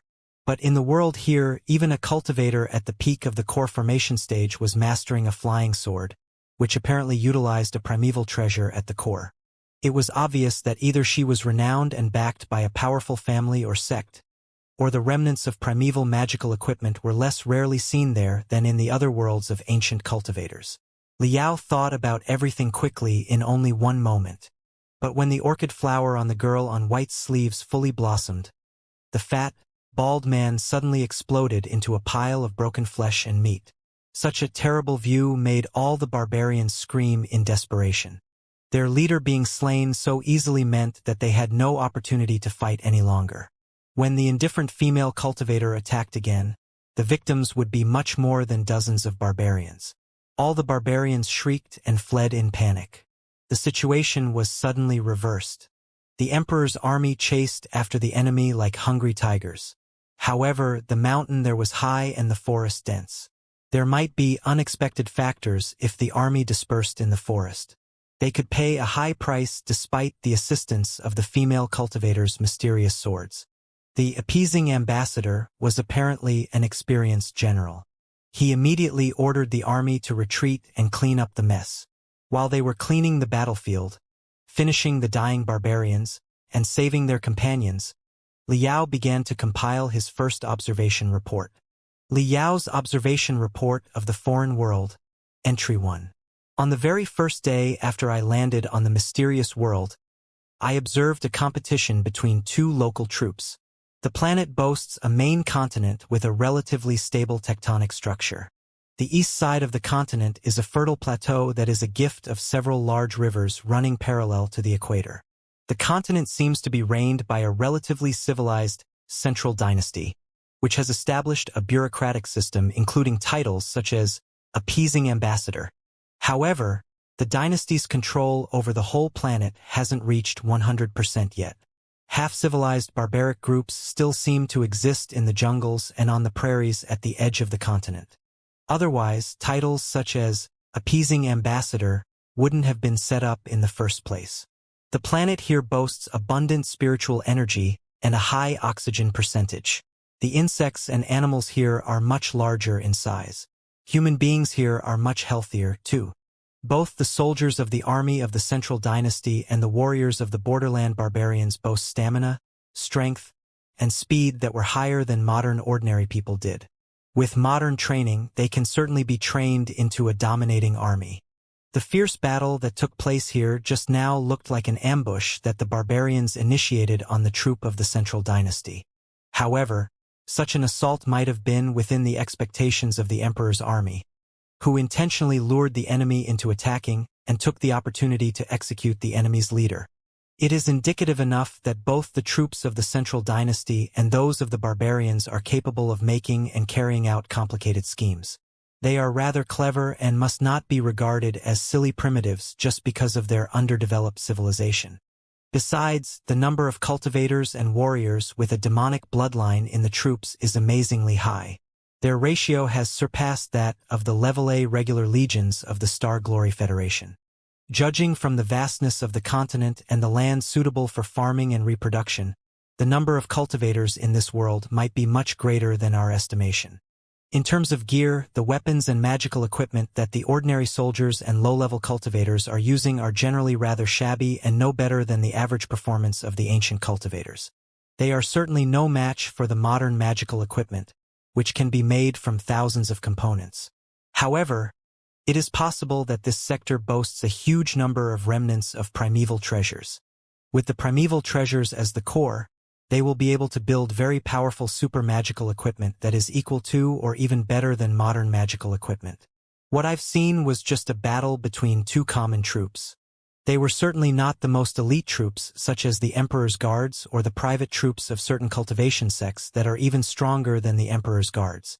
But the tip of the iceberg already suggests that the capabilities of this sector are not half bad. Even if they cannot expect to compete with the modern war system on the vast plateaus and boundless space, it will still be a major headache if a squad of the ancient cultivators break into our starships and have a head-on battle with us in the narrow cabins. Up till now, there has been no sign of the sector's cross-space attack abilities yet. However, a very serious question must be brought to attention. It is doubtless that the Imperium of true human beings has such abilities. What if the expedition army of the Imperium reached out to the sector and bought the local experts with magical equipment, training arts, and even the land and population of the Federation as baits, thereby establishing a mercenary army of nascent soul stage cultivators and even divinity transformation stage cultivators? It is also a commonly adopted approach in the Imperium of true human beings colonization. Ask the locals to fight the locals. After the locals of multiple worlds are all exhausted, the army of the Imperium will take advantage of all of them unstoppably. The ancient cultivators here, who are still in the primitive era and do not know the cruelty of the outside world, may find the temptation irresistible. We must prevent such a scenario from happening, or we can even do unto them as they would have done unto us. If we cannot ally with this sector, the experts of this sector should be hired by the Federation instead of the Imperium as mercenaries. The Imperium might be very powerful, but it is not entirely impossible for the Federation, after absorbing and digesting the relics on Kunlun, to propose more attractive offers to win the support of the local cultivators and establish an overseas mercenary legion of the Star Glory Federation. Everything above is just my preliminary observation. Whether or not the sector is as simple as it appears to be, whether or not there are deeper secrets, and what exactly the mysterious signal 100 years ago was about require more exploration. Liao finished the first report. The battlefield was soon cleaned up. The forest where blood was boiling a moment ago fell silent again. Liao rubbed his temples softly, thinking about how to meet with this appeasing ambassador of the 5th prefecture of the Southland of Sorcerers. It was certainly not because he favored the rightful dynasty, and only saw the court in his eyes. For him, whose vision had been expanded to the entire sea of stars, the human beings of all the 3,000 sectors were compatriots. Both the Emperor's army and the barbarians in the forests were more or less the same. Liao had accepted the demons who had 8 legs. He was a monster who might grow sharp teeth and claws after a sneeze. Why would he discriminate against the seemingly hideous barbarians? The only problem was that he did not have much time left, considering that he had wandered through space for 100 years and that the Black Wind Fleet of the Imperium of true human beings was coming anytime. He was not interested in playing a game of upgrading from zero through pretentious acting. He had to negotiate with the highest authorities and best experts of this sector on equal terms as quickly as possible. It appeared now that the highest authorities of this sector were probably the court behind the appeasing ambassador. The best expert was either the Emperor himself or the leaders of the noble families who manipulated the Emperor as a puppet. All in all, he could not avoid reaching out to them. The troop here is well trained. All the soldiers possessed badges and ID numbers. Also, they know each other quite well. It's unlikely for me to join them under the disguise of a soldier. Even if I do, I wouldn't be able to obtain much useful intelligence. What about pretending to be a barbarian? Not an option. They are quite decisive and merciless about the barbarians. They don't keep any captives. What should I? What's this? While Liao was pondering his move next, he suddenly sensed subtle waves. Neltharion activated all the probe magical equipment to the maximum. Very soon, A mosquito with bright golden wings in the bushes nearby was locked onto. Behind the seemingly common mosquito that was approximately the size of a dragonfly was an extremely tiny telepathic thought that extended into the depths of the mountain. Somebody was remotely controlling the mosquito from far away. Liao was suddenly alarmed. He immediately realized that he was not the only observer in the darkness. Liao suddenly felt that he was lucky. He had been cautious enough to not leave any trace behind after he landed. Otherwise, even if the army of the court overlooked him, the observer that had been prying in the darkness certainly would have grown suspicious. He would have been mired in endless trouble. The fact that the stranger could attach a feeble telepathic thought to a mosquito and remotely control it from several mountains away suggested that his cultivation was at least as good as that of the female sword cultivator at the peak of the core formation stage. Thankfully, the mosquito was made of flesh and blood, so not too many techniques could be stored inside the tiny body. It was already its limits to observe the battle. Neltharion, on the other hand, was a piece of cutting-edge magical equipment from the Star Ocean Imperium that had been constantly improved by Liao. When it was hidden in the air, a tiny mosquito could certainly not detect it. Therefore, it was Liao who discovered a second observer, not the other way around. The discovery gave Liao a great advantage in the secret battle. The mosquito slightly shivered. As if attracted by a spiritual thread, it flew toward the depths of the forest. Pondering for a moment, Liao ordered Neltharion to follow the mosquito, planning to meet the mysterious observer. The army of the court, commanded by the appeasing ambassador of the 5th prefecture of the Southland of Sorcerers, was large with many soldiers. It was impossible that the army would vanish into thin air from the forest. A lot of traces would be left behind by the wagons and horses after the army passed. Neltharion had recorded the terrain nearby. Even if the army was lost right now, it was easy for Liao to keep track of the army by following their traces. The mysterious observer, on the other hand, might not be found again once lost. Liao had a vague feeling that the level of the stranger should be far higher than the female sword cultivator.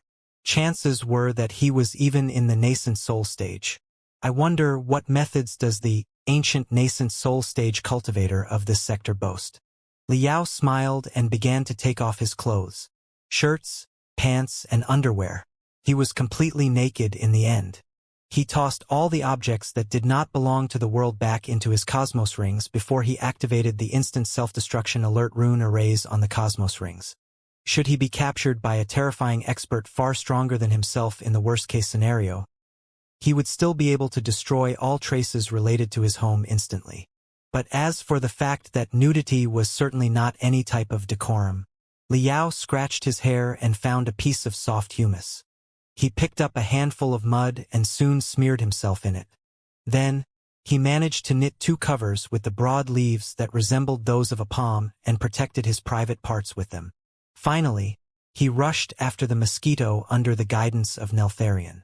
The master of the mosquito must not have dreamt that somebody could perceive his enchanted insect inside the forest that was brimming with venomous fog. The mosquito was swaggering forward without the slightest concealment. After passing 2 mountains, it almost turned into a streak of bright gold at a speed higher than that of a bird. However, it was true that the area was a desolate and harsh land. The giant trees dozens of meters tall blocked all the sunshine. Swamps and caves whose depth nobody could tell were everywhere. Many lethal snakes, rats, and ants were also lurking in the branches and grass, too. Liao estimated that, not just the troops from the Central Dynasty, even the local barbarians of the area might not have the courage to approach. The land in the front suddenly sank. A deep, narrow canyon appeared, as if the ground had been slashed upon brutally. On the cliffs of the canyon grew bizarre-shaped trees whose dense crowns blocked Liao's vision. Like the duckweed that floated on the top of a pond, they stopped everybody from examining how deep the canyon was. Very soon, however, the sound of water echoed from the bottom of the canyon, as if a river was surging from the depths. There was not the slightest track created by animals when they walked by near the canyon. Not just the ordinary people, even the toughest fighters would not dare to explore the area by themselves. Liao noticed a weird phenomenon. After surpassing quite a few high mountains in a row, He heard the shrieks of animals everywhere from the primitive forest. He had also sensed the auras of some rather intimidating demon beasts, which suggested that this place was a paradise for wildlife. But after he reached the canyon, he could not hear the sound of any living creatures, not even the slithering noises of the snakes and rats. Although the forest there was even more dense and even had a clear water source. The seemingly vigorous forest was like a silent graveyard. Although the sun was burning in the sky, there was nothing but chilly air in the forest. The mosquito dived down into the canyon. Neltharion still tailed it, neither too distant nor too close, in the stealth state. Liao activated the Great Dream Tortoise hibernation art that Gue Suesho had taught him silently, and reduced his physiological signs such as breath and heartbeat to the minimum in the high-speed movement. Not only was the Great Dream Tortoise hibernation art a device for hibernation, it also had another great advantage, which was that the physiological signs on the surface of the body could be reduced during short-time strenuous movements. So, a body might appear cold although it was burning hot inside. Right now, if somebody observed Liao's skin with a microscope, they would discover that Liao's pores had been fully sealed, and his skin was as smooth as a mirror. He looked like a person born without pores. The spiritual energy, bodily fluid, and smell, which escaped through the pores, were naturally kept inside the body. Before, Liao had studied similar stealth techniques, but the general techniques only allowed him to hide himself in the still state. The Great Dream Tortoise hibernation art was much more incredible in that it allowed Liao to not leak any smell or wave while he was rushing forward. The canyon was extremely deep. It was narrow at the top but got broader as he descended. After passing through the upper layer that was occupied by the overwhelming crowns of the trees, he discovered that dark fog was rolling up and down in front of him. At the bottom of the canyon was a large river in pale white. Like an angry dragon, it was crashing and tearing apart the rocks on the two sides of the canyon.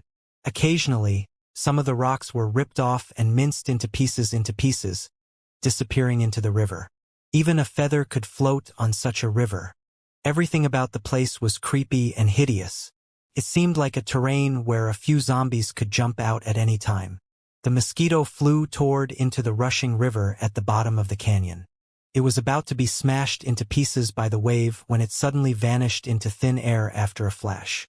Blinking his eyes, Liao discovered, after maneuvering Neltharion to take quite a few circles, that right behind a horizontal, half-dead tree on one side of the canyon close to the surface of the river was a crack that was well hidden and only allowed one person to pass through at a time. Although the tree was not huge, its roots were rather dense and almost blocked the crack entirely like a natural barrier. If Liao had not seen the mosquito crawling into it, it would have been difficult for him to notice the crack even if he searched with his full attention. Neltharion passed through the gaps among the roots carefully and groped for a long time in the darkness along the zigzagging gap until there were suddenly no more obstacles ahead. It turned out to be a very broad underground cave. The underground cave was more than 100 meters long and wide. Traces of manual work were obvious. There were quite a few cracks on the top leading to nobody knew where. Occasionally, pale white brilliance was leaking down, illuminating the entire cave. When Liao calmed himself and observed again, he noticed that the cave was not just illuminated by the brilliance showered from the gaps on the dome, but also by the bones that had occupied the entire cave. Most of the bones were bright gold, deep red, bronze, and various other colors. They were countless times larger than the bones of human beings. However, the hands, feet, and skulls resembling those of human beings could still vaguely be distinguished. They were well-preserved remains of the members of the Pangu clan or the Nuwa clan. Liao's eyes suddenly shined. The remains of the Pangu civilization was another piece of evidence that the mysterious world of ancient cultivators was deeply related to the Pangu civilization. However, other than the primeval bones with intimidating auras, some of the skeletons belonged to human beings. Judging from the dry residue on the skeletons, they had only recently been killed. Also, the dead bodies were rather young and small. They seemed to be little kids, if not newborn babies. Is there an evil cultivator torturing living people here? Liao's eyebrow was immediately furrowed. He knew that evil arts to baptize the magical equipment with living people existed in many worlds of ancient cultivators. It was also a tradition of the desolate cultivators to magnify the power of their magical equipment by sacrificing the living people and melting the victims' souls into the magical equipment. As for the victims to be sacrificed, infants whose souls were still unpolluted were the best choices. If explained with modern theories, it was probably because the structure of the force fields of the infants were relatively stable because their souls had not been contaminated by cosmic radiation yet. Liao found almost 20 skeletons of kids that were relatively intact. As for the scattered bones, there were simply too many of them to count. Such a gory view stirred his mind and raised his killing intent despite his calmness. In the deepest part of the cave was an altar made of black rocks.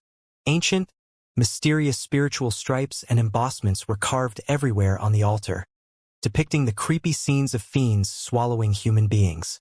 Behind the altar were a vintage furnace and many devices for the refinement of magical equipment. They were of a reasonably good quality even in the eyes of a professional such as Liao. As for the thing placed next to the furnace, it was even more interesting. It seemed to be a part of some enormous armor. More exactly speaking, it was half of the shoulder armor that should have belonged to the armor worn by a member of the Pangu clan or the Nuwa clan who was about 20 meters tall. The half-shoulder armor was almost 5 meters long, but it was riddled with holes and only had the framework left. In front of the shoulder armor was a middle-aged man whose skin was pale and whose face was gloomy. The man's eyes were deep, with a blue birthmark that looked like a giant bird opening its wings at the center of his brow, covering most of his upper face. Hidden below the wings, his eyes were even deeper. His hawk nose boasted a large curve, and the tip of his nose was almost piercing into his lip. His lips were thin and protruded forward, which made them look like the beak of a bird. Despite his ugliness and the shabby environment, the man had an intimidating aura around him, as if he were the invincible dominator of the forest. The mosquito that returned from hundreds of kilometers away over all the mountains hovered around his head for a while before it reached his mouth, only to be swallowed in the next second. The guy chewed it for a while, his cheeks moving up and down, and spat out a mouthful of green saliva. Then he chuckled. Black Nose was truly a dumbass who hadn't grown any more intelligent after decades. He was still as stupid as swine and as greedy as a dog. After the slightest incitation from the few villages, he was bold enough to perform a head-on attack on the appeasing ambassador's army. The green-spotted freak shook his head in disdain. As his facial muscles were twisted, the birthmark that looked like a bird seemed to be flapping up and down, making it even more hideous. The 3,000 sectors all originated from Pangu and Nuwa. The mysterious world that had never been visited before had been raised by Pangu or Nuwa. 2. All the existent civilizations of human beings more or less inherited the essence of the Pangu civilization in terms of language and social system. Therefore, their languages were generally similar to each other. They were like the dialects of the same language. Having absorbed many of Oyezi's memory pieces, Liao was adept at many vernaculars of the medieval era in the first place. During the 5 years of development of Kunlun, the Federation had excavated a lot of remnants that stored the spells and runes of the Pangu civilization, allowing him to gain a deeper understanding of the language system of the Pangu civilization. The language adopted in this sector was similar to the lotus small seal calligraphy at the early years of the medieval era, with slightly different strokes. Therefore, the words on the banner, appeasing ambassador of the 5th prefecture of the Southland of Sorcerers, had been recognized by Liao easily. The green-spotted freak's accent, on the other hand, was both blurred and creepy. It sounded like a viper zigzagging inside one's ears. Anybody who heard it would find goosebumps rising all over their body. Liao listened carefully for a while and compared it to dozens of dialects in the age of the ancient cultivators. Finally, based on the context, he was able to get what the guy was saying. The green-spotted freak sniffed and said, "Did it never occur to Black Nose what they were going through? Would the appeasing ambassador who was bold enough to assume his office at such a troubled time be easy to deal with? I only pity the great flesh on his body and the gloomy fire-blood transformation saber." Although he was talking about pity, there was not any real pitifulness on the green-spotted freak's face, just as he was not really thinking that the appeasing ambassador was hard to deal with even if he was talking as such. It appeared that the battle in the forest was completely disregarded by him. The appeasing ambassador's victory and the barbarian's failure were both trivial, not worth mentioning. Liao realized that the so-called Black Nose must have been the fat, bald man who was riding the rhino demon beast. Judging from the green-spotted freak's tone, he was an old acquaintance of Black Nose's, but the two of them were not in a good relationship.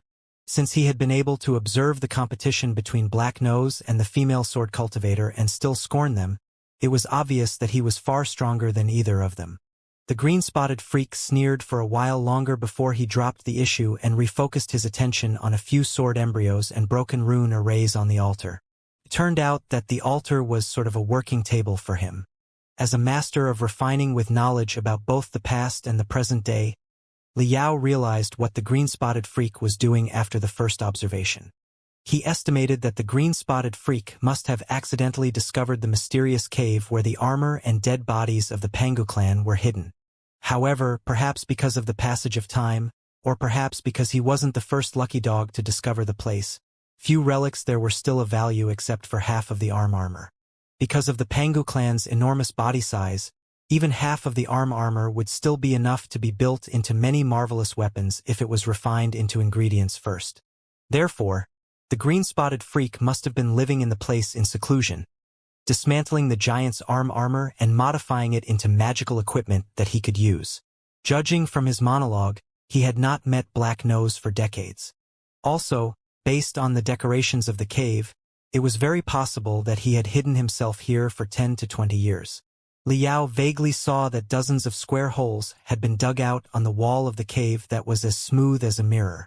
The holes had been smeared with a layer of bone powder at first before almost 20 semi-products were placed in them. It appeared that they were all plucked from the giant's armor, a job that could not have been finished quickly. In the age of ancient cultivators, the professions of cultivators were not clear yet. The high-level cultivators often studied multiple disciplines and knew a thing or two about medicine, poison, refining, rune arrays, and many other subjects. The green-spotted freak was probably an expert in the nascent soul stage who had lived in seclusion for decades after locating the treasure, partly to train himself and partly to build powerful secret treasures. It was a rather common practice for the ancient cultivators. However, the ancient cultivators, who did not know much about the fundamental subjects, apparently would not study the basic mechanism as modern cultivators would after receiving the secret treasures of the Pangu civilization. The green-spotted freak was merely interested in the super-alloys on the armor and considered it materials for his sword. As for the aerodynamics, the circulation of spiritual energy, the ergonomics, and the mysterious mechanisms in many fields behind the armor, he turned a blind eye to them all. Liao could not help but feel that it was simply too wasteful. That being said, the green-spotted freak indeed had his own expertise in refining. He took over a sword embryo made of the remnants of the Pangu clan's armor. Touching it in fascination for a while, he spat another mouthful of green saliva, which turned into a green fire the moment it reached the sword embryo. When the fire perished, a few zigzagging streaks had been left on the sword embryo. The green-spotted freak narrowed his eyes and observed the streaks by aiming them at the light. Then, he unpacked a colorful silk bag on his waist and took out a black badge from it. The badge was the size of a palm. Almost 100 big-headed children were carved on the surface in an eccentric style. Every big-headed child was laughing in delight, but there was a creepy feeling hidden in the deepest part of their smile. Such a picture of children laughing was truly more disturbing than a picture of ghosts walking at night. The green-spotted freak recited his spell in silence. 2 streams of bright green smoke escaped from his nostrils, circling around the badge 9 times, before they diverged into green threads that were even thinning and crawled into the noses of the big-headed children in the picture. A weird thing happened. After absorbing his telepathic thoughts, the big-headed children who were rigid on the metal badge suddenly began grimacing. The delight on their faces was now mixed with misery and suffering. Suddenly, the green-spotted freak extended his long, narrow fingers and snapped the badge 3 times. After a grunt, his telepathic thoughts fished up a few souls from the badge like lines. The few souls looked like children if not babies, except that their bones were bulging and their bodies were twisted. They could not have looked queerer. The green-spotted freak kept grunting. His immense spiritual energy crashed at the souls of the children like a few giant hands, kneading and torturing them as if they were mud. Because of the painful suffering, the souls of the children were finally infuriated and launched counterattacks at him brutally. However, how could the children whose souls were deprived of a body soon after they were born and had no specialties except for their pureness expect to compete with a great expert in the nascent soul stage? The green-spotted freak, on the other hand, was like a cat playing with the mice. He dealt with the souls of the children unhurriedly, building up their aggressiveness and bloodthirst. This is much more an evil art to sacrifice the living people. This is a secret technique that looks like a way to tame ghosts. Liao was more than shocked. It was obvious that the green-spotted freak was to answer for the dead bodies of the children at the periphery of the cave. He killed the children, plucked their souls, and sealed them inside the weird badge. The badge was similar to an artificial body in the modern cultivation civilization, where one's remaining soul could be hidden and nurtured. Naturally, the guy did not have any good intentions. He was hoping to cleanse and turn the ignorant souls of children into gremlins before he melted them into swords and artifacts in order to increase the power of the magical equipment. To explain what gremlins were, the notion of where spirit must be explained first. According to the ancient cultivators, the flying swords and the magical equipment were personable. With enough time, after absorbing enough natural essence, they would be connected to their owners, and a where spirit might be born. If so, the magical equipment would be able to automatically attack or defend without the control of the owner. Magical equipment that boasted a where spirit was also known as spiritual treasure, an existence of a higher level. They were also the ultimate treasures that countless ancient cultivators sought after. In the opinions of modern cultivators, the so-called where spirit could be defined as artificial intelligence that could automatically search, cruise, make judgments, attack, or defend based on the tactical plans embedded. It was very difficult to develop an artificial intelligence that was a complete simulation of a human being's brain even for the Star Glory Federation, not to mention the medieval era where everybody was still groping in darkness. Right now, a popular theory in the Federation even had it that the where spirits were very common in the age of ancient cultivators because they were the military artificial intelligences, and their mutants of the Panga civilization left after the primeval war. The primeval where spirits were something tantalizing but often unreachable. Therefore, some of the evil guys turned their malicious eyes to human beings. Killing human beings, retrieving their souls, and attaching them to the magical equipment could achieve the effect of artificial intelligence. 2, if not better. Children's souls were the best choices for such evil arts to transform human beings' souls into where spirits. It was because the souls of children were pieces of unpolluted white paper. They were like the initial state of a crystal processor whose architecture was just constructed but had not been written with any front-end operation system and specific instructions yet. Therefore, the user would be able to fill in new instructions without bothering about the system conflicts. However, one soul was not a senseless artificial intelligence after all. Even if their memories were wiped out, they would still feel pain, suffering, and other emotions. It was especially so when the green-spotted freak was refining the innocent souls of children into the most brutal ghosts. The pain that the children bore was certainly beyond any description. The children had been thrown into a permanent slaughterhouse before they had a taste of life. They shouldered suffering that was 100 times more miserable than being minced, and yet they could not kill themselves. Even a nascent soul stage cultivator such as Liao could not help but feel that his tongue was numb and his heart was racing when he thought of the torture. The bastard must be killed. Killing intent suddenly rose inside Liao and occupied his heart. Just now, the battle between the two troops in the forest was one among adults. Everybody had their mission in a battlefield.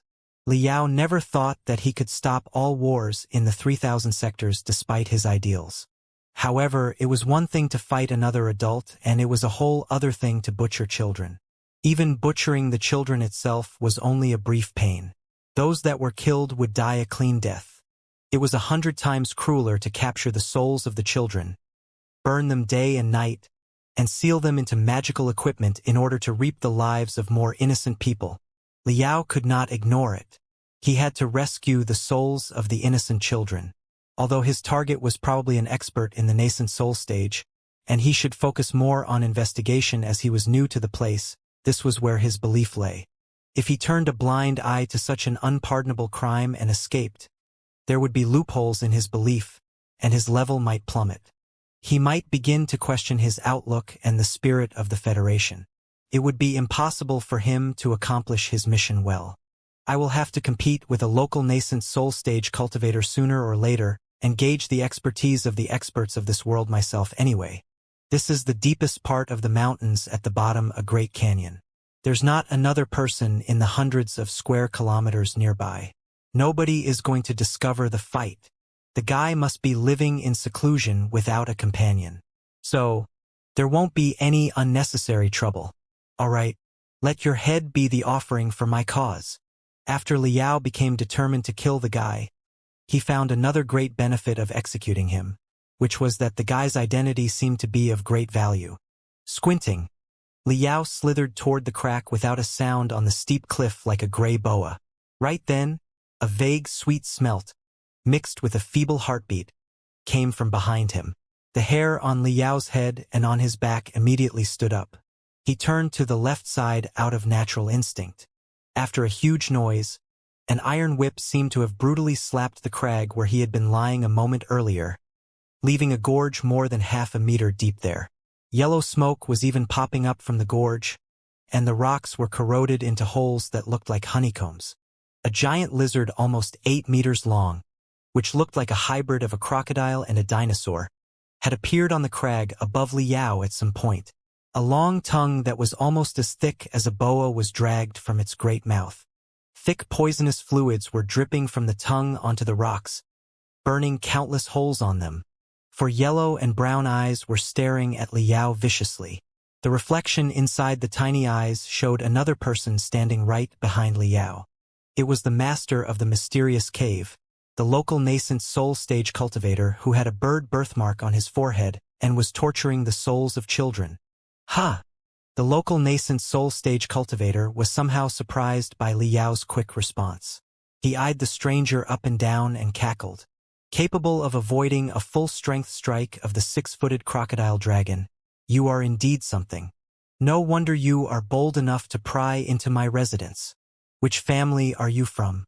Who sent you here? Confess now, and I'll save your suffering. Otherwise, I'll burn your soul for 3 days and enjoy my wine over it. The appearance of the green-spotted freak was between that of a civilized citizen in the central area and a barbarian. He did look like a locally born and raised nascent soul stage cultivator. However, Liao would not look down on him just because of his appearance. After all, he had just tricked Liao. I was fooled.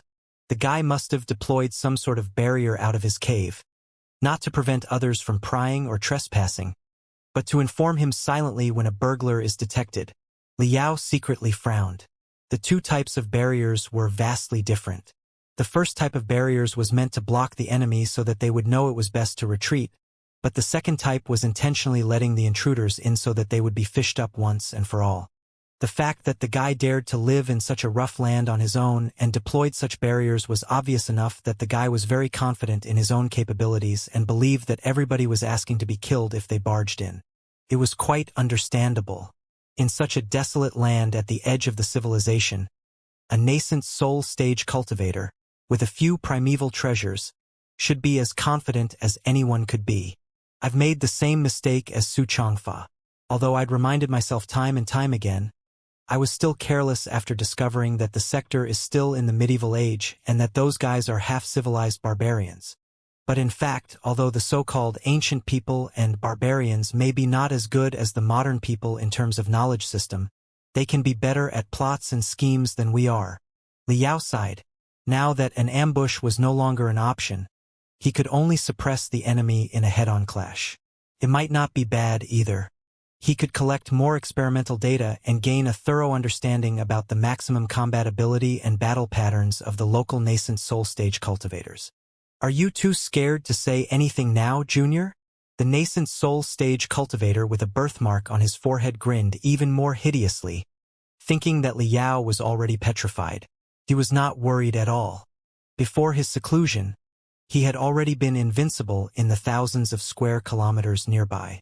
Right now, after he grasped such incredible arts and built tougher magical equipment, he was even confident in going to the splendid world at the central plateau. What could a junior who jumped out of nowhere, unarmed and unarmored, do? The nascent soul stage cultivator's pupils suddenly constricted to the minimum. His facial expression was stopped between disdain and shock, as if every nerve there had been frozen. The junior was gone. Not good. Behind me. The nascent soul stage cultivator's back seemed to have been slashed by a heavy saber brutally and almost ripped in half.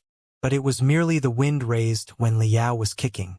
Saying one more word would mean a greater likelihood of his information being leaked. Liao was not interested in playing a pretentious game with the nascent soul stage cultivator. Whatever information he needed to know, he could always elicit it from the enemy after he suppressed the enemy. Although the nascent soul stage cultivator knew a lot of secret arts about souls, Liao was no worse than him with the mental devil and the memories of the ancient cultivator. Liao's attack greatly shocked the local nascent soul stage cultivator. He had been traveled in the southland of sorcerers for 100 years and even paid a visit to the central plateaus occasionally. However, he had never seen such a ruthless opponent who performed a deadly attack without saying anything. Moreover, how was the guy's body tough enough to appear right behind him like a ghost without resorting to any magical equipment? The guy's attacks were simple and shabby, too, without any mysterious changes. He was more like a performer on the street than a high-level cultivator. But as it happened, the guy's speed was amazingly high. He straightened his feet and came close like a rushing flying sword. The local nascent soul stage cultivator shrieked and dashed upward quickly. Without looking back, he waved his hands backward, throwing out 2 clusters of green fog, which were condensed into 2 giant claws and snatched at Liao's legs. Boom!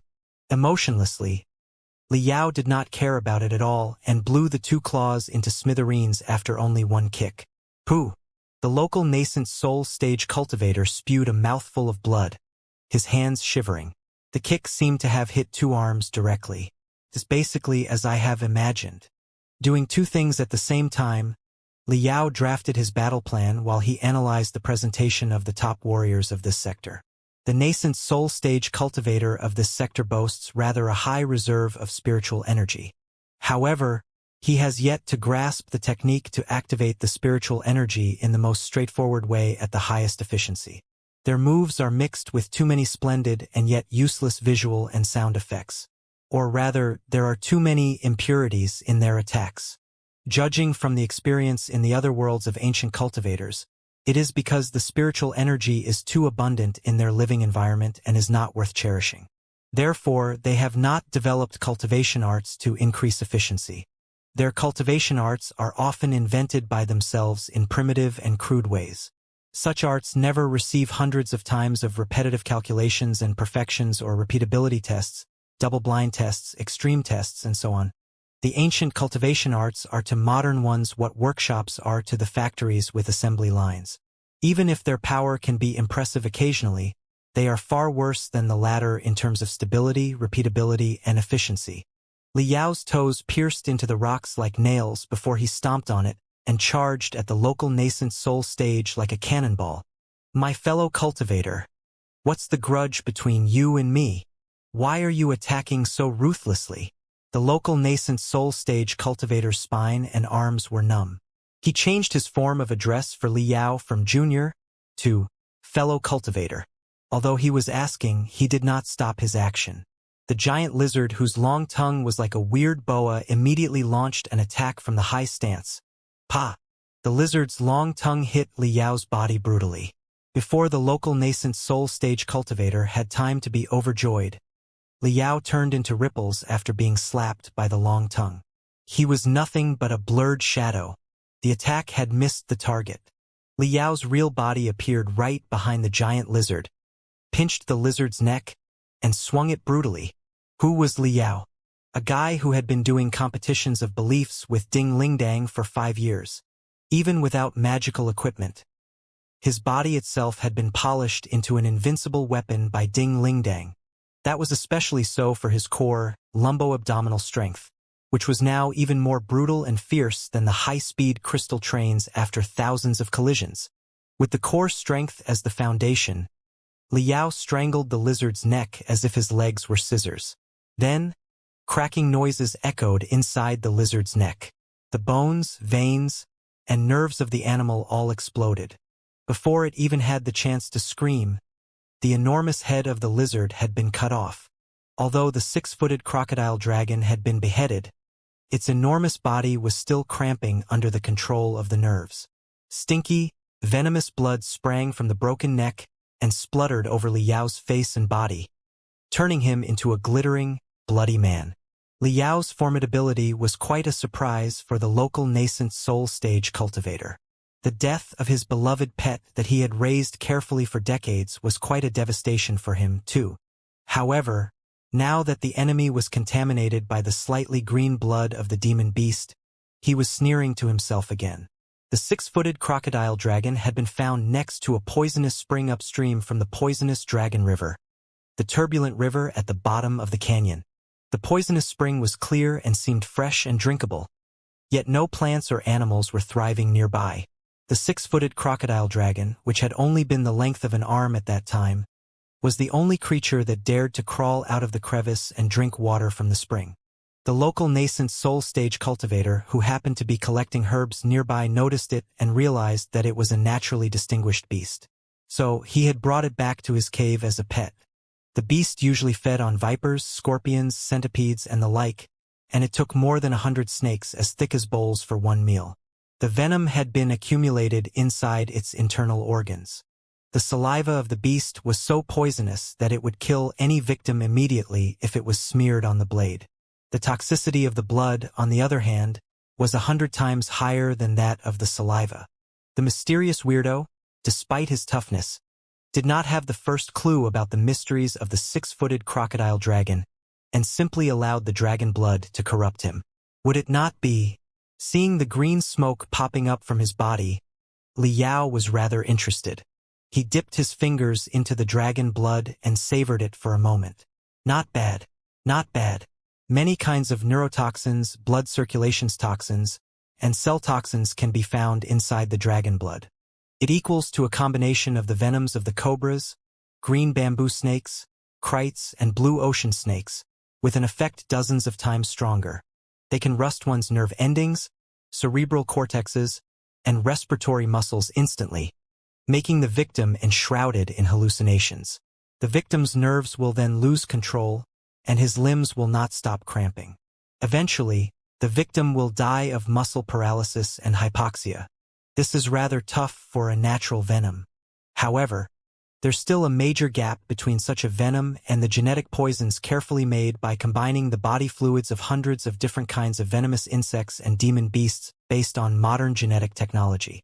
Part of Liao was now the mental devil, who was a great expert of genetic refinement and cell amplification. With his ability to analyze, resist, and crack the venoms infiltrating his body, he was now basically immune to all poisons. It had also been the greatest reliance when Liao traveled in the blood demon sector years ago. After the unification of the 3 sectors, Liao felt that it would be difficult for him to make a breakthrough soon according to normal training methods now that he had advanced into the nascent soul stage at such a young age. Therefore, he had come up with many seemingly unorthodox methods together with the trustworthy demons such as Xianxia and the Fire Ant King. Improving the body hardness and triggering the potentials of the cells with the combinative poisons was one of the methods. It was in fact the very same method that Xianxia had adopted to build his apocalyptic body on Iron Plateau years ago. After 5 years of refinement, Liao's body, although not very attractive, was in fact 10 times stronger than Xianxia's hideous, apocalyptic body. Besides, he could also reduce all the pores to the minimum through Gue Suesho's great dream tortoise hibernation art. When his skin was as smooth as a mirror, it was impossible for the venom to leak in. How could it deal any damage to him? It appears that the demon beast herding technology of this sector is still rather underdeveloped. They are merely domesticating animals and not interfering with the growth of the animals through genetic approaches when they are still embryos. However gifted the natural demon beasts are, They are not monsters born for killing like the biochemical beasts of the blood demon sector. Liao suddenly shook his body. The high-speed vibrations of his muscles blew away all the venom attached to his body into a crimson mist. Now seen and now invisible inside the crimson mist, he was even more mysterious and terrifying. The local nascent soul stage cultivator was so scared that his heart was pounding. He knew a thing or two about the famous experts in the nascent soul stage in the Central Plateaus, in the north and overseas, but he had never heard anything about such a brutal and weird man before. Besides, he could not figure out what the mysterious expert was doing in the Southland of Sorcerers, when every renowned expert had been gathered in the north for the upcoming great event. Is it possible that he learned the news that I'm crafting magical equipment here and came to rob me of my treasures? Absolutely not. After I found the cave and the treasures inside it, in case anybody coveted it, I faked my own abrupt death decades ago. I haven't visited the outside world for dozens of years. Also, the array I deployed has informed me of all trespassers, who were all killed by me. Even their souls were swallowed without sparing anything. It is impossible that any news was leaked. The more the local nascent soul stage cultivator thought, the more he was appalled, knowing that it was a time of life and death. He rubbed his hands, and a round, pale pearl suddenly shone inside his palm. A streak of green brilliance flowed throughout his body, covering him in a battle armor outside his green feather cloak. The greasy armor was connected by countless hexagonal scales. The joints were also strengthened by the skulls of many bizarre-shaped demon beasts. The two curved horns on the helmet that looked like curling vipers added to the barbaric air of the gear.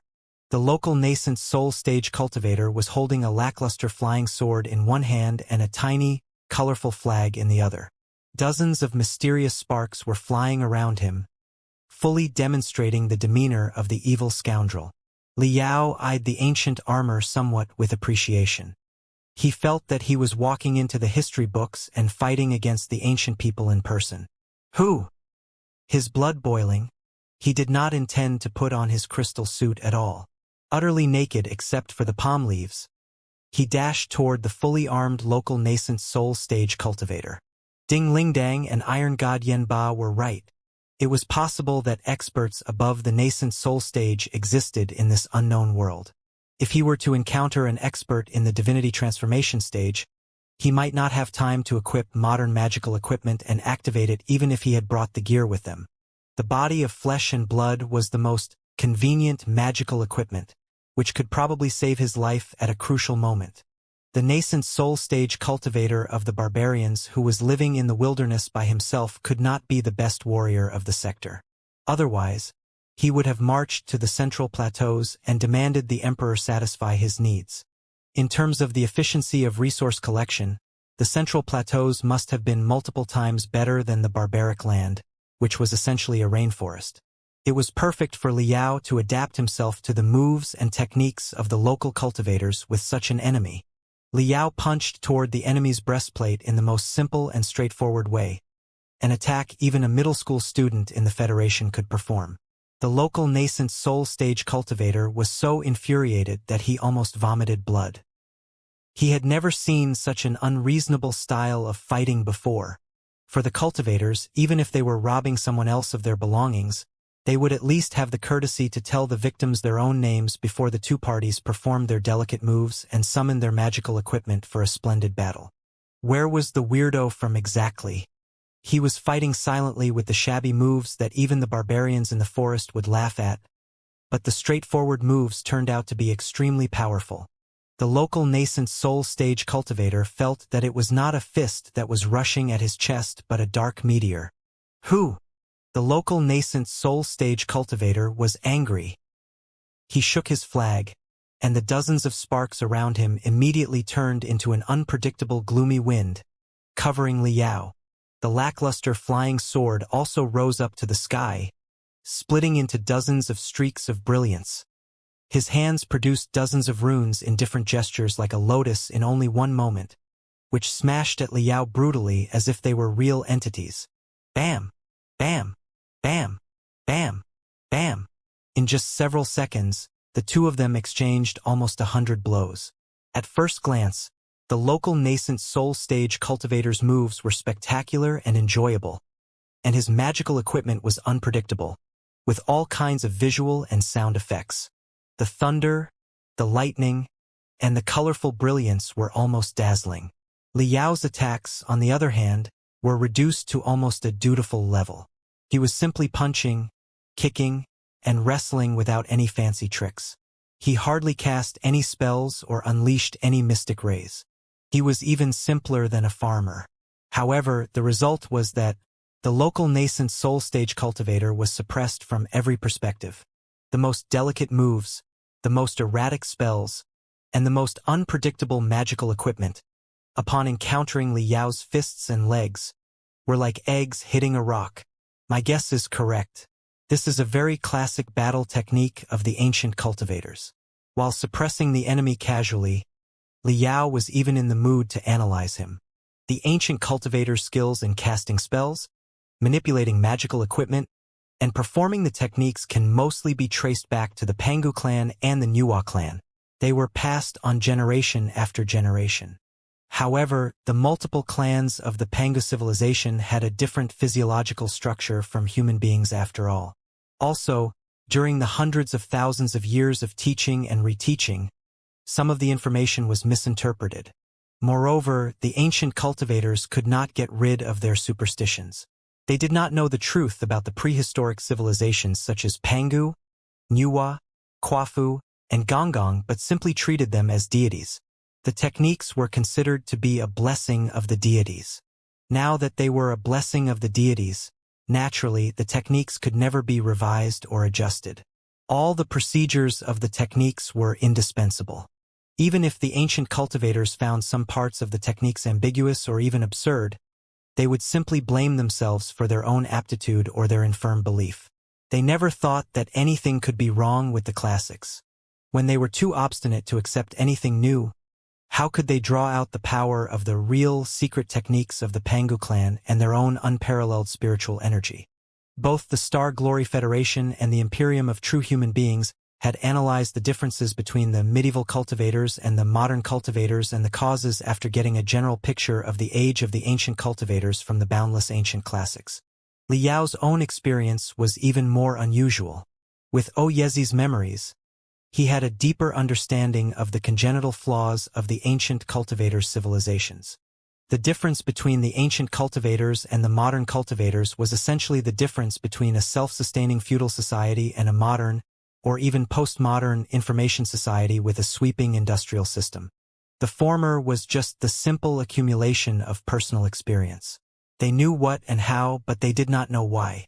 They knew that a certain spell could trigger a certain technique with a certain effect, but nothing more.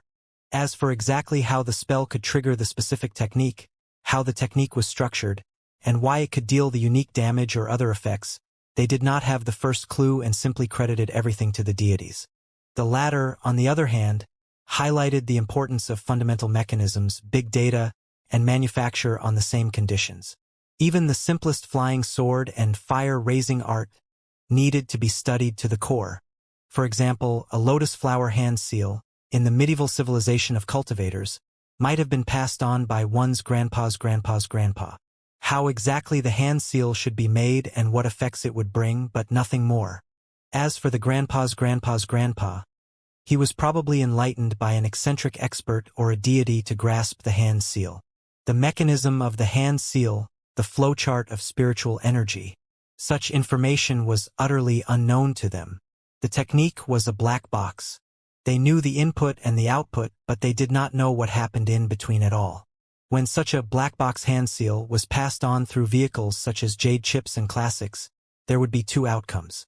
If the heritage was kept intact, the offspring would worship it as the standard.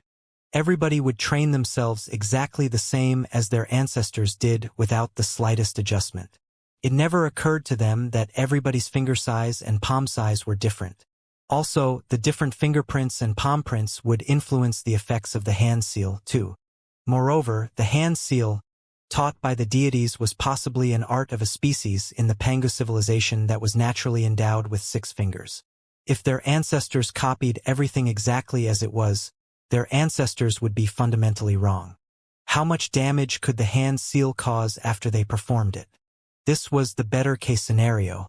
If the vehicles in which the technique was stored got broken, change of dynasties and destruction of civilizations were nothing unusual for a civilization, and most of the heritages could possibly be damaged, then the cultivators of the future generations could only figure out a way to fill in the missing parts on their own. But they did not know the mechanism of the hand seal. The fill-in became an art of mysteries. However the process was embroidered, it was essentially a game of luck. The cultivation arts revised in such a way would be even less powerful. The modern cultivation civilization, on the other hand, was different. If a modern cultivation civilization had access to a brand new hand seal, they would recognize first that hand seals were a way to construct unique magnetic fields with their fingers by guiding the bioelectricity inside their body to their hands, which were the deftest organ on their body. Then, the magnetic fields would be used to trigger the spiritual energy hidden inside the body, the cosmos rings, or nature, leading to a chain reaction that would generate greater magnetic fields. Therefore, the hand seals were essentially the commands to invoke different functions. Different hand seals represent different commands. But the commands were not unchangeable. Everybody could compile their own simple, elegant, and errorless commands based on their actual situation. After figuring out the mechanism, the modern cultivators would slightly adjust the new hand seal according to the size of their palms, the length of their fingers, their bone density, their average hand speed, their extreme hand speed, and so on, with the help of the immense computational ability of the crystal processors. After all the data was inputted into the crystal processors to construct models, digital tests would be run millions of times before the most perfect hand seal was outputted. When a modern cultivator trained themselves with the standard, most perfect hand seal, they could also receive the assistance of the facilities such as Hand Fixer. Naturally, their improvement would be fast. That was just the beginning. After a new hand seal was discovered, the government would upload it to the relevant hand seal database, check its similarity with the existing hand seals, and see if it belonged to a series. Then, the new hand seal would be calculated repetitively in a virtual world in pairs with the spells in the spell database, for the researchers to see if any spell could build up its power when used together. There were too many follow-up research programs to count. But all the studies, including the immense databases of arts and techniques, needed to be backed by a powerful central government or a super business agency. In a small-scale peasant economy, the court, which lacked control over the subjects, and the classic sex, which considered their neighbors their enemies, would never have such power. It was exactly so for the moves that Liao had performed. The punches, kicks, and knocks seemed simple, but in terms of routes of attack, breath frequency, and entanglement model, they were the products of countless specialists after hundreds of years of hard work, and they had been optimized by the supercrystal processors. All the fabulous and yet redundant actions had been abandoned, and they had returned the true, fundamental meaning of the notion attack, which was to hit the target's most vulnerable part with the greatest force through the shortest distance. Simple as that. Ugly as that. Violent as that. Boom! Liao's unattractive fist broke through the local nascent soul stage cultivator's dazzling defenses and smashed into his hawk nose. The local nascent soul stage cultivator cried. His entire body was bashed into the hard rock, like a nail that had not been hammered in the right place. It was the only result. The local nascent soul stage cultivator's arts had been learned during decades of seclusion by himself. The arts of Liao, an alien nascent soul stage cultivator, were the essence of the wisdom of the Heavens Origin sector, the Blood Demon sector, and the Flying Star sector. They were invented during the communication, perfection, testing, and adjustments of countless cultivators of different levels with consideration of the mechanisms in the studies of spiritual energy, biochemistry, kinetics, aerodynamics, anthroponomy, and hundreds of more disciplines. The hundreds of disciples could only be developed in a highly developed industrial and information society. It was not a battle between two nascent soul stage cultivators, but a collision between a medieval civilization that had remained stagnant in a small-scale peasant economy for more than 100,000 years and a modern cultivation civilization that had dominated the sea of stars. There was not any suspense in the outcome. The nascent soul stage cultivators here are too weak, Liao thought to himself. In terms of the reserve of spiritual energy, the local nascent soul stage cultivator would pass. However, his moves when he was making hand seals casting spells, or performing close-distance attacks were brimming with redundant, inexplicable actions. The actions were indeed mysterious, and the posture was indeed elegant. The sound and visual effects triggered were quite impressive, too. It was a shame that it was not a pageant going on right now but a fight. Liao estimated that the redundant actions were either a must for the Pangu clan who created the art because of their physiological conditions, false information caused because of the misinterpretation of the arts during the ages of lineage, or simply a gesture to show their belief and summon the deities. Whatever the reason was, it did not matter at all. Bam! Liao kicked another time through a few flowers of ghostly fire, dislodging 3 teeth from the local nascent soul stage cultivator's mouth. The local nascent soul stage cultivator, who had appeared dominating a moment ago, now looked like a giant monkey that was depilate. He could not have looked more wretched. His eyes full of fury and his face written with devastation. He was still waving his hands crazily, as if cramping while he recited his spells and summoned the non-existent deities in desperation. Although every meaningless, redundant movement cost less than 0.1 seconds, 3 to 5 of them added up to almost half a second. In a fierce battle between the nascent soul stage cultivators, a lot of things could be done in half a second. Superstitions are truly a bad thing. Liao could not help but sigh to himself. To stride into the modern civilization, the very first step was to eliminate all superstitions and establish an atheistic worldview. It was the only way one could appreciate the techniques, magical equipment, and classics inherited from the ancient times from a more objective perspective so that they could study, improve, or even overrule the traditional knowledge. But it was certainly not an easy task. The earth of Liao's previous life in his memory was a place devoid of the traces of any prehistoric civilizations. The pyramids, the Stonehenge, and the Great Wall were all works of human beings. Even so, billions of people were still avid believers of supernatural beings. In the sectors of Liao's current life, there happened to be prehistoric civilizations incomprehensible for human beings. When the enormous bodies of the Pangu civilization were excavated, they could easily be mistaken for the ectasis of deities by the mortals. Also, what were starships and space stations if not heavens and paradises? It was very difficult for an ancient cultivator to deny the existence of deities and become an atheist after they witnessed the corpses of the Pangu clan in person and could perform the wonderful techniques themselves. Then, how did the modern cultivators break their beliefs in deities? It eventually boiled down to the silver lining of a disaster. In the 30,000 years of the Great Dark Era, human beings had been under the tyranny of demons, who propagated superstitious theories and governed the universe through the 4-pillar system. According to the 4-pillar system, demons were the blood descendants of deities and the chosen ones, whereas human beings were the traitors and clowns who betrayed the deities. It was the destiny of human beings to be exploited and enslaved, and they would bear such a fate forever without any chance of overturning it. To stand up to the demons, naturally, human beings had to shatter the chosen one's propaganda together. No savior from on high delivers. No faith have we in prince or peer. Our own right hand the chains must shiver. Chains of hatred, greed, and fear. After sinking, praying, and struggling for 30,000 years without seeing a single deity come to their rescue, human beings finally understood.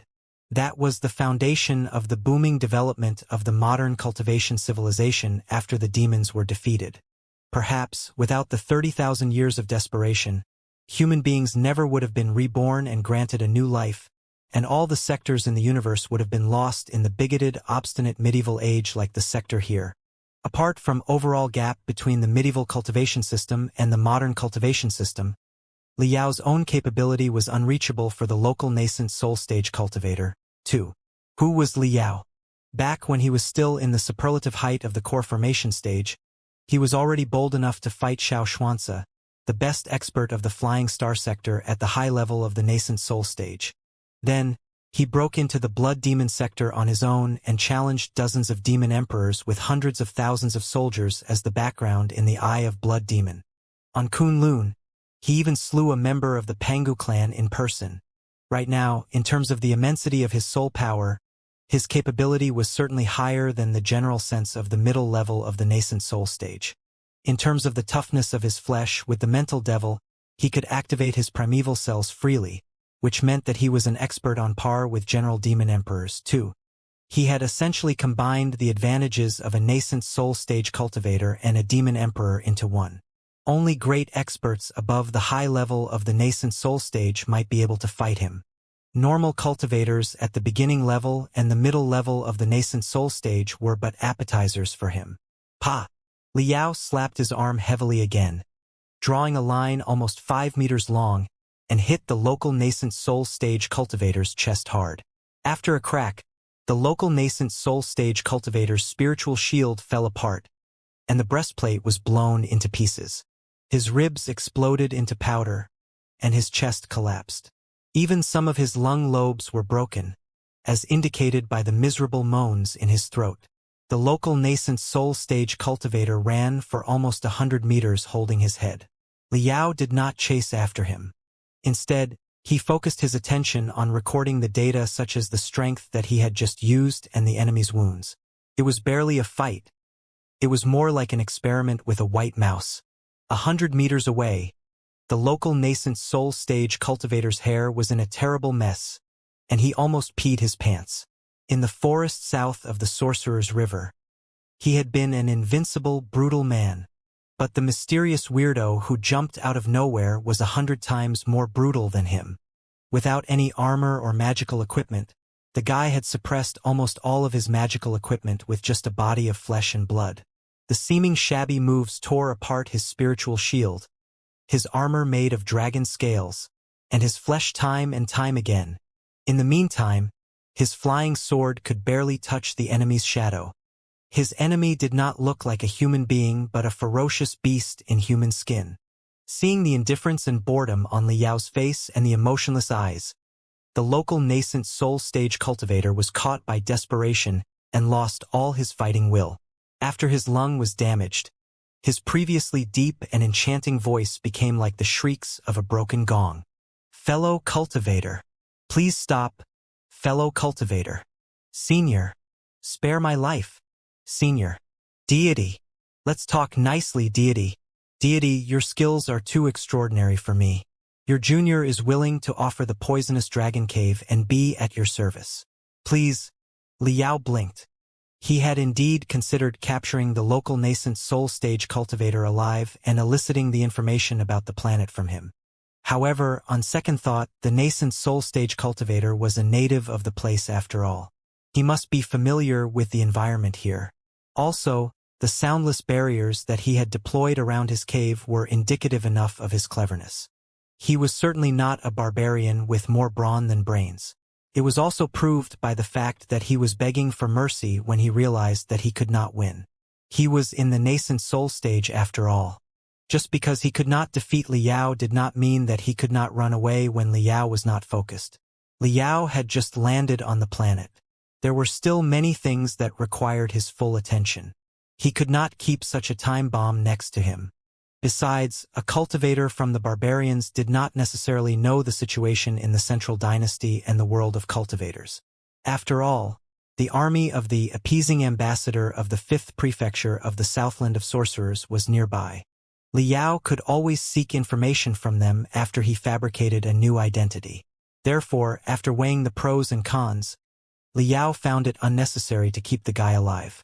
Standing on the surging river at the bottom of the canyon, Liao warmed up his wrists and ankles unhurriedly, his hair dancing in the air although there was no wind. Hearing none of the local nascent soul stage cultivators' cries for mercy, he said casually, "Run." It was the first word that he had said after he landed. He was trying to simulate the local dialect by exercising his vocal cords and the muscles on his throat. What he was simulating was exactly the local nascent soul stage cultivator style. While begging in tears, the local nascent soul stage cultivator was concocting all kinds of ploys and schemes in his heart. His last magical equipment was simmering impatiently inside the silk bag on his waist, when he suddenly heard, "Run." Dazed for a moment, he failed to understand what Liao's meant. Pointing at the upstream of the river in the darkness at the end of the canyon, Liao repeated himself, "Run at your highest speed." Having already collected the relevant data in terms of attack and defense just now, He was also interested in testing the extreme speed of the local nascent soul stage cultivator. The local nascent soul stage cultivator finally understood what he meant. He also understood his identity as a test subject from Liao's expressionless face. Shua! The local nascent soul stage cultivator suddenly blushed. In contrast, the bird-shaped birthmark on his forehead was even more obvious. It was almost bursting out of his head. Fellow cultivator, do not be too mean.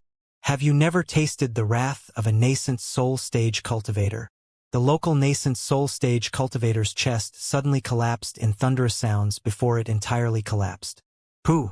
A mouthful of green blood spurted into the air, turning into a hideous giant with 3 heads and 6 arms. He was burning his life and unleashing the nascent soul, ready to fight Liao without any reserve. Under the coverage of the giant of spiritual energy, the local nascent soul stage cultivator patted the silk bag on his waist. Almost 50 black streaks swooshed out and charged at Liao in deadly lines while letting out miserable laughter in midair. This is what I'm waiting for. Liao sneered to himself. It was 36 black daggers that were rushing at him. Every dagger was entangled with intense hatred and sense of death, indicating that they were spiritual treasures where the souls of the innocent children were sealed as were spirits.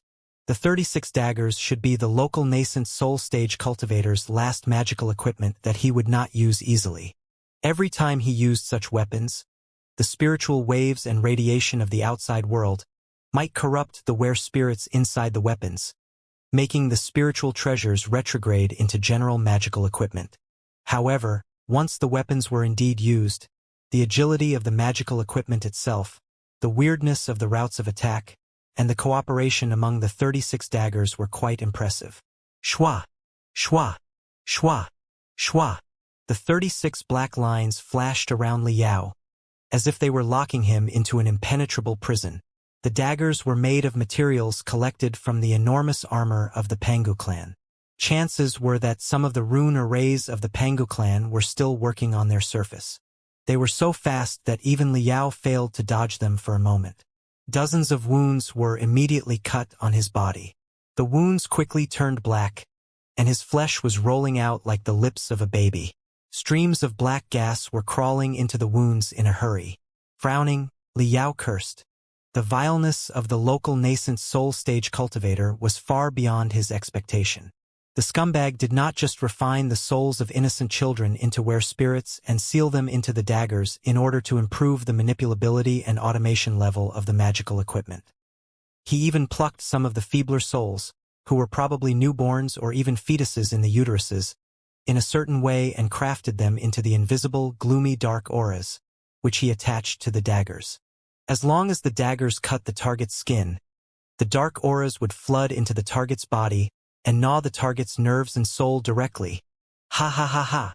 Seeing that Liao was riddled with wounds and tied up by almost 100 dark auras, unable to move at all, the local nascent soul stage cultivator could not have been more satisfied. The 36 daggers had been forged by him after decades of hard work. So far, they had only been used to slay a few demon beasts. He had never tested them on the experts above the core formation stage. Just now, he could not estimate Liao's expertise and did not dare to unleash the daggers. Finally, when he was left with no choice, he decided to have a go. He did not expect that the effect would be as good. The previous depression on the local nascent soul stage cultivator's face had entirely gone. He demanded, "What makes a rogue like you think you can mess around in front of my residence? However many skills you may have, the dark ghosts will break into your body, your bones, and your brain after you are hit by my daggers. You will feel like 10,000 ants biting your heart." Liao was truly exasperated.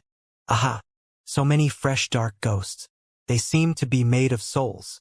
Yummy! The mental devil woke up inside Liao's brain. Raising its nose, it was sniffing like a dog and almost wagging its non-existent tail. "Can I eat them?"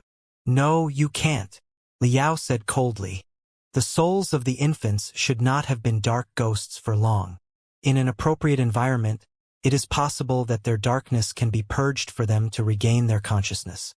Attract them to you and enshroud them carefully, but do not swallow any of them, or I'll eliminate you for real. I may joke about many things, but I'm serious on this one. The mental devil shuddered and stuck out his tongue. Understood. Don't be so grave. I was merely joking with you, too. Although I'm the dark side of your soul and a representative of your negative feelings, your soul has never been dark and negative to the point that you want to swallow the souls of babies. The mental devil shrieked and lunged at the dark auras that were infiltrating Liao's body in dozens of streaks of redness. The dark ghosts were merely made of the souls of ordinary barbarian babies in the southern tribes. They were truly nothing more than a piece of cake for the mental devil. Before they had the chance to struggle or shriek, they were controlled by the mental devil one by one and transported into Liao's brain. Liao sensed the helplessness and the agony below the brutality and hideousness of the dark ghosts. His pupils constricted to the size of 2 poison needles as he gazed at the local nascent soul stage cultivator not far away. Crack, crack, crack. Dozens of interconnecting crevices suddenly appeared on the rock that the local nascent soul stage cultivator was leaning against. It was almost ripped apart by the dominating aura from Liao. Shua! Liao vanished abruptly. The air between him and the local nascent soul stage cultivator was suddenly twisted by a cluster of hazy mist. It was a weird illusion caused by the temporary vacuum when Liao was fast enough to rip apart the air. It was not until a long time after the mist appeared that explosive sounds echoed in the air. Liao's speed was at least 3 times higher than just before. Streaks of blackness spurted out of his body, enveloping his torso and his limbs, forming a magnificent black crystal suit. The mystic skeleton battle suit, heavy firepower model, was implemented. A cold and devastating god of war in black armor, supported by 18 exhaust flames in black, stood above the local nascent soul stage cultivator and looked down at him. On the arced, mirror-like helmet, 6 crimson crystal cameras were rolling without a sound. Their aperture was enlarging and shrinking as they locked onto the enemy. Chi! Chi! Chi! Chi! Chi! Chi! Daunting black smoke mixed with spiritual energy and demonic energy was unleashed blatantly, occupying every corner in the narrow, long canyon and turning the rift into a slaughterhouse that solely belonged to Liao. Even the surging, poisonous dragon river halted briefly for a moment. The local nascent soul stage cultivator's laughter came to an abrupt end. His heart was also entirely frozen by Liao's killing intent and intimidating aura. For a moment, he even forgot his fear because he was distracted by Liao's crystal suit. He had never seen such weird and yet perfect armor before, which had enveloped every inch of the cultivator's skin without leaving out any gaps. Also, a layer of bright brilliance was vaguely flowing on the surface of the armor that was as smooth as a mirror, as if it was covered in a thin membrane made of light. As a result, the armor was reflecting thousands of complicated colors from whatever perspective. The local nascent soul stage cultivator was gripped by fear again. He was not just frightened by absolute strength, but also by mysteries. From the flawless, immaculate armor, he could vaguely tell that his opponent seemed to be from a world that was completely beyond his comprehension and imagine a boom. After a single punch, Liao blew back the giant of spiritual energy that was lunging at him silently. With the enhancement of the mystic skeleton battlesuit, the force of his fists skyrocketed. The punch left a hole the size of bucket on the chest of the 3-headed, 6-armed giant. Ripples were spreading out, and the wound did not recover for a long time. The giant of spiritual energy was shrieking ear-splittingly like a broken balloon. Pooh! The giant of spiritual energy was made of the quintessence of the local nascent soul stage cultivator's soul and blood and directly linked to him. Liao's heavy punch seemed to have broken into the local nascent soul stage cultivator's brains, making him throw out yet another mouthful green blood and collapse. Without blinking, Liao kicked the local nascent soul stage cultivator to the cliff and paved him open like a giant pancake. His punches rained down like a storm at a frequency of hundreds of times per second. He seemed to have turned into a heavy pile hammer himself while he dug a hole several meters deep in the cliff and bashed the local nascent soul stage cultivator into it. With the assistance of one of the best crystal suits of the 3 sectors, such a battle was nothing more than brutalization. Ever since the moment Liao got serious, the local nascent soul stage cultivator had to be permitted by Liao even if he wanted to let out the last dying scream. Half a minute later, the hole was already 10 meters deep, turning into a new cave. Because of the high-speed friction between the fists and the rocks, the temperature inside the cave had been improved by hundreds of degrees, and smoke was popping out. The giant of spiritual energy lunged forward again, only to be slashed in half by Liao casually. As for the local nascent soul stage cultivator, he was smeared on the wall of the cave very evenly before he was burnt into nothingness by the high temperature and the friction. Pooh! A streak of greenness suddenly dashed out of the cave and flew between Liao's pants in the shape of a green person less than 3 feet tall, who had exactly the same appearance as the local nascent soul stage cultivator, who had been killed miserably under Liao's fists just now. The little person ran 500 meters away within a breath. Thinking that he was safe, he pointed at Liao and shouted, "How do you dare to destroy the body of Master Spiritual Vulture? This is not the end of it. Even if you do not have the courage to declare your name and where you're from, I'll certain dig out your background and demolish your entire family one day when I come back."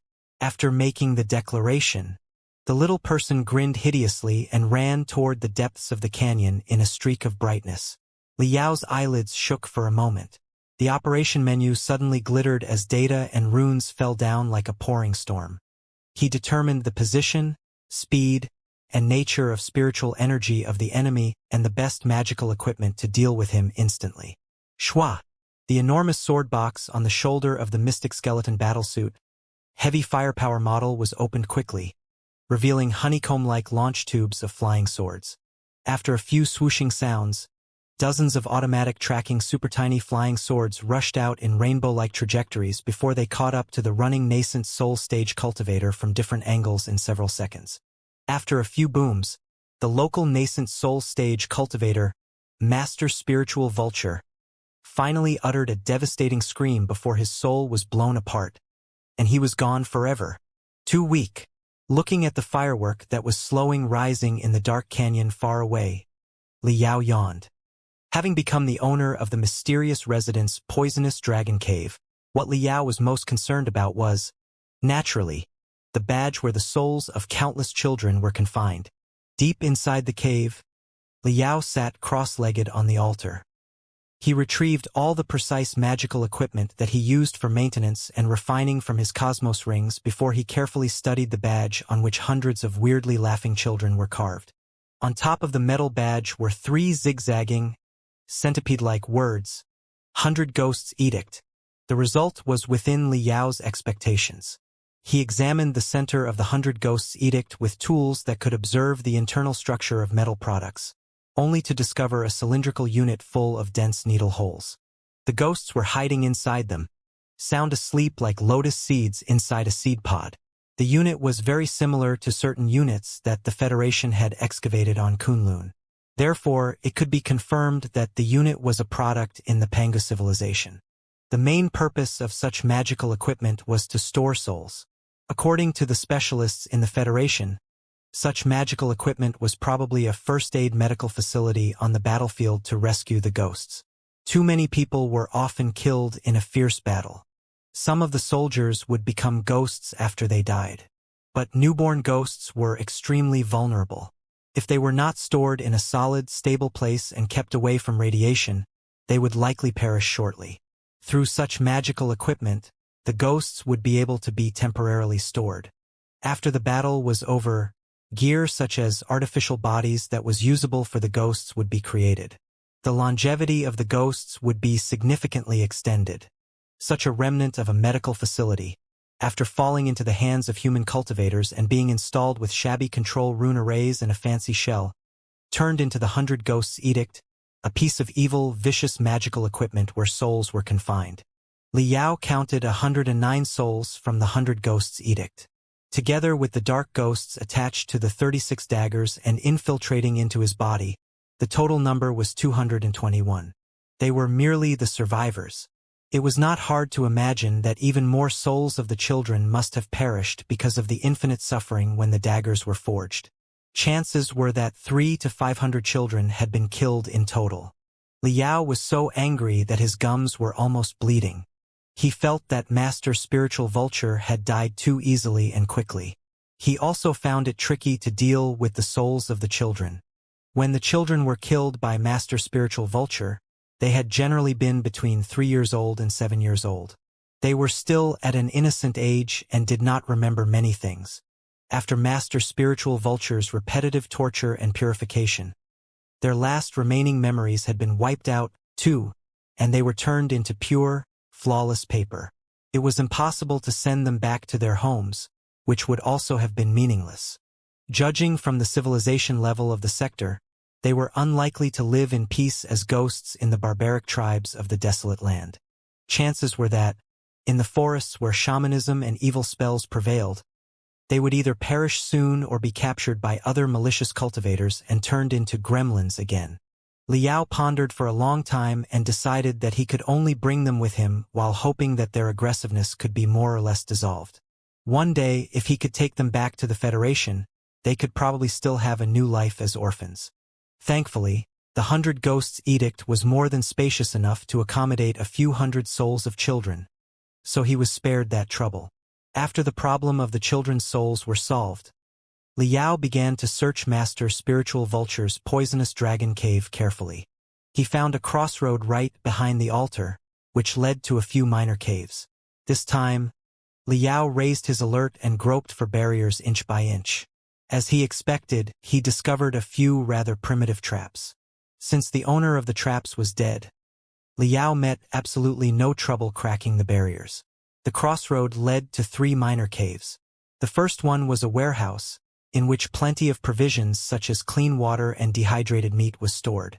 The second one had a bed made of bones, suggesting that it must have been Master Spiritual Vulture's bedchamber.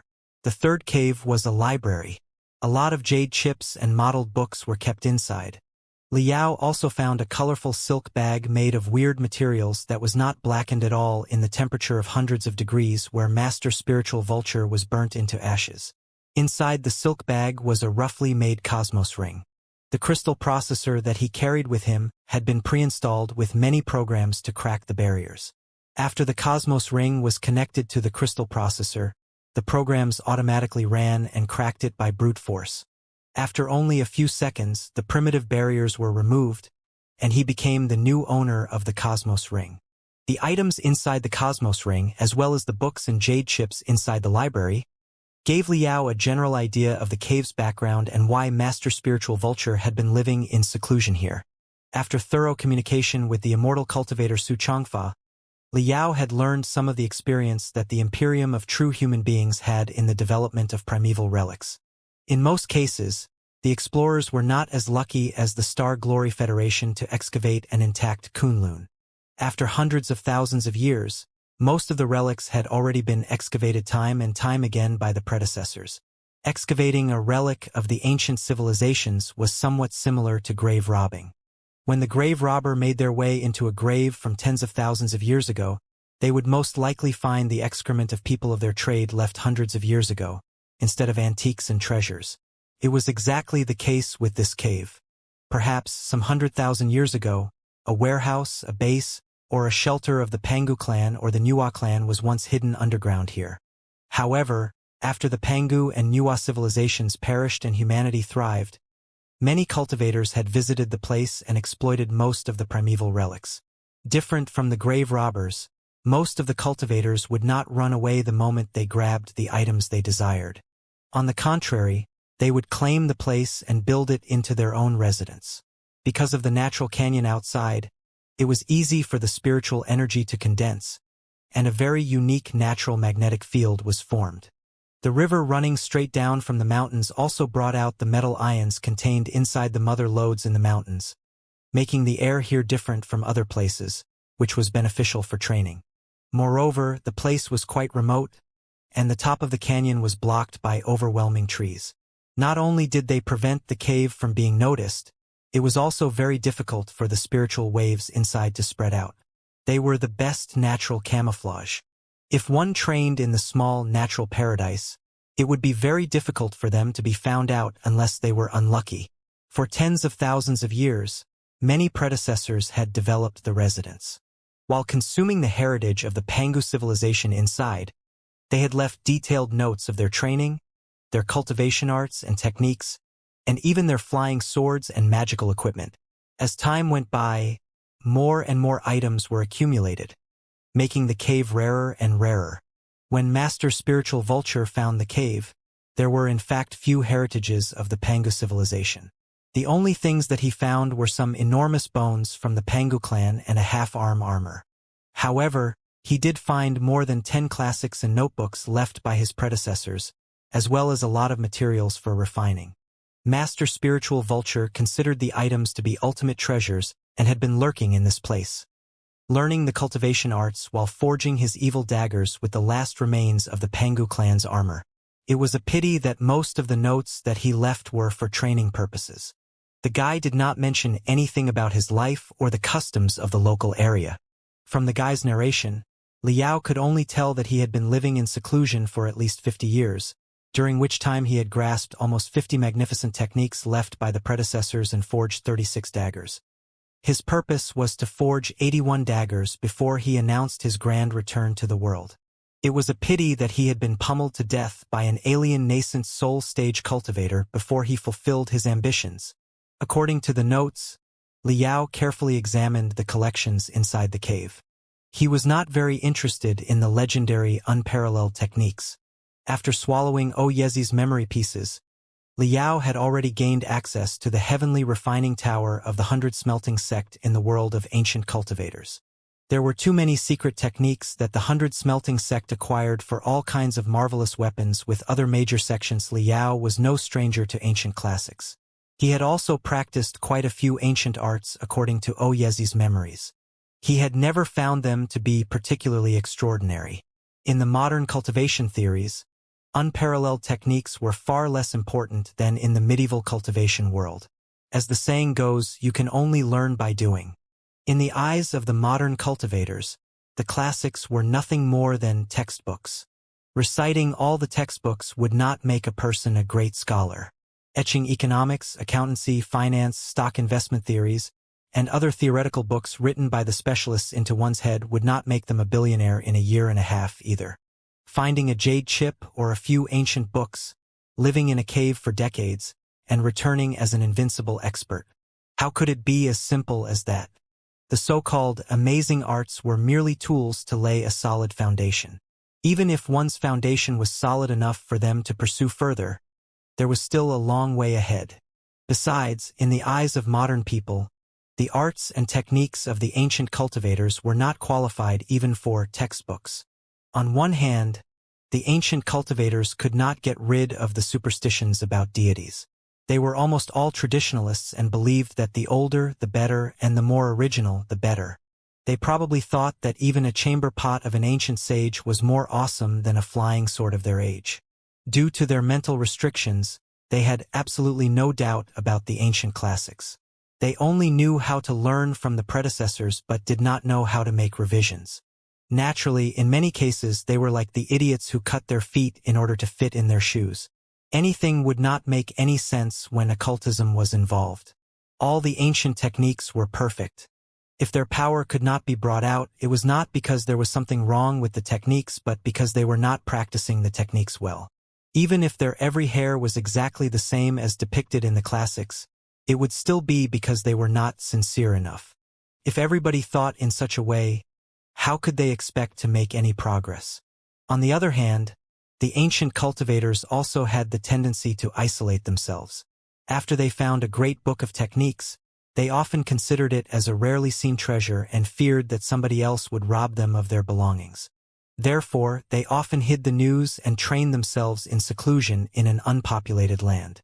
What they did not know was that any knowledge and theory in the world was born during communications. Only when everybody exchanged their opinions and thoughts would the sparks of wisdom be triggered. It was the only way to verify the advantages of a cultivation art and find out its shortcomings. Not communicating with others without a systematic environment for theoretical discussions, they would train in forests, underground caves, or islands on their own. They did not know why their cultivation worked out or why it did not. When they were slightly mentally deranged, they considered the phenomenon as the enlightenment from the deities. Together with other mysteries and exaggerations, that would be their training notes or introductions to techniques. If such books were buried below the ground for thousands of years and found by the posterior cultivators again, they would be new ancient techniques that were worshipped and blindly trusted again. After such a vicious cycle of tens of thousands of years, most of the techniques that had been passed on were absurd and packed with flaws. In many cases, they were not even as useful as the physical education classes in the middle and elementary schools in the Federation. The P classes were never to be underestimated. They were the collections of the wisdom of the fighters and the medical experts from the entire Federation with consideration of the essence of the ancient combat arts. They were the best approaches for one to build up the body and stimulate the growth of cells. Master Spiritual Vulture, as well as the previous ancient cultivators who had once occupied the cave, were both the victims of said training system and the inflictors of the system without knowing it. Liao browsed through the cultivation books they left behind. They were not entirely devoid of shining points, but the essence had all been covered by tremendous dregs. If anybody trained according to such arts, they would be exactly like Master Spiritual Vulture, who appeared to be something at first look but in fact had a lot of redundant actions. They would never survive a real battle. In short, compared to the modern cultivation system, the biggest problem with the ancient cultivators was their unprofessionalism. However, right now, Liao had to study and learn a thing or two about the unprofessional ancient techniques. As a great expert above the middle level of the nascent soul stage, and having practiced a lot of ancient techniques through Oyezi's memory pieces before himself, it was not difficult at all for him to learn the techniques, especially when he was not really grasping the techniques but simply simulating the visual and sound effects when such techniques were performed. Liao was doing it for, of course, only one purpose, which was to impersonate the unlucky Master Spiritual Vulture. Liao's ultimate goal was to break into the core ruling circle of this sector, where he would observe the nature, stance of the super-experts, and the functioning social system of the world before determining whether the sector could be allied with or even integrated. Even if an alliance was not an option, it was still a good thing to hire a team of cultivators in the core formation stage, the nascent soul stage, or even higher levels as the Oversea Legion of the Star Glory Federation. If he could not even achieve that, he had to stop the Imperium of true human beings from recruiting the cultivators in the core formation stage, the nascent soul stage, or possibly in the divinity transformation stage. To break into the core circle of this sector and impose his influence, the identity as a nascent soul stage cultivator was necessary. If he was in the building foundation stage or the core formation stage, which of the nascent soul stage cultivators would bother listening to him? Nascent soul stage cultivators were not weeds in a farmland that could grow out of nowhere. If he traveled in the world as a brand new nascent soul stage, somebody would certainly question his background, his sect, and his family, which were difficult to fabricate. The unfortunate Master Spiritual Vulture, on the other hand, was not a bad identity at all. First of all, he was a cultivator from the barbarians. So, it would be quite understandable if he did not know the social customs and the traditions of the cultivators, or if he had a weird accent after he went to the Central Plateaus.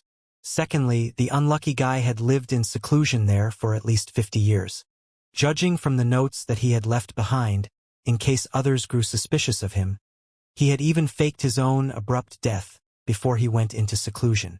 It would be perfectly normal if such an old monster was pretentious or even sensitive about his identity after he returned to the human world again. In the end, according to the experience in Oyezi's memory pieces, the barbaric cultivators from the desolate land at the edge of the civilization were generally radical and had their uncanny quirks. They were not restricted by the rules of the noble sex either. Therefore, other people would not come to mess around with them easily. Pretending to be such an antagonistic guy would save him a lot of effort. Liao was a great expert in camouflage in the first place. He had also made thorough preparations for the exploration and brought all kinds of tools and drugs, which could even change his appearance and physique in the cellar level. It was not a challenge for him to impersonate a guy who had vanished more than 50 years ago. But before he completely figured out the guy's background, Liao did not intend to completely pretend to be Master Spiritual Vulture himself. If the guy was a public enemy for the cultivators, or he once pissed off great experts in the divinity transformation stage, Liao would have been a victim of his own schemes. Therefore, Liao made other plans. Night fell. The top of the long, narrow canyon was covered by the flourishing trees. When it was broad daylight outside, it was nothing but horror and darkness inside the canyon. What was odd was that, when the night came and the two moons, one slightly blue and the other pale, were shining, the canyon was soaked in silver clouds when the gentle brilliance flowed through the tree leaves like soft smoke. Liao was sitting cross-legged in midair. The 100 Ghosts edict was floating in front of him, as if attracted by an invisible string, exactly like what Master Spiritual Vulture had done. He spurted 2 streams of white light from his nostrils, which were attached to the surface of the badge, and touched it softly. All the souls of the children confined inside were unleashed so that they could build up themselves by absorbing the essence of the moonlight. Before, every time Master Spiritual Vulture summoned them and allowed them to absorb the essence of the moonlight, he would torture and savage them in order to stimulate their aggressiveness. Of course, Liao would not do such things. Instead, he was slowly washing the aggressiveness off with his own mild spiritual energy and the peaceful moonlight. It was an arduous task that demanded both time and focus, and it could not be stopped any day. It would do no good to Liao's personal training. However, that was where his belief and the spirit of the Federation lay, which were their greatest reliance in the competition against the Imperium of true human beings. Naturally, Liao could not turn a blind eye to the souls of the children who would inevitably grow into fearsome wraiths if he did nothing. Almost 100 tiny souls were crawling out of the 100 Ghosts edict carefully. They thought that they were going to endure inhuman suffering again and were pushing each other at the edge of the badge, reluctant to go out. Liao smiled and picked them up with the spiritual energy as gentle as water, soaking them in a warm spring. The souls of the children were just white paper, and their feelings could change very quickly. Sensing Liao's kindness, they immediately cheered and danced up and down around him in greenish sparks. They were the descendants of the locals of the forest. It was their nature to horse around. Sensing that Liao was not malicious at all, they grew even bolder and approached Liao. Eventually, they even jumped to Liao. Some of them were clinging to Liao's arms, some were snatching Liao's hair, and some crawled over to Liao's ears. A few of them were even trying to open his mouth to crawl in. They took Liao's body for a huge playground. Children often did not have many memories. Judging from the carefreeness on their faces, they had temporarily forgotten the pain of the past. Feeling the delight emitting from the children's souls, Liao could not help but have a lot of complicated thoughts. In the 3,000 sectors, the societies, nations, laws, and civilizations may vary. Sometimes, it's hard to say which ones are right and which ones are wrong. However, the children who are just born and yet to be edified by any society or civilization are probably the same.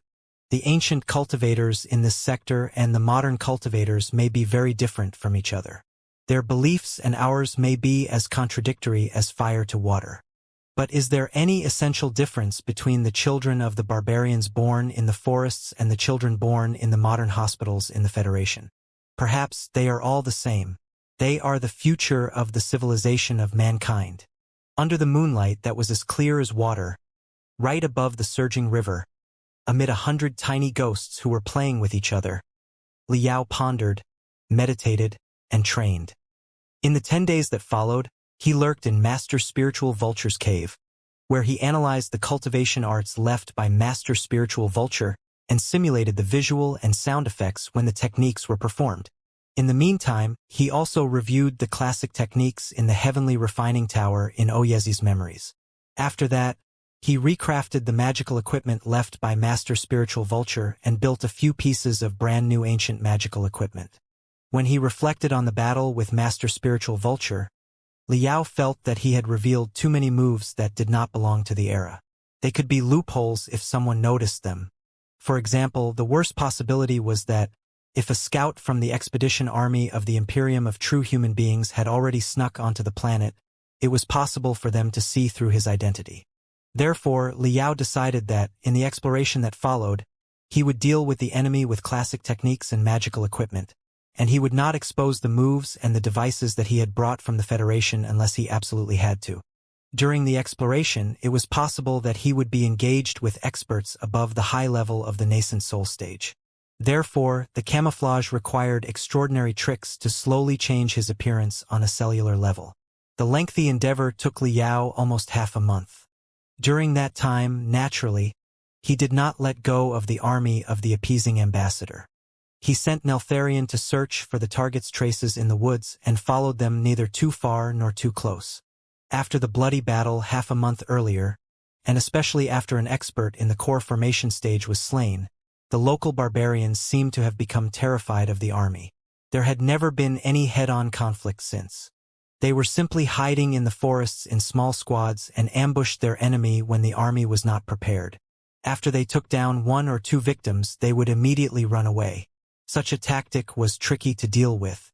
Also, the natural venomous fog in the forests of the primitive land put the soldiers in miseries, too. The strong and healthy fighters before had significantly lost their weight and liveliness. However, not all the barbarians in the forests were against the emperor's army. After half a month's observation, Liao gradually discovered that the local barbarians could generally be classified into two types. The first type of barbarians were the pure primitives who had tattoos and rings all over their bodies, lived in the caves or nests deep inside the forests, and hunted for every meal. Such barbarians were more hostile to the emperor's army. The other type of barbarians, in the meantime, lived in better environments such as the side of rivers or valleys. They were capable of tilling their land and growing crops. Their life was relatively stable. Such barbarians were more civilized. Their utensils were finely made, too. They knew the courtesy to cover their body with clothes. They even had the notion of towns. In the towns, some people in exactly the same attire as those in the emperor's army were doing their business as blacksmiths or merchants. Liao even saw a white-haired scholar in a relatively large village who appeared to be a teacher teaching more than 10 kids of the barbarians how to read. It appeared that the notions of strange barbarians and familiar barbarians existed in the sector, too. There were disobedient barbarians who resisted the authorities, and there were also obedient folks who admired the culture in the central plateaus and pledged loyalty to the central dynasty. As he expected, Liao discovered that the route of the appeasing ambassador's army included most of the villages of the familiar barbarians in the mountains. After they reached every village, although it would be exaggerating to say that the locals welcomed them with great enthusiasm, they were quite respectful to them, at least on the surface. It was especially so after the appeasing ambassador surnamed Ling stuck the head of Black Nose, the core formation stage cultivator of the barbarians who was slain half a month ago, to the tip of the flagpole and had some patrol around the village with the flagpole. The locals of the villages were all dumbfounded and frightened, even less courageous to resist. They kept the heavily wounded soldiers in the army for treatment and prepared sufficient food, water, and necessary medicines for a jungle march for the army. Some of the barbarians even volunteered to join the appeasing ambassador's army. All kinds of fancy flags were fluttering in the sky. The army was much more magnificent than before, at least on the surface. Appeasing Ambassador Ling lived up to the expectations of the locals, too. Everywhere he went, as long as the locals were obedient on the surface, he would bring what appeared to be royal decrees in Liao's eyes out of his camp, announcing that the court had decreed the local barbarian leaders as the mayors of the villages. After being decreed and given official titles, all the local barbarian leaders were overjoyed and worked even harder to provide assets and soldiers for the emperor's army. It was also a regular approach that the central dynasty adopted to deal with the barbaric groups in many worlds of ancient cultivators. What was an appeasing ambassador's job exactly? He would recruit the barbarians who were obedient to the court and include them in the bureaucratic system of the court by decreeing them as officials before he asked them to join him in crushing the barbarians that were not obedient. Curbing the barbarians with barbarians by taking advantage of their internal strife was a smart move. How could the army from the central plateaus, who were terribly outnumbered and unused to the climate, expect to suppress the barbarians born and raised in the tough land? Liao was not interested in the regular barbarians who joined the emperor's army. However, other than the ordinary barbarians, as the news that the appeasing ambassador's army entered the forests spread out, some of the extraordinary barbarians with spiritual energy dancing around them joined the cause after they reached every town. Those who played with snakes, tigers, or ghosts, those who rode rhinos, buffaloes, crocodiles, or deer, and all the rest of the bizarre-looking cultivators of the barbarians appeared from whichever corner they had been hiding previously. In Liao's eyes, most of barbarian cultivators were little guys in the refinement stage. For those in the building foundation stage, they were either surrounded by their adoring public or followed by a large batch of wild animals or insects, and could not have looked more awesome. Appeasing Ambassador Ling, perhaps considering it a gesture to welcome talents or perhaps because he was seriously short of hands, recruited all of them who were nothing more than acrobats. He seemed really thirsty for loyal supporters. Just like that, after every barbarian village, the scale of the Emperor's army would be significantly larger. Putting aside the combat ability of the barbarian soldiers and the barbarian cultivators, the team at least looked rather spectacular right now. Besides, there was another advantage to recruiting the locals, which was that they were more familiar with the terrain there. After they joined, the Emperor's army was able to send out the barbarian soldiers and barbarian cultivators for reconnaissance when marching. The odds of being ambushed by the enemy were significantly lowered. A lot of their trouble had been saved. Appeasing Ambassador Ling grouped the barbarian cultivators into the same camp and asked quite a few barbarian soldiers to attend to them. The barbarian cultivators were deities on the earth in the southern forests in the first place. They were essentially the guardian angels of the major villages and tribes. The barbarian soldiers all considered it a great honor to look after them. For several days, the barbarian cultivators were bragging about how awesome they were in their camp from morning to dusk every day. But they did not know that an Eltharian was hiding right next to them, eavesdropping on their conversation. Liao summarized the basic situation of the sector based on their chatter. He also learned why appeasing Ambassador Ling was dispatched to the Southland of Sorcerers. It was time to get in touch with them. After more than half a month, an indifferent young man gradually surfaced on the branches above the canyon in the depths of the mountains. The young man's skin was slightly green, yet it was extremely smooth as if it were made of a warm, green, slippery jade. Although he was a young man, the corners of his eyes were filled with tiny streaks that extended all the way to the temples on closer look, making his eyes rather narrow and long. Together with his pure black eyes without the slightest fancy shade, where the pupils almost swallowed the eye white, he gave out a mysterious, immeasurable feeling and made others unable to guess his age. It seemed appropriate to call him a teenager. It was not wrong to say that he was a middle-aged man in his 30s. It would pass, too, to call him a man more than 70 years old who had paid special attention to facial care. The young man's lips were extremely thin, and he was always wearing a half-smile. His vision was extremely broad. One would feel his stare whichever side they were standing to him. The brutality that was occasionally flashing inside his eyes explained why he was able to walk inside such a perilous forest without any disguise. The young man was wearing a green ring on the left thumb, which was shining brilliantly like a green fog that was forever clenched inside his palm. The young man extended his right hand, span the ring softly, and coughed. Boom, boom, boom, boom, boom, boom. Ear-splitting explosions immediately echoed deep inside the canyon. The crags on the cliffs collapsed and blocked the cave, leaving absolutely no hole. The young man smiled and darted into the forest as quick as lightning. Very soon, the sounds of trees breaking off and rocks falling apart and the screams of demon beasts filled the area. A giant python that had 9 sharp thorns above the head like a crown dashed out from the top of a tree and fled in panic, only to be grabbed by an unstoppable force before it reached 20 meters away. Amid the most miserable shrieks, it was dragged into the depths of the woods by brute force, like a lamb whose thighs had been bitten by it in the past. Right next to the great banner of Appeasing Ambassador of the 5th Prefecture of the Southland of Sorcerers, quite a few red and green flags as well as bizarre-shaped skulls of demon beasts were hanging. They represented the different barbaric tribes that had succumbed to the Emperor's army. Right below the great banner was a wagon dragged by 4 spotted cows. It was like a mobile palace.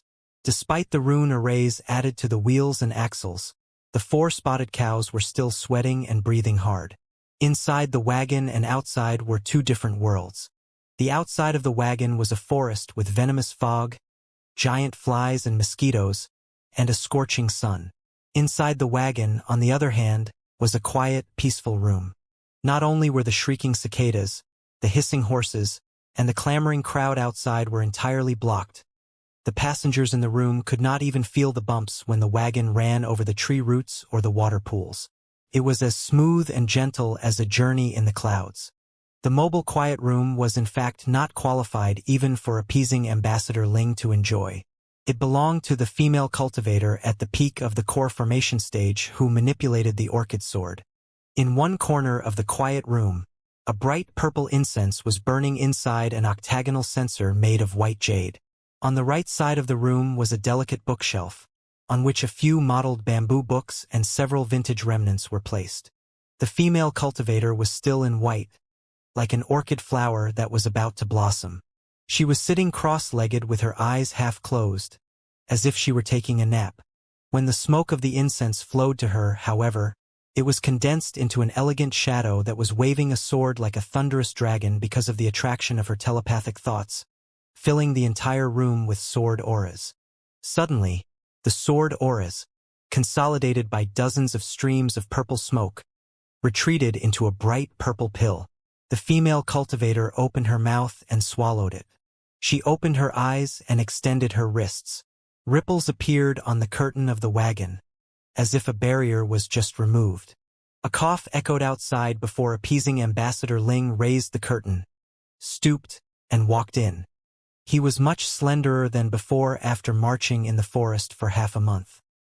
His face was darker and blacker, and his wrinkles were deeper as if they had been cut. But at this moment, there was delight in his eyes, as if he had just encountered something good. "Father, why did the army stop just now?" the female cultivator asked casually. "I sensed quite impressive shock of spiritual energy. Has a local expert joined us?" "Yes and no." Appeasing Ambassador Ling smiled. "When the army passed the head-cutting cliff, a dangerous area nearby, just now, shrieks below the cliff were heard. We sent out scouts to investigate, only to discover that a weird-looking young man was fighting a high-crowned lethal python next to the Thousand Snakes cave below the cliff. The high-crowned lethal python is one of the strongest snake-type demon beasts in the southern forests. Yet, it could not withstand the bare hands of the young man, who tore it into several pieces on the spot. It was quite a wonder. I asked the local experts to test him. 3 village leaders of the sky-touching mountain were defeated by the young man in a row and almost killed. According to my observations, the young man is at least in the middle level of the building foundation stage. His attacks were quite organized. Somebody must have enlightened him before. He is a rarely seen talent in such a rough land. It was great that the young man came to greet us on his own initiative after seeing the great banner of the Emperor's army and the Black Tiger Iron Guards. Is that so? The female cultivator's eyes suddenly glittered. She asked, expressionlessly, "What's the guy's background?" I asked an interpreter who was familiar with the vernacular of the southern villages to inquire him, but the guy was speaking what sounded like a dialect in the westmost area. Appeasing Ambassador Ling replied. Also, he was stammering and almost couldn't say a complete sentence. It seems that the guy has lived alone for too long to talk to anybody. According to the interpreter, even the guy himself couldn't tell exactly where he came from.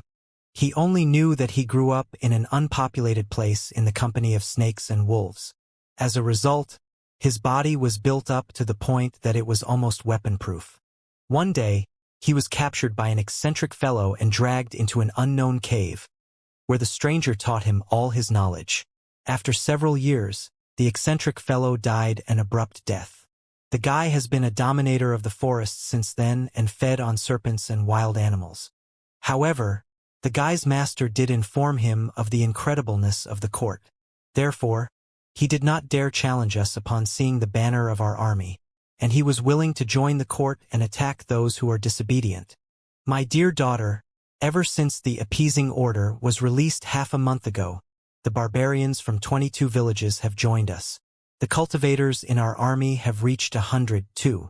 Right now, we have even found a warrior who perfectly fits the role of vanguard. It is indicative enough that the Great Qian still has its influence. Chances are that we may fight a bloody way out of the deadly trap. Still has its influence? The female cultivator smiled, her eyes mysterious. She sighed gloomily. 300 years ago, when the Great Qian Empire was in its heyday, What were the barbarians in the southern forests exactly? At that time, we did not need to deploy an army at all. As long as an official in the refinement stage came here with the gold sword degree from the capital, not just the Mr. Nobodies in the refinement stage and the building foundation stage, even the cultivators in the southland of sorcerers in the core formation stage and the nascent soul stage would still have been intimidated and obeyed every command, right? After only a few hundred years, however, the great Qian has deteriorated to such an extent that Father, a Class II eminent official of the court and the appeasing ambassador of the 5th prefecture of the southland of sorcerers, is overjoyed for nothing more than a newly recruited cultivator in the building foundation stage. What a... His daughter's words made appeasing Ambassador Ling blush. He smiled bitterly in embarrassment. Lanin, we pledged our loyalty to the Emperor, and we serve him well. The changes in the court are not something that you or I can control. Now that I've been appointed as the appeasing ambassador, I can only try my best to stop the situation in the southland of sorcerers from getting any worse. That is the only way I can return His Majesty's trust. His Majesty's trust? Ling Lanin, the female cultivator, sneered. It is obvious that the new emperor has not calmed down from his anger yet after recently ascending to the throne. He is trying to wipe out the entire Ling family as an example for others. Watch your mouth. Just now, when he was speaking to his daughter, appeasing Ambassador Ling was rather polite, as if his daughter's position was even higher than his. However, hearing such defiant words from her, appeasing Ambassador Ling still put on a grave expression and roared, half seriously. What's the situation now? Is there a place where smoke is not popping up in all the 9 states? The southland of sorcerers may be a perilous place, but is the dark cloud prairie not? Is the West Plateau not? Even the East Lake, which was a peaceful and prosperous land of honey and milk in the past, is also plagued by thieves and bandits. Appeasing Ambassador Ling smiled bitterly and said, we are either going to appease the barbarians at the southland of sorcerers, the West Plateau to dispel the rebels, the East Lake to suppress the evil cultivators, or even the Dark Cloud to fight against the iron cavalry of Ghost Qin. Are any of the opponents easy to deal with? Besides, the Ling family is now deeply mired in turbulence. One wrong step and we will be doomed forever. My daughter, you must note that there can always be someone eavesdropping on us. Even if barriers have been installed inside the camp, you still have to be cautious in case you say anything wrong. Father, I know I'm wrong. Expressionlessly, Ling Lanin bowed and, after pausing for a moment, continued. However, Father, you must be clear that the barbarians are untrustworthy with their unknown backgrounds. Chances are that they have joined Ghost Qin in secret and will stab us right in the back at a crucial moment. How can I not know that? Appeasing Ambassador Ling sighed and said, not only is the young man in the building foundation stage who jumped out of nowhere today very uncanny, are any of the 100 or so barbarian cultivators who joined our army earlier not scoundrels that will change their sides when anything goes wrong. It is almost certain that they have placed wagers on both sides. They are ostensibly loyal to the court, but will they not waver until everything is settled? If we defeat the cultivators from Ghost Qin in the battle, they will still be His Majesty's loyal and obedient subjects. However, as soon as the first sign of our failure shows up, I guarantee that they will lunge at us like hyenas, devour us, and offer our bones to Ghost Qin for a reward. Those barbarian cultivators are sure to be connected with Ghost Qin. What does it matter even if the young man in the building foundation stage is too? Moreover, I can tell that he is blatantly brutal and does not look like a guy of schemes. Chances are that he will prove to be the most loyal one of them all. Appeasing Ambassador Ling's words were filled with endless devastation. After a miserable smile, he comforted himself. Thankfully, the same goes for the barbarian cultivators who joined the Ghost Qin's side. They are all waiting for the final outcome, too. As long as we demonstrate the magnificent power of the court, they will certainly not act recklessly. Chances are that they will tie up the Ghost Qin soldiers and deliver them to us. All in all, the barbarian cultivators can only serve as cheerleaders. It eventually depends on the Black Tiger Iron Guards, the Ling family's private troop, and your purple pole sword sect. I understand the logic perfectly. Rest assured, father. When her sect was mentioned, Ling Lanin seemed even more proud than when the Ling family was brought up a moment ago. She stood straight, her eyes glittering, before she declared resolutely, "The Ling family and the Purple Pole Sword Sect have been associated for 500 years. The leaders of our family of every generation have been close friends to the elders of the Purple Pole Sword Sect. They will certainly not watch the Ling family fall and do nothing. Let me tell you a great piece of news, father. This morning, I just received the purple smoke message of my sect. My eldest senior brother began marching toward the Southland of Sorcerers to reinforce our army, with almost 100 elites of the Purple Pole Sword Sect 5 days ago. But later, they received a report that a batch of cultivators from Ghost Chin was crossing the Sorcerers' River to enter the Southland of Sorcerers, too. Therefore, they decided to ambush and block the enemy. It is believed that they will arrive with the heads of those cultivators in 3 days. Your eldest senior brother?" Appeasing Ambassador Ling was dazed for a moment. Overjoyed, he lost all his demeanor as the appeasing ambassador, and exclaimed, "Isn't he thunderous straight swordsman Lu Chongxiao? As the youngest cultivator in the nascent soul stage in the Purple Pole Sword Sect, he has come in person."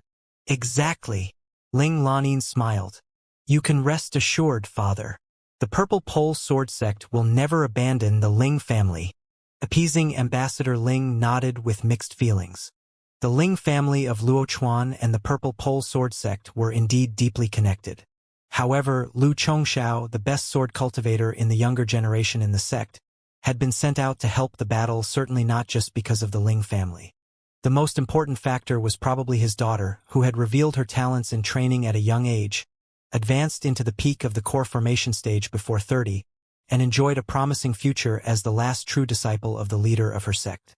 A sword cultivator in the nascent soul stage would certainly be a great help for the fierce battles to come. Appeasing Ambassador Ling was finally more or less eased after months of nervousness. While the father and the daughter were talking inside the wagon, one of the subjects they mentioned, namely the young man in the building foundation stage, Liao, was actually riding a giant serpent more than 10 meters long and as thick as a bucket. He was moving forward unhurriedly at the back of the team. As a close friend to the Fire Ant King, and since Xianxia, the nominal leader of the Pantheon of Demons, was his disciple, it had not been a problem at all for him to learn a few tricks to domesticate and maneuver demon beasts. Besides, the blood-stripe virus boasted the naturally endowed talents to suppress and modify animals. Therefore, it was more than simple for him to deal with a tiny high-crowned lethal python. Without any trouble, the beast was tamed as obediently as a lengthened dog. The rest of the team, including the other barbarian cultivators, were all dumbfounded by his ferocious mount and did not dare greet him at all. It was exactly the quietness that Liao needed. His appearance right now was slightly different from when he had just left the canyon. It was not his face that had changed but the air around him. The gloom and brutality were hidden in the deepest part of his eyes. The half-smile was gone, too. His lips were dangling down, and his eyeballs were barely moving at all. He would stare at anybody who made eye contact with him without retreating.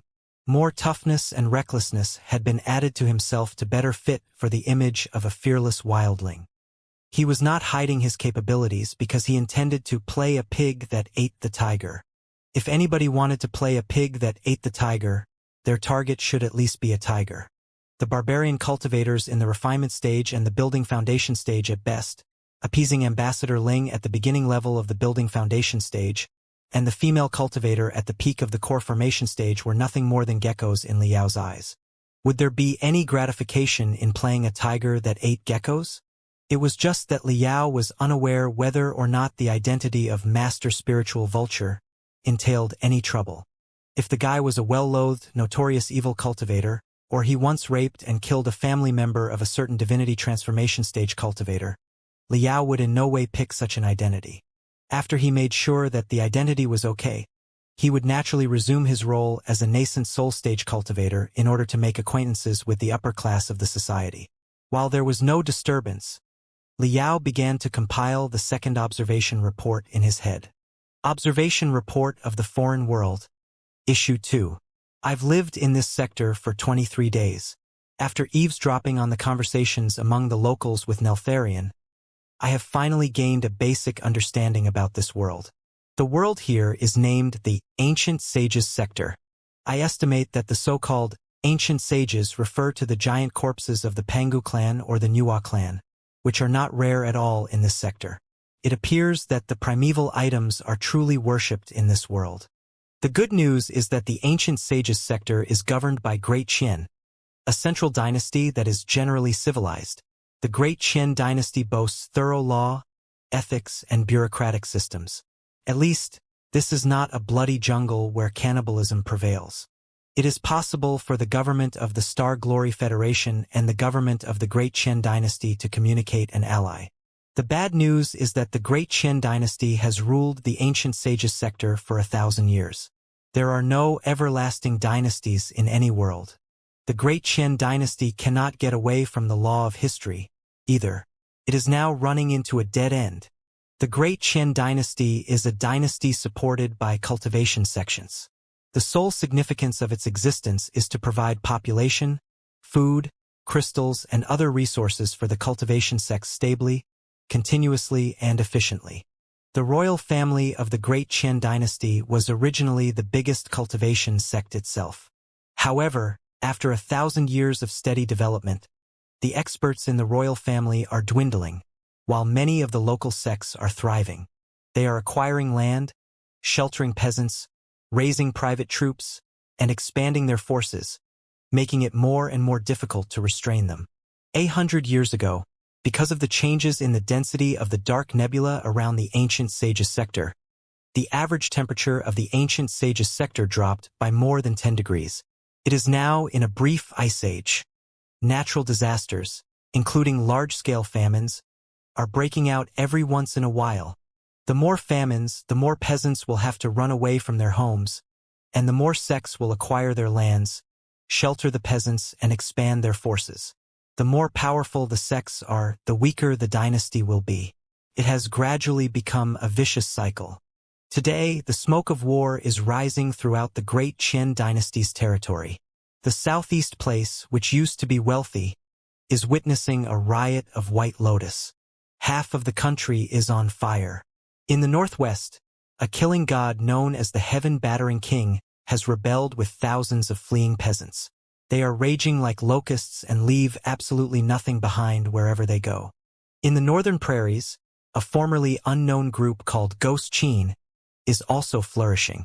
Those people are good at raising a kind of beast named Dragon Wolf, which is as fast and as unpredictable as the wind. When the Great Qian dynasty was at its pinnacle, Ghost Qin was but minor trouble.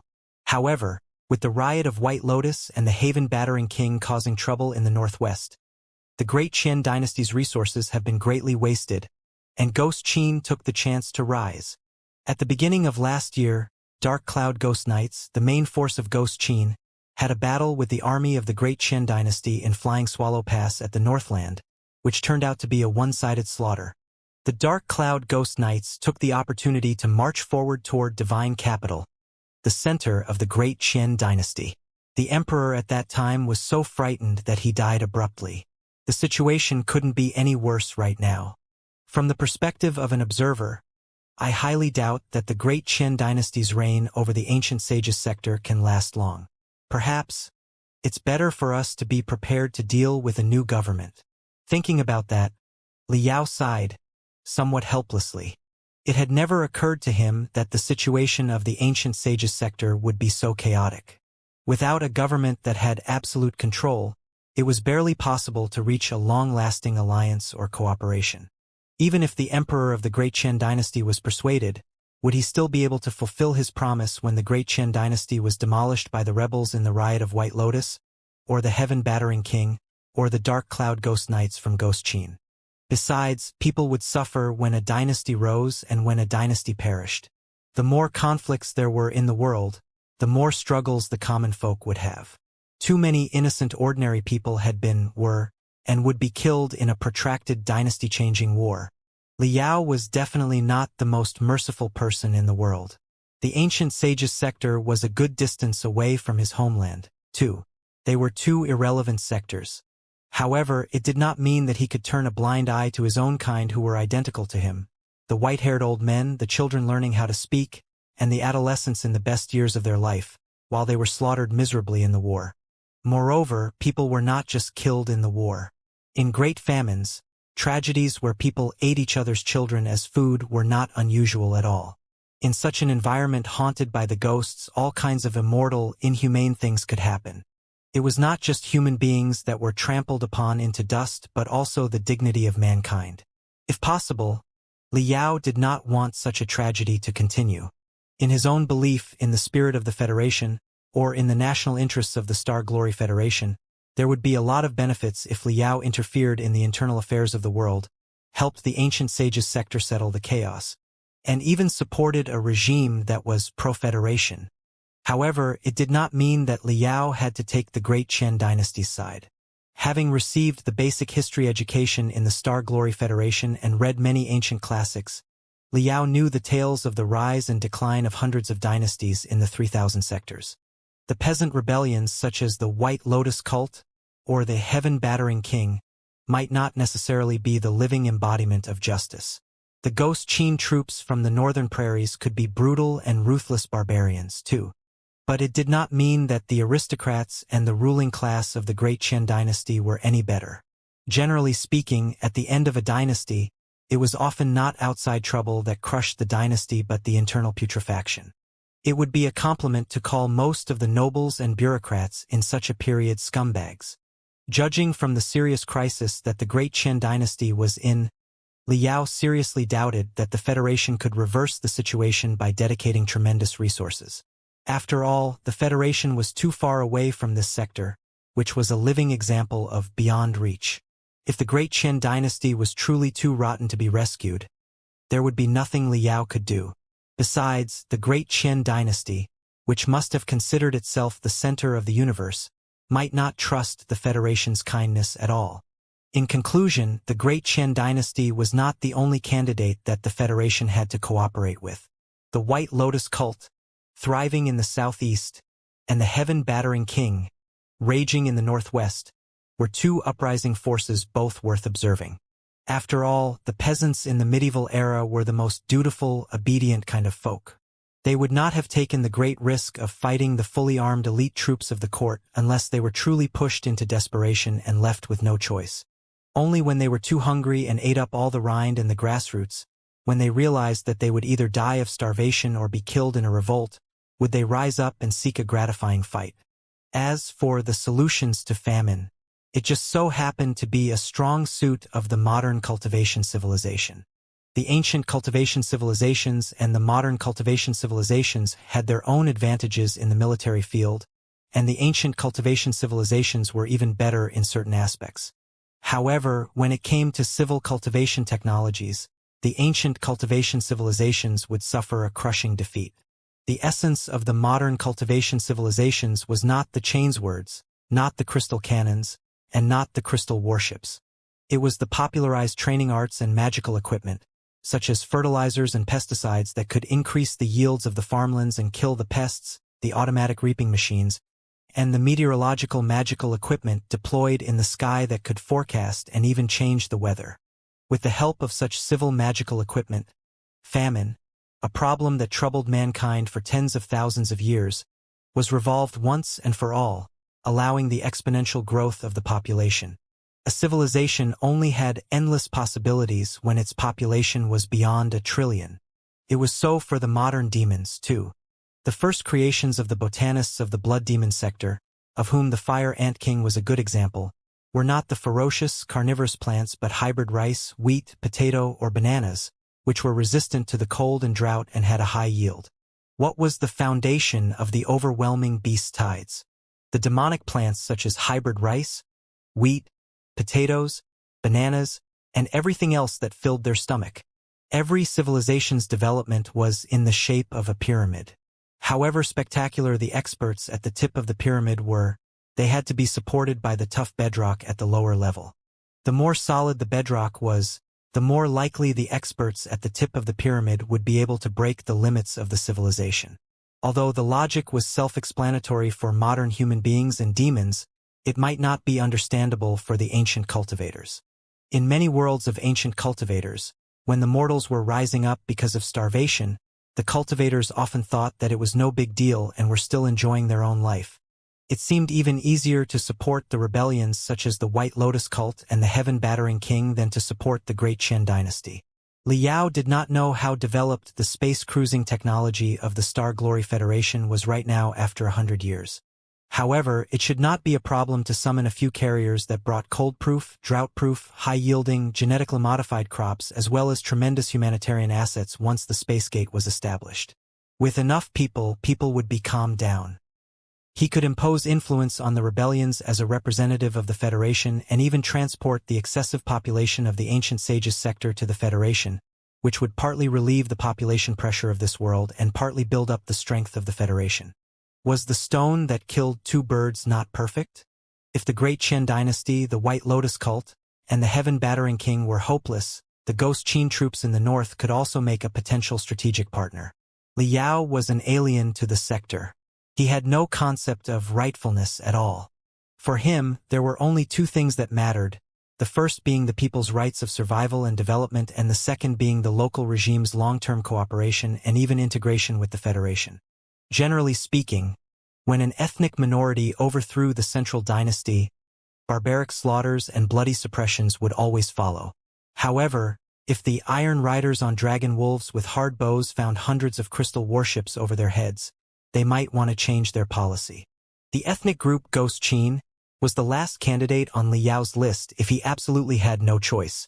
After all, it did not matter who claimed the central plateaus in the end as long as the process was fast enough, which would be far better than 100 years of fighting and killing. Of course, for the Federation to influence the politics of this sector, two questions had to first be figured out. Firstly, Liao had to get to the bottom of the mysterious signal sent to the Heaven's Origin sector and the Flying Star sector 100 years ago. Judging from the civilization level of the ancient sages sector, it was technologically impossible. Secondly, Liao needed to find out whether or not scouts from the Imperium of true human beings who had similar missions to his were now stirring trouble in the ancient sages sector. Liao had learned most of his tricks from Su Changfa, a professor of the Imperial Colonization University in the Imperium of True Human Beings. It was not hard to imagine that, if the scouts of the Imperium did sneak into the ancient sages sector, they would certainly support the local forces to achieve their purposes. Chances were that the Dark Cloud Iron Knights in the north were already each holding a machine gun now. Liao could not help but feel chilly when he imagined them riding dragon wolves and shooting their machine guns. Liao would never establish the space gate, which could potentially expose the coordinates of the Federation, until the two questions were figured out. But they seemed too far away right now. Liao sorted through his thoughts and continued his report. As for the military forces of the ancient sages sector, I'm only seeing the tip of the iceberg because I'm at the southwest corner of the country. It is hard to estimate the specific scale of the forces here. I can only say that one state of the Great Qin dynasty seems enough to mobilize tens of thousands of soldiers, and there are 18 such states in Great Qin. Their weapons are rather shabby, but because of the abundant spiritual energy, their average body build is even better than the federal armies, which makes them rather tough warriors in head-on battles. As for the high-end warriors, I haven't found anyone in the divinity transformation stage yet. But according to the Southwest Barbarians, of the more than 1,000 sects in the ancient sages sector, the top 100 are almost all supervised by nascent soul stage cultivators. The top 10 sects even have more than one nascent soul stage cultivators. Chances are that there are around 500 nascent soul stage cultivators in this world. Their quality is amazingly high too. Many of them are in the high level or even at the peak of the nascent soul stage. Up until now, there are 3 super experts worth my attention. Firstly, Wan Mingzhu, known as Mother White Lotus, who is the leader of the White Lotus cult that is causing trough in the southeast of the Great Qin dynasty. Mother White Lotus is a strong spectral cultivator without a body. She claims to be the forebear of all the ghosts. Her whereabouts are unclear, and her attacks are unpredictable. She must be a super expert adept at attacks of pure energy. I've never seen such opponents before. I have to be very careful when I'm dealing with her. The second one is Qi Chongsheng, the heaven-battering king, who leads the millions of peasants in the northwest, and has survived the hunting of the emperor's army dozens of times. According to my fellow barbarians, the guy has built an invincible, indestructible body. Wherever he goes, there is nothing but drought. He has killed countless people without leaving any living creatures behind. He is the scariest fiend of killing in the Great Qian dynasty. Of course, such a description must entail the intentional vilification of the court, but it is evident enough of the guy's toughness, too. The third guy is Han Bailing, the regent of Ghost Qin in the north. The guy's expertise in military and fighting can already be seen in the battle to annihilate the 300,000 soldiers of the Great Qian dynasty last year with his Dark Cloud Ghost Knights. What is even more dreadful is that he is also a great politician and scholar. Ghost Qin was the collective name for the hundreds of scattered groups in the northern prairie. But they have been integrated with an iron fist by him into an intact, coherent army. He has also introduced many scholars who are not appreciated in the Great Qian dynasty and modified the groups with the culture of Great Qian. He even changed his surname from Polyuhan to Han, and his name from Polyuhan Bailing to Han Bailing, to show everyone that he is not a foreign group but a rightful competitor of the throne. According to the standard of the modern cultivators, the guy is definitely a standard hybrid-type cultivator, who has shocking talents in both battle and administration. Although it is hard to gauge the specific capabilities of the three super experts based on hearsay, they are certain to be between the high level of the nascent soul stage and the peak of the nascent soul stage. Right? When the army led by Han Bailing marched to the capital city, and when the incumbent emperor died abruptly, it was only because of the young emperor right now who distinguished himself in the troubled times that the dynasty was saved. It is said that the young emperor is born as dictated by fate and has concentrated the Great Qian dynasty's 1,000 years of luck. After he assumed the throne, he has accomplished quite a few noteworthy tasks. The dynasty seems to be thriving again. Whether it is the dying glow of the Great Qian dynasty or it is a new start, the young emperor's personal abilities cannot be underestimated. With a lineage of 1,000 years and the enhancement of infinite treasures, it is also very possible that he is above the high level of the nascent soul stage, too. The four of them were the candidates that could most likely be the strategic partners of the Star Glory Federation. Although he had executed a nascent soul stage cultivator easily half a month ago, he did not dare to underestimate the four of them. Nascent soul stage cultivators and nascent soul stage cultivators were different. It had been pointed out to Liao that the Southland of Sorcerers was the most remote and poor area of the Great Qian dynasty in the first place. The number and the quality of the nascent soul stage cultivators here were the lowest. The arts and the magical equipment in their possession were little to none, too. To quote the ancient cultivators, they were like clowns who did not deserve much respect. The Central Plateaus and the Dark Cloud Land in the north were the places where the top cultivators of the ancient sages sector gathered. Such places boasted abundant spiritual energy and many talents. The major sects often had a history of more than 1,000 years. The relics and the treasures of the dynasties in history were not rare, too. The nascent soul stage cultivators who trained in such an environment were certainly different from the barbarians like Master Spiritual Vulture, who had to figure everything out on their own and who were overjoyed when they discovered a cave. It was needless to say the cultivators with the supreme power such as Han Bailing, the regent of Ghost Qin and the emperor of the Great Qian dynasty, who had almost infinite secret arts and resources. Mother White Lotus Wan Mingzhu and heaven-battering King Qi Changsheng, despite being rebellions, had broken into the headquarters of quite a few cultivation sects while they were on a rampage. After every cultivation sect was occupied, they would plunder the magical equipment and the secret arts. Their team was snowballing, too. Right now, the leaders of the two rebellion forces perhaps had more techniques and magical equipment under their control than many leaders of notable sects did. If Liao mistook the super-nascent soul stage cultivators such as Han Bailing, the Emperor, Mother White Lotus, and the Heaven-Battering King for third-rate nascent soul stage cultivators such as Master Spiritual Vulture, he wouldn't even have the chance to cry. Let me just observe and consider for now. If the local affairs are too messed up for me to intervene, I'll have to figure out how to hire some of the local nascent soul stage cultivators as mercenaries. When the dynasty is changed, many nascent soul stage cultivators of the previous dynasty will certainly lost their home. I don't think that they will turn down the offer of the citizenship of the Star Glory Federation. Right? If the Great Qian dynasty is truly falling apart, will it be more convenient for me to hire more cultivators if I bring someone of royal blood and many cultivators who are loyal to the royal family back to the Star Glory Federation? For what it's worth, we can make a deal with them to deal with the Imperium of true human beings together, before we help them restore their dynasty by providing money, guns, and food for them. Liao began to think wildly. The future plans could still wait. After the two parties were officially in contact, the specialists in the think tanks of the Federation would certainly come up with better solutions than his ill-considered ideas.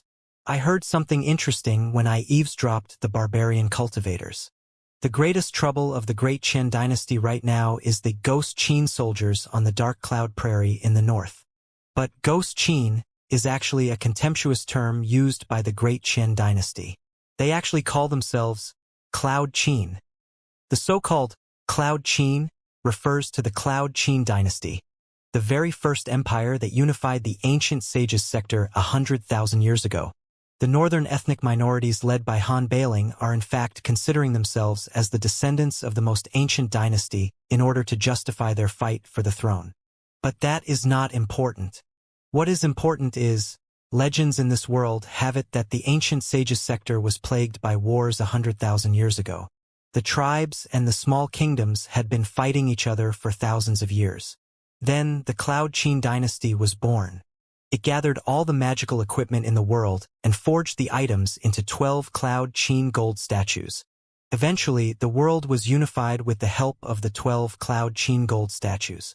It is said that the 12 Cloud Qin gold statues were all almost 100 meters tall and boasted infinite physical strength. They were the invincible beings who could raise storm and thunder by waving their arms. Even today, the footprints and the claw traces of the Cloud Qin gold statues can still be found on the ancient battlegrounds. 100 meters tall, made of metal, and able to summon lightning and thunder? They are doubtlessly the colossi. It seems that some human beings in the ancient sages sector discovered 12 intact colossi and knew how to manipulate them in prehistoric times. With the 12 colossi, they managed to unify the whole world. Traces of the Cloud Qin gold statues lingered on in the few dynasties after the Cloud Qin dynasty. They even became a symbol of power. Whichever force had one Cloud Qin gold statue would be able to claim the world. However, the Cloud Qin dynasty was established 100,000 years ago. Considering the average longevity of each dynasty to be 3,000 years, there are still more than 30 changes of dynasties so far. In the passage of time, the 12 Cloud Qin gold statues were finally gone. The last time they appeared on the history books of this sector was about 10,000 years ago, when a bunch of slaves discovered a one-eyed gold statue from a river while they were dredging the canal. The one-eyed colossus alone resulted in the fall of the dynasty at that time. But the colossus also disappeared in the chaos of the war. Perhaps it was seriously damaged and ran out of spiritual energy and ammunition. Nobody knew how to maintain it, and eventually it was buried again. The rumors about the 12 Cloud Qin gold statues made Liao respect the reserves of the ancient sages sector even more. Right now, the information he had collected was too little after all. He might as well wait and see for now. Having finished the preliminary report, he stretched out his arms comfortably, his telepathic thoughts spread out again, and immediately caught the laughter of many barbarian cultivators. A barbarian cultivator with vipers all over his body, who had his face painted in various colors, was whispering to another cultivator who was as slim as skeleton. They were both grimacing. The barbarian cultivator with vipers chuckled in a low voice. "Gu Sidwa, aren't you always Hualao's dearest friend? Why have you joined the Emperor's army instead of helping him?" "Hee." The cultivator who looked like a zombie shrieked. "There are too many soldiers in the Emperor's army. How can the few people in my village expect to defeat them? As the people in the Central Plateaus say, a wise man knows when to retreat. Besides, the rewards that the appeasing ambassador are quite impressive. What's not good in joining the Emperor's army? After all." Pausing for a moment, the zombie-like cultivator Gu Sidwa smirked. "We'll take a few steps back after we go into the Fire Rood village and watch the fight off the two bunches of northerners first. If the Emperor's army is winning, we will still help them. If the cute little girl's head is cut off, we are naturally going to help Huolauer. Meng Duo, what do you say? The cultivators with snakes named Meng Duo chuckled and nodded his head. Exactly. Exactly. How about this? Let's later gather the warriors of our two villages together, so that we can look after each other. We can wait until they beat each other's shit out of their pants. Gu Sidwa moved his eyes and faked a smile. I am only planning this because I'm a close friend to Huolauer, but are you not the most trusted brother of Huolauda? Why are you so disloyal? Meng Duo blinked his eyes and said, Everybody knows that Meng Duo of the Black Mist Village is the most loyal one both to friends and to the court. It is impossible for me to betray the court. However, the court has truly crossed the line too much this time. Not only are they demanding the Southland of Sorcerers to submit so much food and livestock, they are also drafting 50,000 soldiers to fight against the Ghost Qin soldiers in the north. We men of the Southland are as free in the woods as fish are in the water. If we leave the woods for the north, we will be like a fish out of water. How can we expect to live faced with the dark cloud ghost knights? The order is clearly one that asks us to participate in a suicidal mission. Meng Duo is loyal to the court, but the court is not as loyal to Meng Duo. So, I'll have to leave my loyalty aside and see what the trend is. Is there anything wrong about that? No, not at all. Gu Sidwa nodded his head quickly and scorned. The appeasing ambassador takes us for the rocks in the mountain and stupid dummies. He thinks that now is still 300 years ago and that he can draft 50,000 soldiers with a few empty words? Haha. Then let's see first whether or not the court's fist is as tough as before. The two barbarian cultivators thought that they were having a confidential conversation by restricting their sound waves into a line, and that Ling Lanin, the female cultivator in the wagon up ahead, could never hear what they were talking about. But they never knew that a great expert in the nascent soul stage named Liao was right next to them listening to every word they said. Liao had no intention of reporting them. It was because almost all the barbarian cultivators had the same thought as theirs. They were open to cheering and applauding, but if they were asked to fight at the risk of their life, they would have to see whether the blades of the Emperor's army or the Ghost Qin army's sabers were sharper. Through their clandestine communication, Liao managed to have a general idea of the mess in the Southland of Sorcerers. The Great Qian dynasty had dominated the ancient sages sector for 1,000 years. The prosperous central plateaus were blocked from the southwest forests by a surging Sorcerers' River. Therefore, the southwest area south to the Sorcerers' River was collectively called Southland of Sorcerers. In the Southland of Sorcerers, the mountains were steep, the weather was hot, and venomous fog was everywhere. Primitive forests were all everyone could see whichever direction they looked at. Even the rare basins and plateaus among the mountains were blocked by the high mountains, making it difficult to communicate with the outside world. The place was highly unsuitable for the survival and reproduction of human beings. The pests which carried all kinds of diseases were enough to extinguish the sparks of civilization. Therefore, of all the states in the Great Qian dynasty, the Southland of Sorcerers was the one with the least population and the weakest capability. During the Great Qian dynasty's 1,000 years of reign, a lot of peasants in the central plateaus were forced to immigrate to the place. But the peasants were merely coexisting with the local barbarians, even if they did teach a batch of familiar barbarians who were familiar with the rules of the central plateaus. Deep inside the forests, it was still the world of the strange barbarians who feasted on raw meat and blood. The mysterious, unpredictable, eccentric evil arts and sorcery prevailed. 2. It was considered to be a land of perils by the folks living on the central plateaus. Thankfully, most of the tribes in the Southland of Sorcerers knew that they were outnumbered. For hundreds of years, they had been quite dutiful and never rebelled. The barbarian cultivators who played with snakes and ghosts often stayed in the Southland of Sorcerers.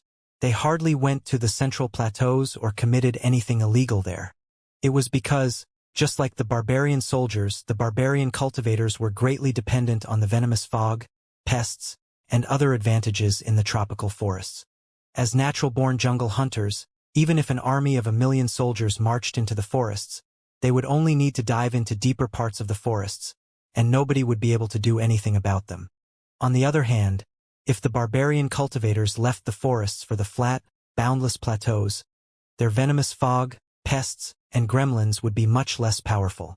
Since the experts in the Southland of Sorcerers were incapable of moving on to a greater stage, and the Great Qian dynasty was offering tremendous magical equipment and arts to win their support, submitting to the Great Qian dynasty, allowing the appeasing ambassador of the Great Qian dynasty to establish local agency as nominal leader, and agreeing that the leaders of the villages would be decreed as chiliarchs and generals did not seem very bad. With such a strategy, the Southland of Sorcerers and the Central Plateaus had maintained the ostensible peace for almost 1,000 years. Except when they were submitting the taxes and the labor service, they had barely communicated with the Central Plateaus. However, over the past few decades, with the Grand Qian dynasty unstable, some ambitious warlords in the Southland of Sorcerers began to have other plans. After the rise of Ghost, their regent Han Bailing was also quite determined to swallow the entire world, and therefore paid great attention to diplomacy. Although the Southland of Sorcerers was not strong itself, it was at a critical geological position. In the southwest, it was close to the few major grain-producing areas in the middle part of the Great Qian dynasty's territory. Also, by sailing downwards on the Sorcerer's River, it would be able to reach the prosperous lands in the southeast directly, which was essentially the softest abdomen of the Great Qian dynasty. For hundreds of years, the Great Qian dynasty had never worried about the Southland of Sorcerers. Military fortresses or armies were never deployed along the Sorcerer's River. Now that rebellions were rising up in the southeast and the northwest, and Ghost Qin was coveting from the north, the Great Qian dynasty had ever fewer troops to build up the defense in the Southland of Sorcerers. If the barbarian tribes revolted at this moment, they would be stabbing the most vulnerable part of the Great Qian dynasty brutally. The Great Qian dynasty would be even less likely to be able to deal with the emergencies all at once. Han Bailing had secretly dispatched the Ghost Qin cultivators to infiltrate the Southland of Sorcerers, devoting tremendous resources to buy the local leaders and warlords. His persuasion work was rather thorough. At least, the two bros in the refinement stage in Front Li Yao's eyes had both met envoys from Ghost Qin and received Han Bailing's gifts. Even two barbarian cultivators in the refinement stage had been attended to well. It was indicative enough of the smoothness and carefulness of Ha Bailing, who was called by the Great Qian dynasty as the Wolf King. Right now, the Great Qian dynasty still had its remaining influence, and the domination hadn't been entirely gone yet. Nobody could tell what would happen later. The cunning barbarian cultivators were certainly unwilling to jump to any choice. They gladly accepted the gifts from Ghost Qin and did not reject the jewelry and the cultivation arts. But when it came to rising up as rebellions and declaring war on the Great Qian dynasty, they would certainly hesitate and observe for a while longer. Maybe all the leaders, warlords, and cultivators in the Southland of Sorcerers had been waiting for a signal. Right now, the signal had shown up. 6 months ago, the previous leader of the Fire Root clan died abruptly and mysteriously. The Fire Root clan was the strongest tribe of barbarians, and the one with the largest territory, in the Southland of Sorcerers. It was also the tribe closest to the Great Qian dynasty. The leader of the Fire Root clan was appointed by the emperor in person as the chieftain of the Southland. He was the nominal leader of the 100 tribes in the southwest. The so-called appeasing ambassador was not a regular official title most of the time. If it had been peaceful for 100 years, there would be no need to send out any appeasing ambassador. The local affairs and the tributary system would be under the control of chieftain of the Southland. The barbarians would be managing the barbarians' own business. It went without saying that the previous leader of the Fire Root clan was a loyal subject of the Great Qian dynasty. But his successor was not necessarily so. The old leader died abruptly when he was in his prime years. He did not leave any will to name an heir. Of his many sons, Huo Wuji, the eldest son, and Huo Wujiu, the second son, were both very capable. They had in their control a few villages of the Fire Root clan respectively, and a lot of soldiers and cultivators had pledged loyalty to them. After the previous leader perished, Huo Wuji was the first one to present a will which nobody knew where he found, claiming that he was the new leader of the Fire Root clan his father had named. He also sent a messenger to the capital city of the Great Qian dynasty, demanding the official appointment and degree of the Great Qian dynasty. It was a sign that he would continue acknowledging the Great Qian dynasty's reign and serving the Great Qian dynasty. Wuxia, the second sound, did not give in either. He also took out a piece of creased paper, announcing that he was actually the rightful leader of the Fire Rood clan. That was not the whole of it. He also let out of a piece of shocking news. It was said that, when the previous leader was alive, he had sensed the decline of the Great Qian dynasty and the rise of Cloud Qin and was considering joining Cloud Qin's side instead of pledging loyalty to the Great Qian dynasty. The assassins of the Great Qian dynasty who were hiding inside the Fire Rood clan learned the matter and killed the previous leader shamelessly. Wuxia announced that, for the future of the 100 tribes in the Southland of Sorcerers, he would fight the Great Qian dynasty to the end even at the cost of his own life. Everybody in the Southland of Sorcerers was greatly shocked by his words. They were not shocked by such an absurd joke that the Great Qian dynasty assassinated the local leader, but by the fact that Ghost Qin had finally found such an important spokesperson. To compete for the leadership of the Fire Rood clan, Wuxia and Wuxia had been fighting bloody battles for half a year, but neither of them was able to defeat the other. Right now, because of the efforts of the renowned elders and cultivators in the 100 tribes in the Southland of Sorcerers, they finally agreed to sit down and negotiate and decide the leader of the Fire Rood clan in a more straightforward way. However, those who were smart enough could all tell that the puppets had finished their show and it was time for the real players to come up. Wuxia's request of degree had long been delivered to the capital. The Fire Rood clan had been key to the 100 clans in the Southland of Sorcerers and was always obedient to the court. It was certainly a big deal, and the court had to stand up for him. That was why Ling Shoujing, appeasing ambassador of the 5th prefecture of the Southland of Sorcerers, was reinforcing the area with the Black Tiger Guards. On Ghost Qin's side, a lot of elites had been deployed to stir trouble, too. Some of the tribes under their enchantment finally jumped out in rebellion, too. The ambush that Ling Shoujing's army suffered was conducted by a few barbarian tribes that had joined Ghost Qin's side. But as it turned out, their leader Black Nose was minced into pieces before they had the chance to ask for rewards from their new master. Right now, Wuxia and Wuxia, two self-proclaimed leaders of the Fire Rood clan, were both recruiting the barbarian cultivators in the desolate land to build up their force and waiting for their respective reinforcements. When the Emperor's army from the Great Qian dynasty and the experts from Ghost Qin arrived, the final negotiation would take place in the village of the Fire Rood clan. Even the most stupid persons knew that the negotiation wouldn't be done with words. It was much more than the leadership of the Fire Rood clan that was to be decided by the negotiation, too. If Wuxia, the eldest son, won, it would prove that the Great Qian dynasty was still powerful enough, and a tiny Southland of Sorcerers was certainly not good enough to deal with it. If Wuxia, the second son, laughed to the end, not only would the Fire Rood clan join Ghost Qin's side, a chain reaction would also be caused. The situation in the Southland of Sorcerers would be hopeless. It was exactly because of the importance of the negotiation that Ling Shoujing had been recruiting barbarian soldiers and cultivators the moment he entered the area. He naturally knew that most of the barbarian cultivators would not fight for the Great Qian dynasty with their life. But at such a critical moment, it was almost good that one more person was cheering for his side. By eavesdropping on the barbarian cultivators' whispers, Liao also got a piece of crucial information. Ling Shoujing, the newly appointed appeasing ambassador of the 5th prefecture of the Southland of Sorcerers, had two purposes for his journey. Firstly, he was there to back Wuxia and sustain the Great Qian dynasty's nominal reign in the place. But his second purpose was actually to draft the barbarian soldiers to suppress the insurrections of the White Lotus cult, the Heaven Battering King, and Ghost Qin. It appeared that the Great Qian dynasty was indeed seriously short of soldiers and had to exploit the places harder, even though it was not a good approach in the long term. Or maybe it was a trick to kill two birds with one stone. As long as the young soldiers in the Southland of Sorcerers were drafted into the Great Qian dynasty's army, and after they were weakened during the battles to come, the 100 tribes in the southwest would not be able to rebel even if they wanted to. Other than the ordinary soldiers, the barbarian cultivators were welcomed. 2. The Great Qian dynasty's politicians and cultivators were essentially two complementary and yet independent systems. While the Emperor's army and Ghost Qin's cavalry were fighting hard, The cultivators of the Great Qian dynasty and those from the northern prairies had a few huge competitions, too.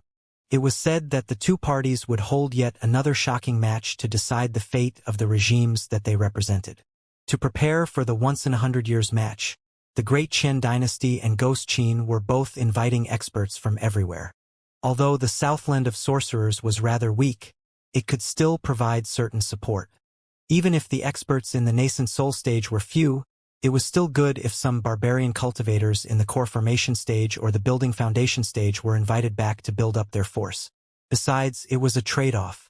If the Great Qian dynasty failed to recruit the barbarian cultivators, they would likely be hired by Ghost Qin.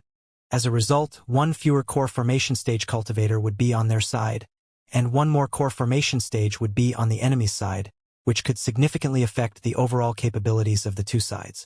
Therefore, Ling Shoujing, as the appeasing ambassador of the 5th prefecture of the Southland of Sorcerers, had come to officially decree Wuxia as the new chieftain of the Southland as a representative of the Great Qian dynasty. He was also going to draft the soldiers through the new chieftain, collect assets, and march to the north. In the meantime, Ling Lanin, Ling Shoujing's daughter, who was from the Purple Pole Sword sect, which was known as the best sword sect in the Great Qian dynasty, was sort of a representative of the cultivators of the Great Qian dynasty to invite the extraordinary folks in the southern tribes to join the Great Qian dynasty's side in the match to come. The news could not have been better for Liao. The match between the cultivators of the Great Qian dynasty and those from the northern land would certainly involve the top experts of both sides. If he could observe the match in person, a lot of his time could be saved. The only thing to be confirmed right now was whether or not there was anything wrong with the identity of Master Spiritual Vulture. It would be quite embarrassing if he presented himself in the match only to discover that he was a mutual target of the Great Qian dynasty and Ghost Qin. Liao eavesdropped on them from behind without a sound. Then he suddenly heard the two barbarian cultivators mentioning his fake name.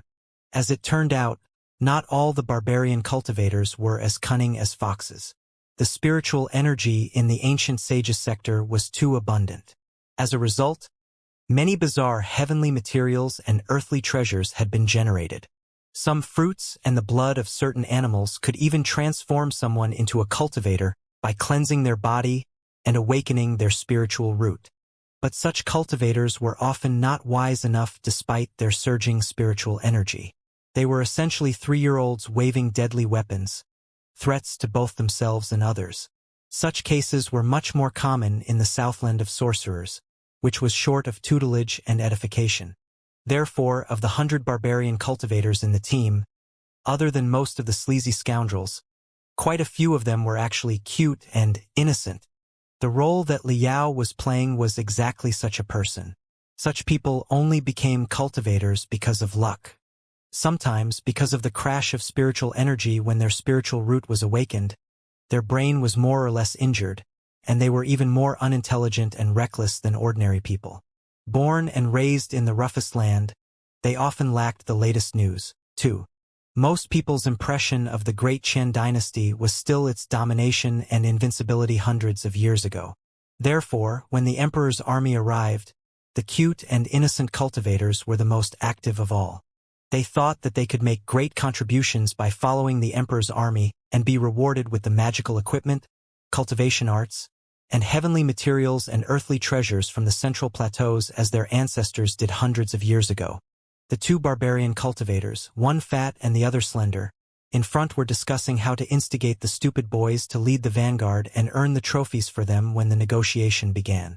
Of course, the role that Liao was playing was one of the stupid boys.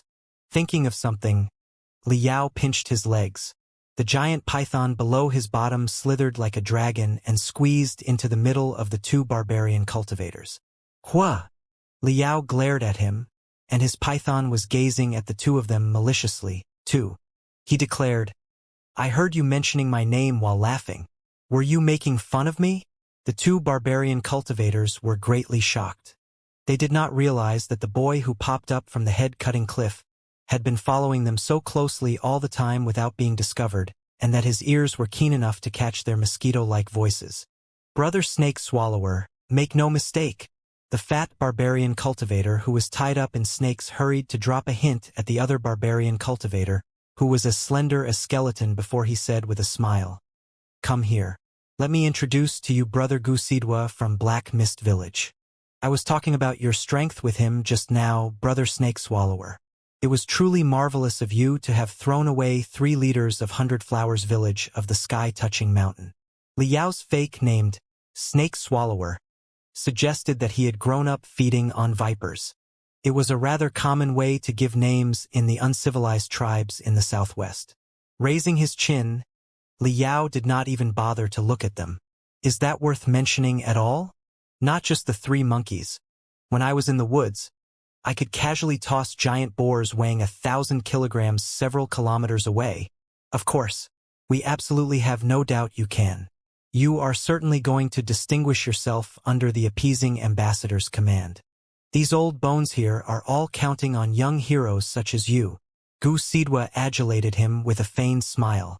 Liao was so delighted that his face was beet red. Suddenly, he lowered his head in embarrassment and asked, "Hey, let me ask you something. I'm told that, after we reach the village of the Fire Root clan, if I throw the opponents several kilometers away as I did just now or smash them into rocks, there will be great rewards. I can get all the rare treasures and even be a man with power in the Central Plateaus. Is it true?" Looking at each other in bewilderment, the 2 barbarian cultivators both held back their smiles and nodded. "Of course it is true. As said clearly in the appeasing order, as long as you try your best and preferably kill dozens of cultivators on the enemy's side, you can get as much gold, cultivation arts, and magical equipment as you want. You will be granted a high position, too, and you will get to choose what official you would like to work as." Liao scratched his face in joy. "The guy surnamed Ling said that we are on right Huowuji's side, and I should not kill anyone randomly on our side. I wonder, who are the people on the enemy's side?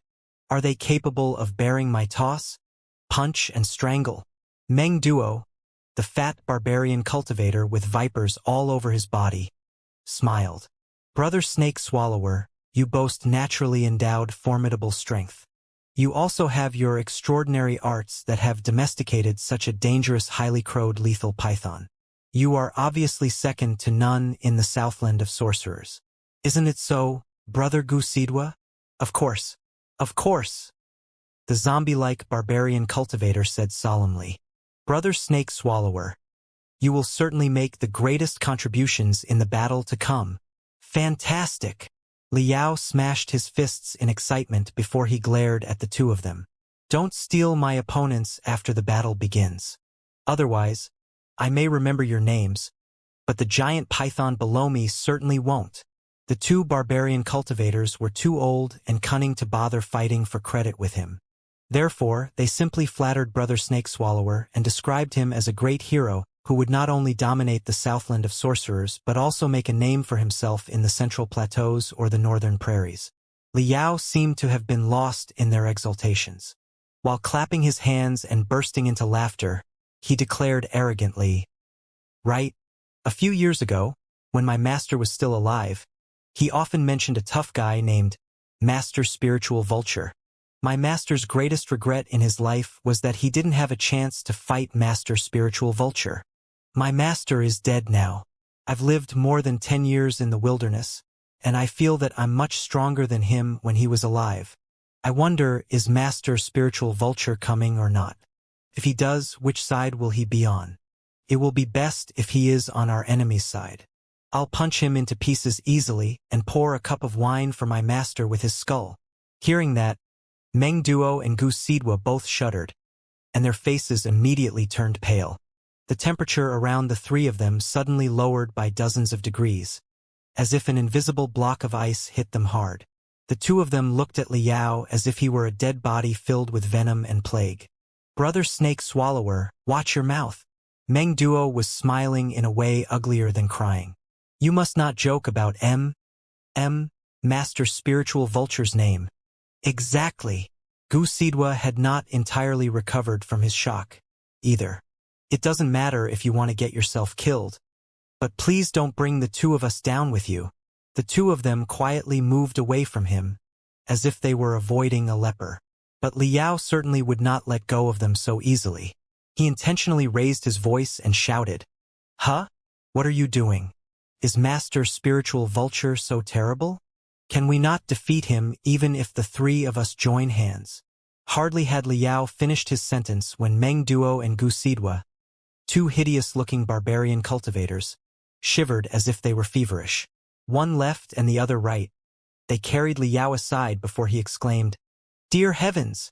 Brother Snake Swallower, you can always kill yourself if you want to. But why do you have to involve the two of us? You are all by yourself without any dependency. But we have our villages and compatriots behind us. One moment of carelessness, and the entire tribe might be wiped out. It's not a joke."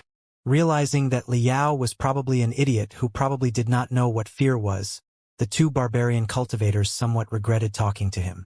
But what was done could not be undone. They could only describe Master Spiritual Vulture's backgrounds to Liao as vividly as they could, so that the reckless young calf would know what was best for him. So to speak, Master Spiritual Vulture was a brutal man who was active in the Southland of Sorcerers some 70 years ago.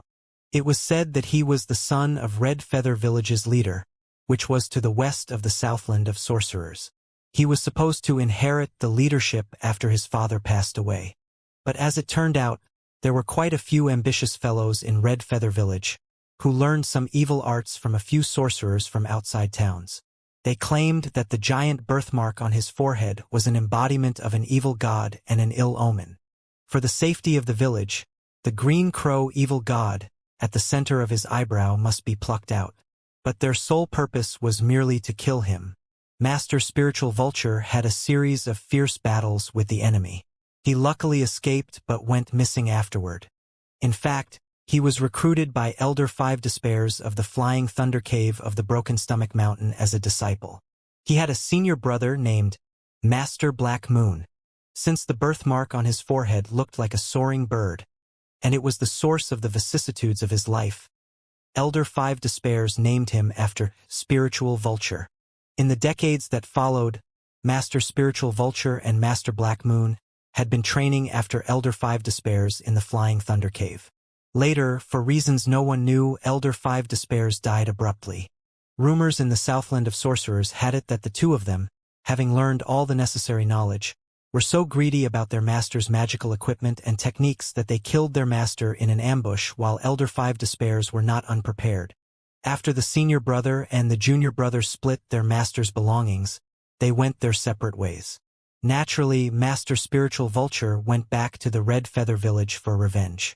To this moment, what he had been doing was still within the understanding of most people. It did not seem inappropriate, although he minced his former enemies into pieces. But as it turned out, Master Spiritual Vulture was a temperamental, bloodthirsty, and even psychopathic person. After he returned to the Red Feather Village, not only did he torment the few members of the tribe who framed him in the past, leading to their deaths with the most cruel methods, he had even blocked the gate of the house and butchered the hundreds of people in the village, leaving no survivors, in their party to celebrate him as the new leader. In the past, when they smeared that I was possessed by the evil god and were about to dig out my brains, you were all reluctant, suspicious, and even taking their sides. You thought that I ought to be sacrificed for the sake of the village. Hehe. In my opinion, it is you who are possessed by the evil god. For the safety of the village, let me open your head and see if there's an evil god inside.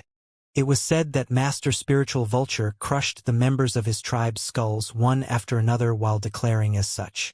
Such an insane and inhuman action was appalling enough even for the uncivilized, strange barbarians who feasted on raw meat and blood. But it was not the end of his revenge. Although all his enemies were killed, his enemies were all disciples of certain sorcerers of other villages and only coveted his right of succession because of the sorcerer's instigation. Master Spiritual Vulture made a list of 7 sorcerers. He massacred them as well as their whole villages. Even the animals in the villages were not left alive. Master Spiritual Vulture's brutality henceforth spread out to the entire Southland of Sorcerers. His blatancy was putting everybody in the Southland of Sorcerers in panic. They were scared whenever they heard the name Spiritual Vulture. Naturally, many barbarian cultivators intended to remove the hazard. This was the time when Master Spiritual Vulture showed his wisdom. The guy was strong enough after inheriting Elder Five Despair's knowledge. He had also butchered everyone in his own village. He had absolutely no weakness or anyone he cared about. Therefore, he was coming and going unpredictably in the forests. It was difficult to keep track of him. Besides, he understood the importance of cutting the roots of weeds to stop them from growing again very well. His attacks were well considered and thorough. The entire families of his enemies were slaughtered, and not a single victim survived. The barbarian cultivators mostly pursued after him to maintain the order and peace of the Southland of Sorcerers. They had no direct grudge with him. He also announced to the Southland of Sorcerers about everything that happened in the past. He claimed that what he did was purely for vengeance. Whoever came after him must note that their family and tribes might end up the same way as the 8 villages, including the Red Feather village, did. However, if he were not attacked first, he would not go on a killing spree without a reason, either. After all, he was all by himself right now and had nothing to lose. It was more than easy for him to find out who was hunting him. While the enforcers of justice were looking for him in the forests, they might not be able to look after their villages properly. So, it would be easy for him to look after their villages. After such an announcement was made, the barbarians, who were determined to remove the public hazard in their indignity, went separate ways on the spot. Who was willing to mess up with such a brutal man when there were no gains? All in all, Master Spiritual Vulture was such an insane, vicious maniac who had massacred his own village when he went crazy, massacring 8 villages in a row, and still swaggering in the Southland of Sorcerers. He was the unique cultivator in the Southland of Sorcerers 100 years ago. Because of the betrayal of his fellows in the past, Master Spiritual Vulture was quite solitary. Later, after he grew notorious, he was always acting on his own. He retrieved tremendous resources and cultivation arts from the 8 villages he demolished.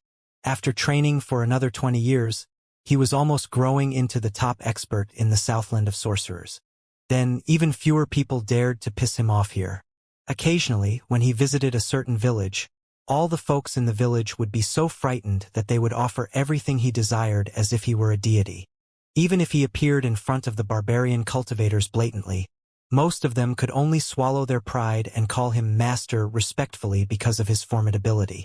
Around 50 years ago, Master Black Moon, Master Spiritual Vulture's senior brother, sent a letter to him, stating that he had encountered a secret treasure and would like Master Spiritual Vulture to explore and capture it together with him.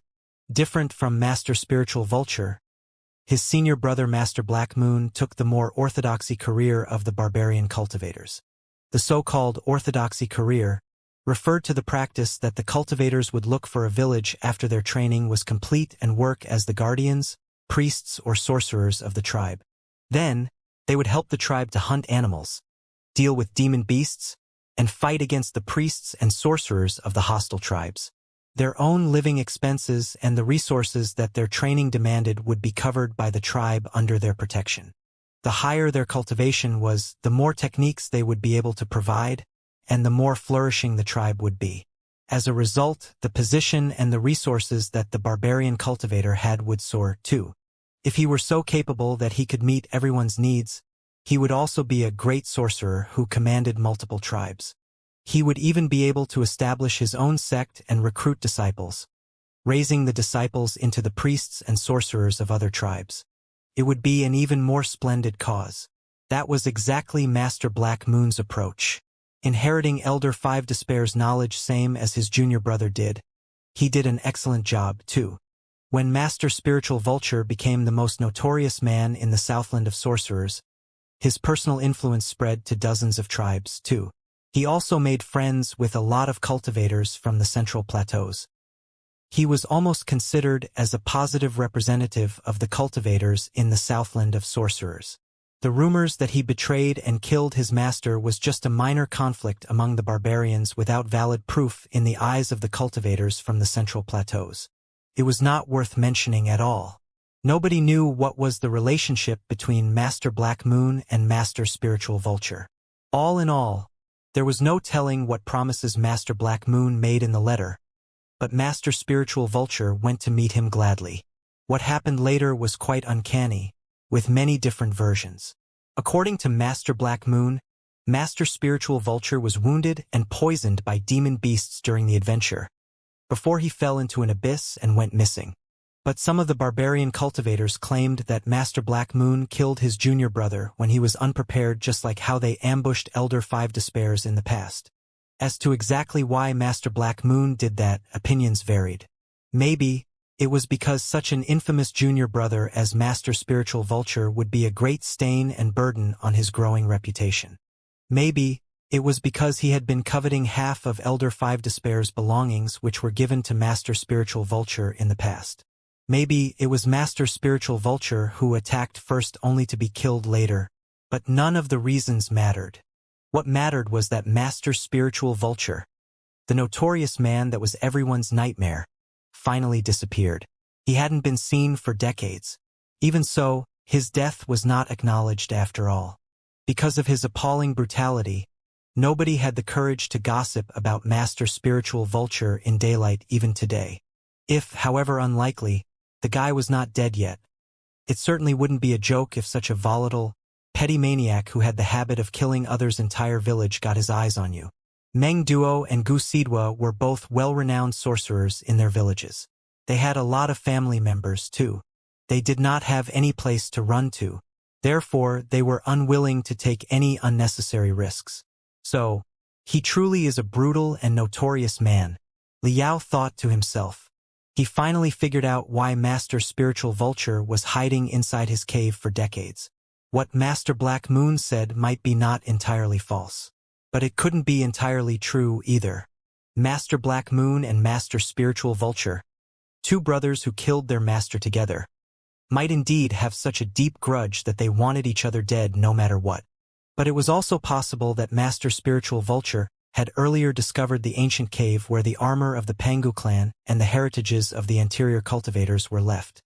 He intended to seclude himself for some time, but he feared that his enemies and his senior brother might find him. Therefore, he pretended that he was tricked and met his senior brother gladly, before he faked that he was poisoned and fell into the abyss. Chances were that, after grasping all the knowledge of the anterior cultivators and forging 8-1 ghastly daggers, he would find his senior brother Master Black Moon and slaughter his entire family before he did anything else. Thankfully, karma jumped in. Right before his scheme was to work out, he encountered Liao, the unreasonable alien nascent soul stage cultivator, who suppressed him with a crystal suit and blew his soul apart, killing him forever. The identity of Master Spiritual Vulture is too excellent. Liao mumbled to himself. First of all, the nascent soul stage cultivator had clear backgrounds, and he was a reasonably famous person 100 years ago.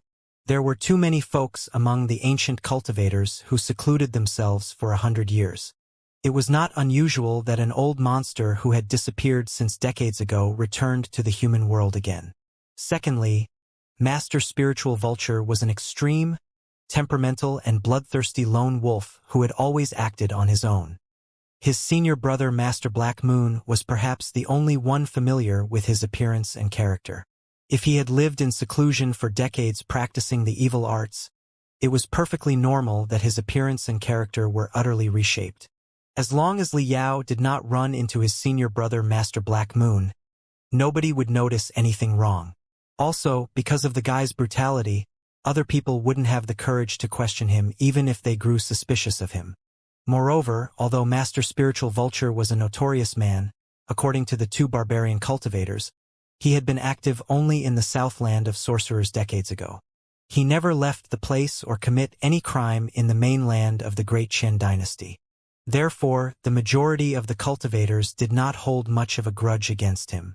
After slaughtering 8 tribes in a row, his brutality had spread out to the entire Southland of Sorcerers. Together with the announcement he made later, none of the barbarian cultivators dared to challenge him. When somebody was smiling, it was difficult to slap them in the face. Since all the local barbarians were worshipping him as a deity, there was no need for him to commit any more murders. Therefore, in the decades that followed, he hadn't made too many enemies. In short, although the guy was a notorious man, few people desperately wanted him dead right now. The Southland of Sorcerers was almost an independent system in the first place. The rest of the world regarded them mostly as cannibals and would not ask them to abide by the law and rules in the Central Plateaus. As long as they behaved obediently when they were out of their hometown, the two parties would live in harmony. But of course, it would still be quite inconvenient for him to make friends with the mainstream cultivators under such a title. However, Liao had slightly changed his mind right now. He was not considering the court of the Grand Qian dynasty as the sole target of negotiation. Great Qian, the White Lotus cult, the Heaven-Battering King and Ghost Qin were four forces that all deserved observation. Master Spiritual Vulture's identity might be rejected by the mainstream cultivators of the Great Qian dynasty. But it might be popular among the rebellions led by the Heaven-Battering King or the White Lotus cult, and in a nascent force such as Ghost Qin which was ambitious enough to change the dynasty. A villain had a villain's advantages. The purpose of Liao's journey was observation, and observation might not necessarily have to be conducted positively. If a certain force knew clearly that he was a merciless, brutal man who murdered innocent people, and still talked to him nicely after seeing the souls of 200 children that he carried, such a force was not worth negotiating at all even if other conditions were perfect. More importantly, if it were a righteous cultivator from a famous sect, how could Liao kill him and assume his identity? It's decided then. I'll walk around under Master Spiritual Vulture's identity while I observe the capabilities and beliefs of Great Qian, the White Lotus cult, the Heaven-Battering King and Ghost Qin, investigate the actions of the Imperium of true human beings, and figure out everything about the mysterious signal 100 years ago. After everything is settled, I'll establish the Space Gate, summon the Space Fleet from the Federation, and officially communicate with the ancient sages sector. Liao was not a man who liked to play the pig that ate geckos. Besides, disguising himself in front of the barbarians was almost an insult to his acting skills. Now that he ascertained that the identity of Master Spiritual Vulture wasn't very troublesome, he did not want to keep acting anymore.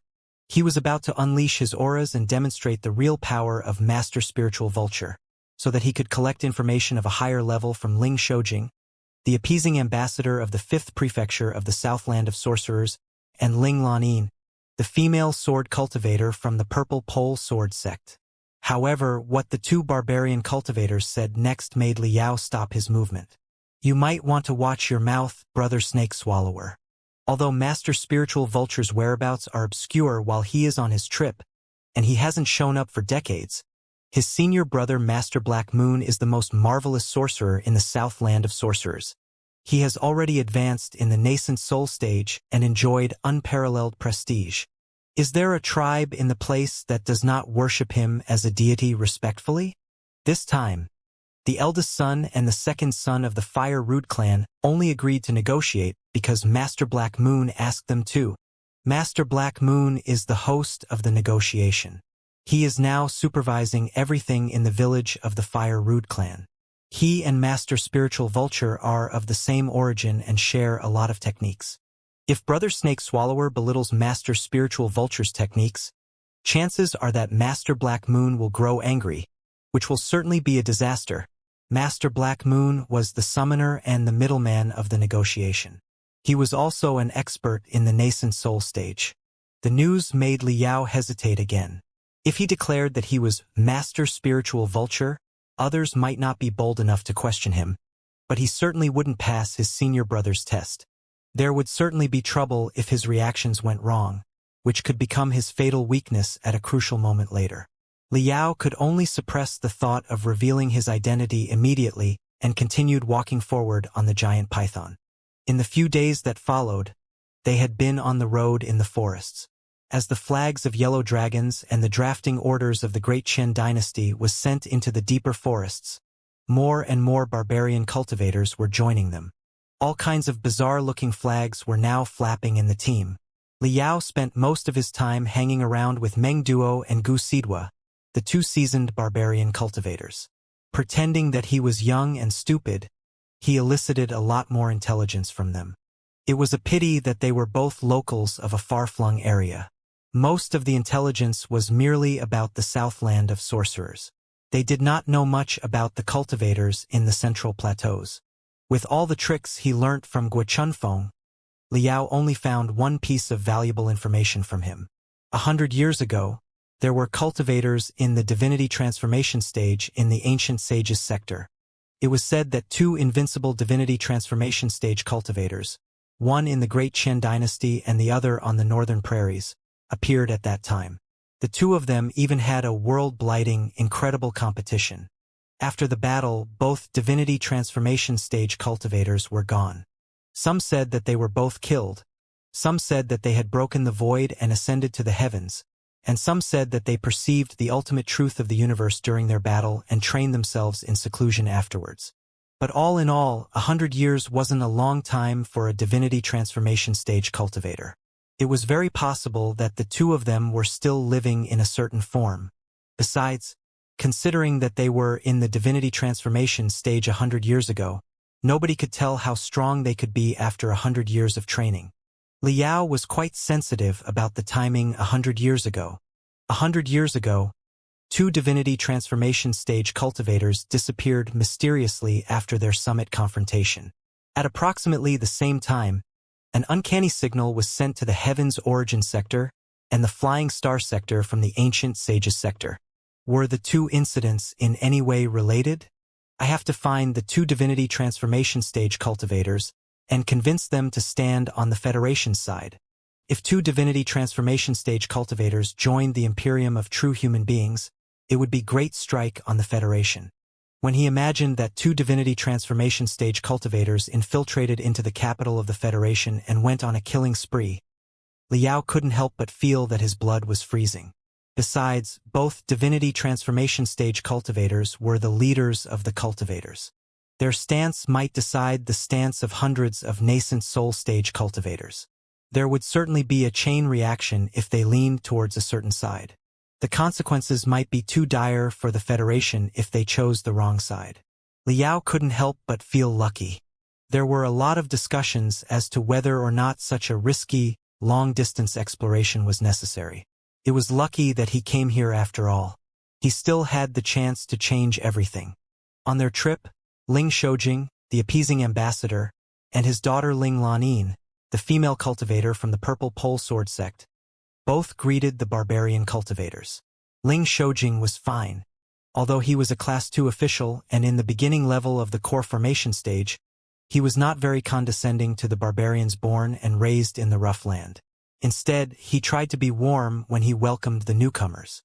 Ling Lanin, his daughter, on the other hand, was more cold and indifferent. She was a great expert at the peak of the core formation stage from a noble sect in the Central Plateaus after all. Most of the barbarian cultivators knew the gap between them very well and were already satisfied to only have a few words with her. What was the most important of all was that Ling Shoujing's army brought tremendous crystals and magical equipment besides the weapons. The barbarian cultivators who were willing to serve the court were promised to return with full loads. For a moment, the morale was quite high, and the team looked truly like an invincible army.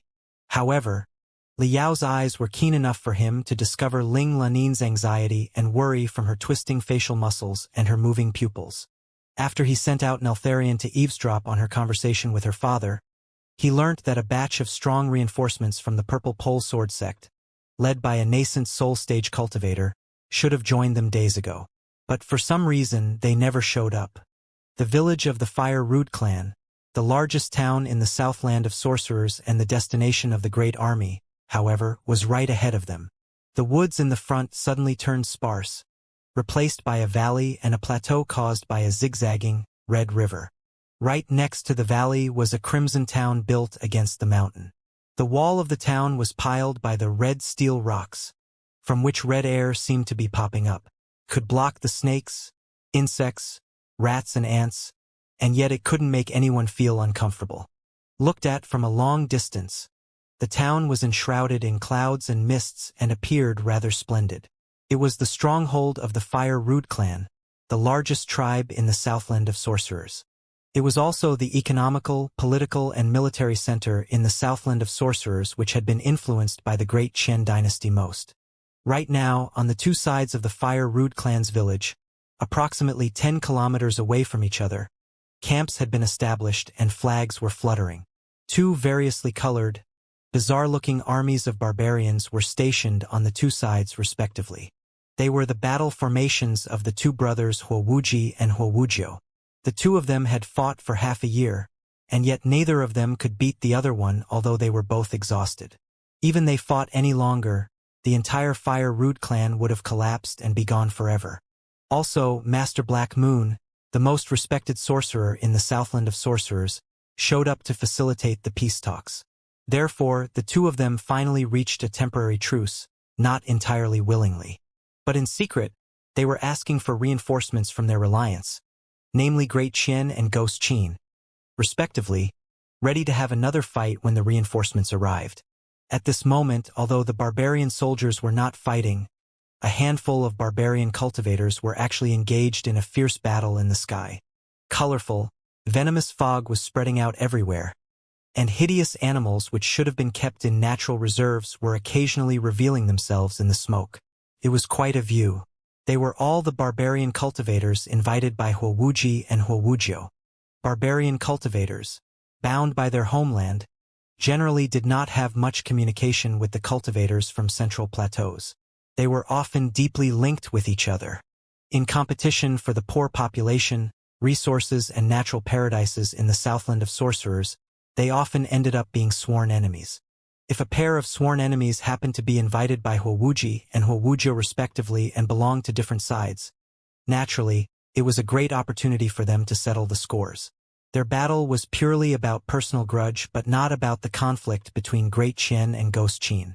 When Liao arrived with the army, he happened to run into a barbarian cultivator, who was covered in a gold snake skin and looked like a giant serpent, falling down from the sky with blood spurting out after half of his arm was cut off by his opponent. Immediately, dozens of soldiers rushed out of Huowuji's camp and carried him back to their camp together. Somebody was even booing inside the camp. In Huowujio's camp on the other end, however, everybody was drumming and shouting. The cheers could be heard dozens of kilometers away. Huh? Even Gold Ring Third Man has failed? He has even lost an arm? It's time that his good days ended. Both Meng Duo and Gu Sidwo were gloating, not feeling any indignity that they should have because the injured guy was on the same side of theirs. Brother Snake Swallower, have you noticed the Black Rock over there? That's the Black Rock Great Arena. For any barbarian cultivator who wants to rise to fame, a Black Rock Great Arena is always necessary. Meng Duo and Gu Sidwo grimaced. It's just child's play and not a real game today. Wait until 3 days later, when the Black Rock Great Arena will officially begin. If you win 10 games in a row up above, we guarantee that every tribe in the Southland of Sorcerers will know your name, dear brother. Liao slightly frowned, somewhat amused.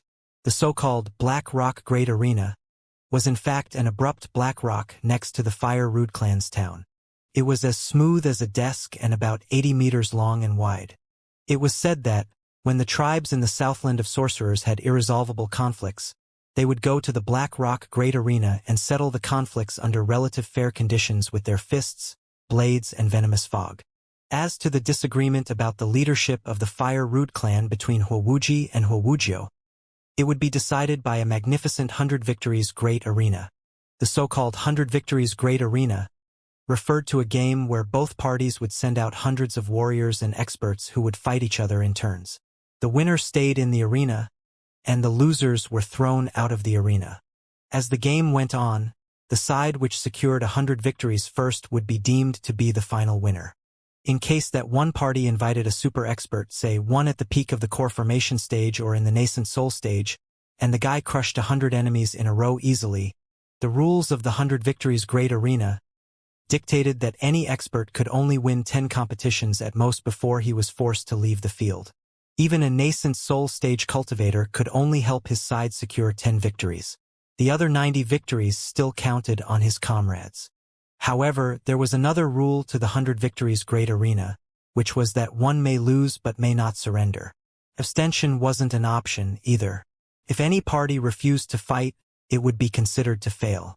It meant that, if one side truly sent out a nascent soul stage cultivator as a champion, the other side would have to pay the lives of 10 warriors even if they knew that they were no match for the enemy in order to eliminate the nascent soul stage cultivator. It was rather a cruel rule. However, it was also appropriate for the presentation of a top expert. Therefore, what mattered most in the 100 Victories Great Arena wasn't personal combat ability but the overall personnel of the side, and whether or not dozens of fearless warriors could be deployed to eliminate the experts that were too invincible on the enemy's side. Meng Duo and Gu Sidua were flattering that Liao could secure 10 victories because they thought that he was ignorant and were simply making fun of them. But they didn't know that Liao was secretly mocking them. 2. Vulture Liao had traveled in the Sea of Stars for decades. He'd had games of wisdom and bravery with the cunning experts such as Xianxia, Bai Xinghe, Jin Tui, and Lu Zue, and today he had degraded himself to the point that he was playing in an arena against a bunch of barbarians. Liao hated the long and dull arena games most. It might pass if the arena games were casual. But the national affairs and the lives of thousands of people were to be decided on the arena? What a joke! It appears that I have to lower my estimation on the intelligence of the natives of the ancient sages sector now. It's understandable that the barbarians like arenas. But even a notable appeasing ambassador is involved? How absurd. Liao didn't think much of it. He made up his mind that he would not go to the arena and fight like a monkey. Whoever wanted to fight were welcome to try, but certainly not him. He would make other plans after he figured out the details of Master Black Moon. Wuji's side had just lost a great warrior. Its morale was at rock bottom. When the news that the Emperor's army had arrived came over, everybody was enlivened again. Very soon, a few barbarians riding buffaloes as dark as ink rushed out. Hardly had the buffalo in the lead came to a still when a young man, in almost exactly the same appearance as the scholars in the central plateau except for his face that was slightly dark, quickly jumped off the saddle and said, "You have finally arrived, Lord Ling." The guy was, obviously, Wuji, who was on the great Qian dynasty's side. Ling Shoujing, the appeasing ambassador of the 5th prefecture of the Southland of Sorcerers, went to the front to greet him. The two of them had a long talk and cheered each other up. Liao had no time for their jibber-jabber. He maximized his eyesight and observed the camps on the other side 10 kilometers away carefully.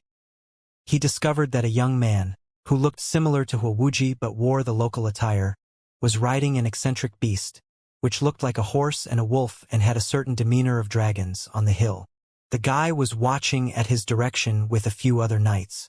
The few knights were all tall and strong. Their skin was slightly yellow, and their cheekbone protruded high. Gold rings large and small occupied their ears. Their faces were brimming with wrinkles resulting from cold wind. They looked rather strange and definitely weren't the same as the Southwest barbarians. They were wearing crude and yet practical light armor made of beast hide, and they had a deep black bow on their back. Although the bows were not stringed, scent of blood was vaguely spreading out. Liao could clearly smell it even though he was kilometers away. It must be Wujiu and the ghost Qin soldiers who endorse him. Liao observed with great interest. The 7 guys next to Wujiu were the cultivators of ghost Qin surrounded by spiritual energy. The cultivators of the ancient sage's cultivator did not seem to know much tricks about concealing their level. Generally speaking, they were blatantly revealing their cultivation. They could consume the natural spiritual energy faster, but their capability would be exposed easily. It was also a common disease for the ancient cultivators. The 7 ghost Qin cultivators were not strong.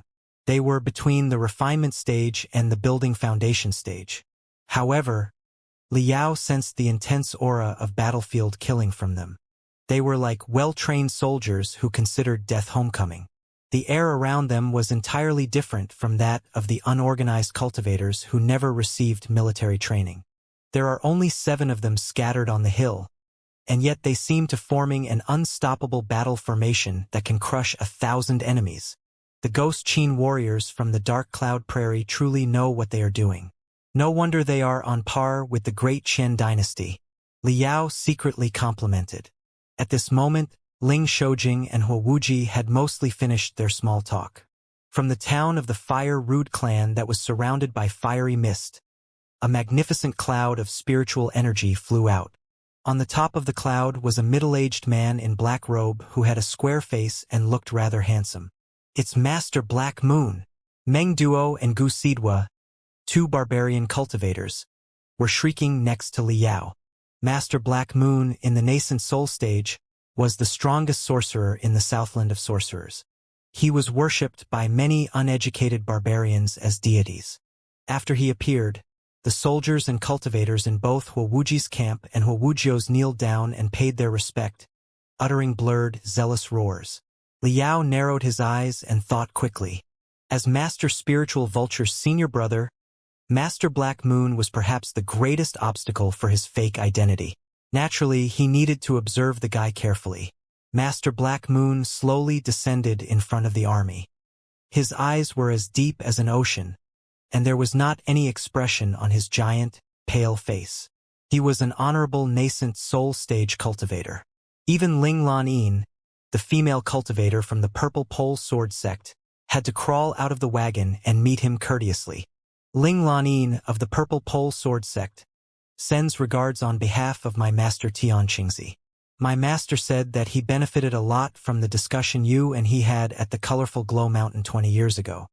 He often mentioned the meeting over the past 20 years and hoped that you could pay a visit to the Purple Pole Sword sect one day, senior, so that everybody in our sect would have the chance to witness the demeanor of the experts in the Southland of Sorcerers. Ling Lan bowed to the ground in respect. Master Black Moon smiled. His voice was warm and comfortable, utterly devoid of the Southwest accent. Please save the courtesy, my young friend Ling. You are the youngest swordsperson at the peak of the core formation stage in the hundreds of years of history of the Purple Pole Sword sect. I've heard your name a lot, although I live in such a remote area. Sword is the king of all weapons, and the Purple Pole Sword sect is the quintessence of the sword arts in the sword. I've been meaning to visit your sect for a long time, but I was always troubled by mundane affairs. Please do ask your master Xianxia to forgive me. I'm told that. He slightly lowered his voice and said, right now, all the experts are gathering in the north, hoping to hold the gala 1,000 years ago again, and have another great match that will decide the fate of the world. Although I'm a barbarian born and raised in the smoky land of the south, I am quite interested in appreciating the magnificence of the greatest heroes of the world. But it's a pity that I'm a stranger to the central plateaus, and I'm afraid that I'll have to ask your sect to help introduce me to them. There was deeper meaning between the lines. The guy seemed to be showing intention of standing on the Great Qian Dynasty side and even allying with the Purple Pole Sword sect. Overjoyed, Ling Lan bowed again. She was about to speak, when Master Black Moon shook his hand in a smile and turned to Ling Shoujing. Lord Ling. Although Ling Shoujing was merely in the core formation stage, he was a Class 2 official of the court, and he was an envoy of the Emperor on this trip instead of a simple cultivator. Therefore, Ling Shoujing must wait for Master Black Moon to greet him first before he greeted back. Lord Ling, the situation is very clear now. Master Black Wind pointed at the barbarians on the two sides of the Fire Rude clan's town, who were at loggerheads with each other, and said in a bitter smile, 30 years ago, I witnessed the prosperity of the Great Qian Dynasty and the magnificence of the cultivators in the Central Plateaus when I traveled in the world. The Southland of Sorcerers is remote, unpopulated, and unintelligent. It is just a grain of dust faced with the Great Qian Dynasty and will be gone forever after a sneeze. For me, I would never dare to go against the Great Qian Dynasty. I'm willing to protect the Southwest land for the Great Qian Dynasty forever. However, although the Great Qian Dynasty is powerful, the Ghost Qin isn't weak, either. Over the past years, cultivators from the Dark Cloud Prairies have been showing up in the Southland of Sorcerers, coercing our tribes with both carrots and sticks. Some of the tribes turned to the Ghost Qin side because of corruption and compulsion. There wasn't much I could do. I went to demand those tribes several times, but I was rendered speechless by a single reason. They said that they were the Great Qian Dynasty's loyal subjects too, and they did not want to join the Ghost Qin side. But if they did not, the Ghost Qin soldiers would make their blood spill. The Emperor's army was too far away after all. They could not wait and watch their tribe to be butchered, right? Although I'm in the nascent soul stage, I'm all by myself. How can I expect to protect the 100 tribes in the Southland of Sorcerers when the Ghost Qin cultivators swarmed in blatantly? That is how everything comes to this far today. I can only persuade Wuji and Wujiao to reach a truce for now until the Emperor's army arrives to serve justice. I feel rather ashamed. All in all, please rest assured, Lord Ling, most of the 100 tribes here still root for the court. They are merely responding courteously but without sincerity because of the Ghost Qin's intimidation. As long as we suppress the Ghost Qin cultivators in the Black Rock Great Arena 3 days later, all the tribes in the Southland of Sorcerers will certainly be on the court's side unwaveringly. Master Black Moon was a tough person, too. He was speaking the truth. After all, the Southland of Sorcerers was just a tiny egg, and Great Qian and Ghost Qin were 2 rocks too hard for them. So, they had to ask the 2 hard rocks to decide which one was harder first. As if to prove Master Black Moon's words, hardly had he finished his sentence when dozens of barbarian cultivators and 3 Ghost Qin knights dashed out of Wuxia's camp on the opposite side. They rushed towards the appeasing ambassador's army in an arrowhead, only to stop beyond the archer's reach. They demonstrated and roared, pouring profanities on the court. Master Black Moon looked at Ling Shoujing helplessly. Although I have some fame in the Southland of Sorcerers, it's not like I can kill everybody who is too defiant to listen to me, right? His face cold, Ling Shoujing turned around and looked at the Black Tiger Iron Guards, his private troop, before he said solemnly, Fang Dazhong, Suqianjun, go and cut a few heads now. The private troop was not made of servants or slaves but the tough, fearless warriors who were raised since childhood and who only knew the Ling family but not the emperor. After he called, a few gloomy vanguards walked out of the crowd, their blood-stained sabers roaring inside the sheaths hungrily. Liao was watching the good show in the crowd in the beginning. But the seasoned barbarian cultivators were all clamoring and encouraging the stupid and young guys, including himself, to have a fight first. It appeared that many barbarian cultivators had deep contradiction with the barbarian cultivators who were coming at them. They were hoping to kill their enemy without taking action themselves. Liao secretly cursed and almost went to kick Meng Duo and Gu Sidua. He was of a mind to stay in the back. But he had established his simple-minded image since the moment he showed up in the head-cutting cliff. Seeing that most of the barbarian cultivators were grimacing at him, and Ling Shoujing, Ling Lanin, Master Black Moon, and Wuxia were looking at him, too, he could only grit his teeth and charged forward together with dozens of barbarian cultivators who were desperate to make contributions, as well as a team of Black Tiger Blackguards. 2 messy, bizarre-looking, and utterly unorganized troops crashed into each other. Liao intentionally went to 3 Ghost Qin knights. Now that he was already here, he would certainly take the opportunity to test how good the Ghost Qin soldiers were. Shua! 3 fast sabers turned into streaks of brilliance almost 5 meters long, brushing past his head and cutting off a few strands of his hair. The sabers of Ghost Qin were not bad. At the very least, they helped the soldiers to condense their spiritual energy when it was already 5 meters away from their body. They were rather finely made ancient magical equipment. What amazed Liao even more were the demon beasts they rode, known as dragon wolves. Such a demon beast was a combination of the velocity of horses, the brutality of hungry wolves, and a fraction of the intimidation of dragons. They were not scared when they were faced with the giant python below Liao and simply opened their bloody mouths to bite its head. A rather advanced demon beast. It is almost sort of a biochemical beast. Did the Ghost Qin people develop it on their own, or did they receive the heritage on biochemistry from the primeval era? Liao evaded the attack of another saber. The giant python shook its head hard and knocked a knight off his mount. Liao took the chance to turn around and run away. Swoosh! Swoosh! Swoosh! A few sharp arrows, mixed with spiritual energy, and as powerful as crystal bullets, brushed past him and exploded on his left and his right, covering him in dust. All the barbarian cultivators were laughing. Ling Shoujing, Ling Lanin, Wuxia and Master Black Moon, however, suddenly beamed with interest. The guy is not half bad. Ling Shoujing spoke to Master Black Moon. Indeed he isn't. Master Black Moon smiled. There was no telling what was on his mind. Soon, screams echoed on the battlefield as somebody was finally killed. Both parties cut off a few heads from the enemy's side. They slowly disengaged. Because the 3 Ghost Qin knights wasted too much time on Liao, the Black Tiger Iron Guards were able to go on a killing spree. Although the 3 knights were not killed, They each killed a few hostile barbarian cultivators and returned with full loads. Immediately, everybody was cheering for them. Tomorrow we will hold a ceremony and official degree you as the chieftain of the Southland of the Great Qin Dynasty. You will be the guardian of the southwest of the Great Qin Dynasty forever. Ling Shoujing spoke to Huowuji. Before Huowuji expressed his gratitude, his sharp eyes darted towards the enemy's camp, mixed with spiritual energy. His voice was echoing in the 10 square kilometers nearby. The Emperor's army has arrived. Powerful reinforcements are on their way, too. In the 100 Victories Great Arena 3 days later, all the vermin who disobey His Majesty shall be blown into smithereens. For a moment, everybody in Huowuji's camp was shouting in joy, while Huowujio's camp was dead silent. Master Black Moon narrowed his eyes and observed Ling Shoujing and his army in silence. There was no telling what he was thinking of. Li Yao, on the other hand, squatted not far away, his face still in dust.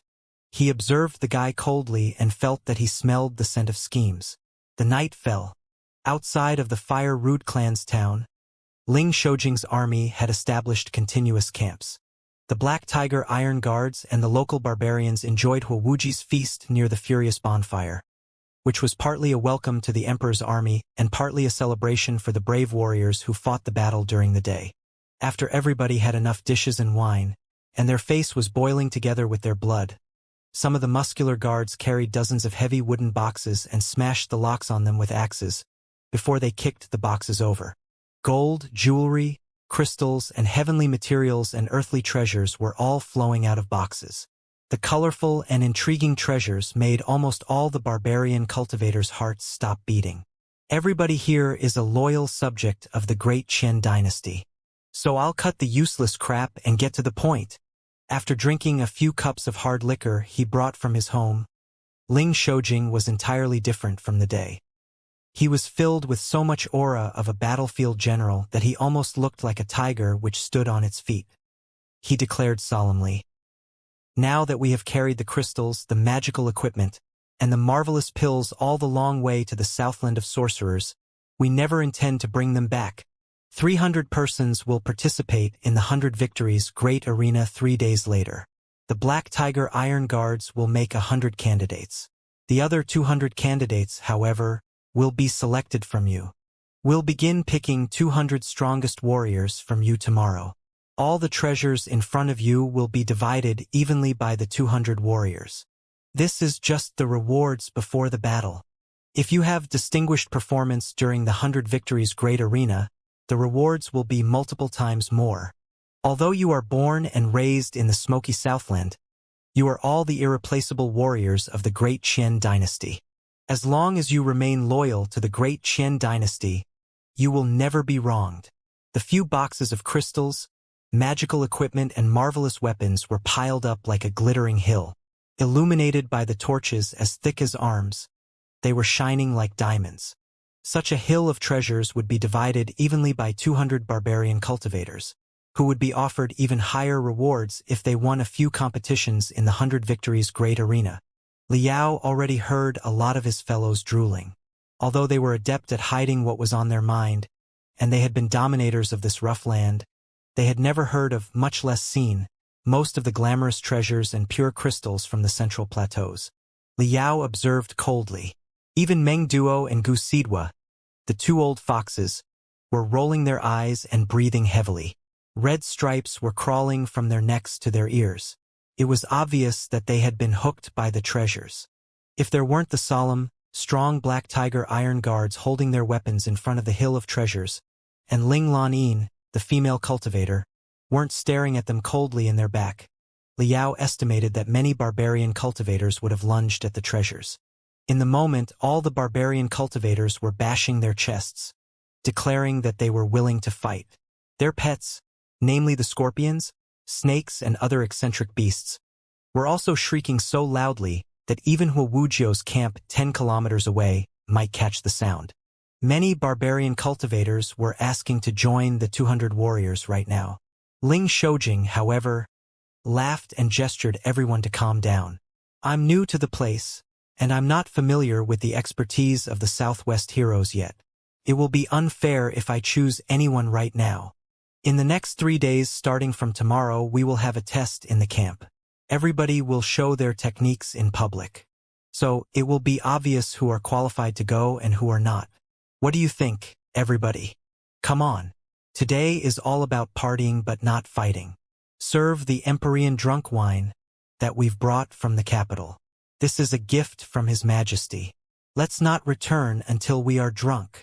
While he was talking, the Black Tiger Iron Guards carried buckets of fragrant, delicious wine. When it was poured into the unique cups in the Southland of Sorcerers, which were made of horns, the fluids were as thick as honey. When a bucket of wine was almost emptied, the last bit of the wine would hang on the wall of the bucket and flow all the time, as if the wine would never be poured up. All the barbarians' eyes were almost jumping out of their face, and they were about to jump into the buckets for a shower. In the next moment, everybody roared and drank crazily like whales absorbing water. Soon all of them were wasted and snoring. Liao devoured plenty of Empyrean drink wine, too. However, a slight ominous feeling inside his head made him analyze the elements of the wine. As I expected, there are intense narcotic drugs inside the wine. Otherwise, the barbarian cultivators wouldn't have been drunk so quickly. However, although the narcotic drugs are quite effective, they are in fact very mild and will cause no harm to the body. They will wake up normally tomorrow morning. Ling Shoujing, the appeasing ambassador of the 5th prefecture of the Southland of Sorcerers, is not a simple guy. Liao did not sense any maliciousness from Ling Shoujing. Moreover, all the barbarian cultivators were on the court side. Unless Ling Shoujing was planning to defect and join the Ghost Qin side, it was highly unlikely that he would harm those barbarian cultivators. Therefore, Liao simply pretended that he was sound drunk, too, and collapsed to the ground like a heap of mud, while he observed what Ling Shoujing was going to do next. The feast lasted more than 5 hours, and there was still no sign of stopping. Liao couldn't help but notice that, after the barbarian cultivators were drunk, many ordinary barbarian soldiers under Wuji's command joined the feast and continued drinking, partying and clamoring in place of the barbarian cultivators. Many barbarian cultivators, including himself, were carried into a seemingly plain tent deep inside the military camps by the Black Tiger Iron Guards. Somebody opened his mouth and fed some sour, smelly and almost undrinkable liquids into it. Liao absorbed part of the liquid with his tongue and analyzed, only to discover that they were drugs to stimulate the nerves and wake up people from anesthesia. Therefore, he coughed and woke up, before he looked around in confusion. The joyful ambience of a feast was entirely gone. He found himself in a cold tent filled with the stink of blood. Every burning torch around the tent were emitting cold, bluish brilliance. Under the bluish light, everyone's face was as pale as that of a corpse. Ling Shoujing, who was friendly if not riotous a moment ago, was now wearing a gold armor, with 2 enormous hammers crossed on his back. He sat at the center of the tent magnificently and gazed at them without any expression as if he were a statue made of steel. He was surrounded by almost 30 Black Tiger Iron Guards. They were all the vanguards or captains in the army. Their sabers had all been unsheathed, and the aura of their weapons were glittering. They did not cover their spiritual energy at all, which was spreading out and blowing the tent made of thick bull hide like a balloon. Liao turned around and noticed another 70 or so barbarian cultivators who also just woke up from a hangover in confusion. They were blinking their eyes, not having the slightest clue what was going on. Some of the quick-minded barbarian cultivators thought that the Emperor's army was going to attack them and exclaimed in shock. Yet, they did not know how to react and simply shuddered in fear. Although they had the advantage in number, they were drafted from different villages and had not been familiar with each other. Some of them even had minor conflicts before. They were just a bunch of mobs that did not stand in solidarity like the Emperor's army. Please don't be anxious, everybody. I mean you no harm. I have to invite you for a conversation in such a way because there are too many spies outside. Ling Shoujing's tone was entirely different from his tone during the feast. It was filled with the graveness and toughness of an iron saber. He seemed even more determined than during the day. He coughed slightly. Several Black Tiger Iron Guards brought the hill of treasures outside back into the tent again. Right now, The crystals, blades and magical equipment were all mixed up, making them even more dazzling than before. Right now, there are altogether 68 heroes from the Southland of Sorcerers in my tent, and you will split the treasures. Ling Shoujing's words were such a shock that all the barbarian cultivators who were still in confusion jumped to their feet. Everybody found it hard to believe their eyes. They were so greedy that their tongues were often dangling. Didn't he just say that a 3-day test would be held and only those who proved themselves to be the strongest were entitled to 1/200 of the treasures? Although the barbarian cultivators were not good at arithmetic, they did know that the personal gains would be much higher if it were 68 people who split the treasures instead of 200. Liao was the only one who vaguely guessed Ling Shoujing's plan. He couldn't help but cheer for the appeasing ambassador's wisdom and resolution. The 68 barbarian cultivators next to Liao were not the most experienced or the strongest ones, but the most dogged and the most loyal ones from the most remote villages. Also, the cultivators who volunteered to join the battle during the day, no matter what their performance was, had been summoned here too, even if they failed. On the other side, none of the famous barbarian cultivators, whose capabilities were well acknowledged, as long as they were wavering and not meaning to make actual contributions, such as Meng Duo and Gu Sidua, showed up here. In such a case, wasn't it obvious what Ling Shoujing was up to? The Black Tiger Iron Guards were quite fast to divide the crystals, blades and magical equipment into 200 fractions. Then, they carried out almost 20 bronze boxes and smashed them. Inside the first box was coldly shining sabers and flying swords, which were brimming with spiritual energy and already roaring while they were still inside the box. Those weapons were even more advanced than those presented to the public just now. The second box contained iron balls the size of fists which were covered in straw, cotton, and silk. Their surface was written with complicated spiritual stripes, too, that congregated into the words, Tai Heart Stabbing Grenades. The next few boxes included finely made armors embedded with rune arrays and night cloaks which could hide one's traces. The last box, however, was packed with gold, glittering scrolls.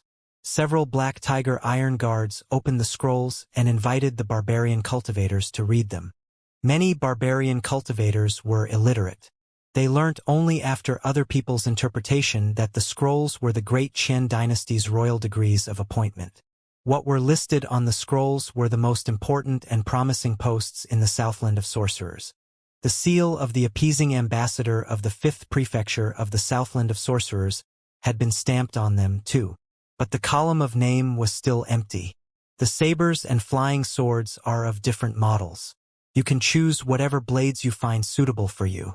Everybody will be given 4 Tai Heart Stabbing Grenades, 1 Green Cloud Spiritual Armor, and 1 Night Stalker Cloak.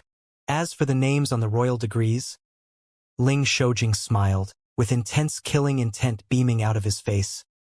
They will depend on your performance later. The barbarian cultivators looked at each other in bewilderment. With such a weird vibe and such bountiful rewards, even the most inert barbarians should have sensed something wrong. One of the barbarian cultivators, who was rather fat and had a pair of huge ears, emboldened himself to ask, "If I may ask your lordship, what is going to be our performance later?" Ling Shoujing sneered and declared, one word after another. 2 hours later, before dawn, we are going to assault the enemy's camps and kill Wuxia as well as his ghost Qin accomplices. In the battle during the day, you have all distinguished yourselves and proved your loyalty to the court. I am very satisfied. You are the real heroes in the Southland of Sorcerers. Is there any need to hold another test? Before our night assault, we have also prepared such fine gears for all of you. They will certainly be a great help. I hope that you will try your best and do not disappoint me, the court, and His Majesty.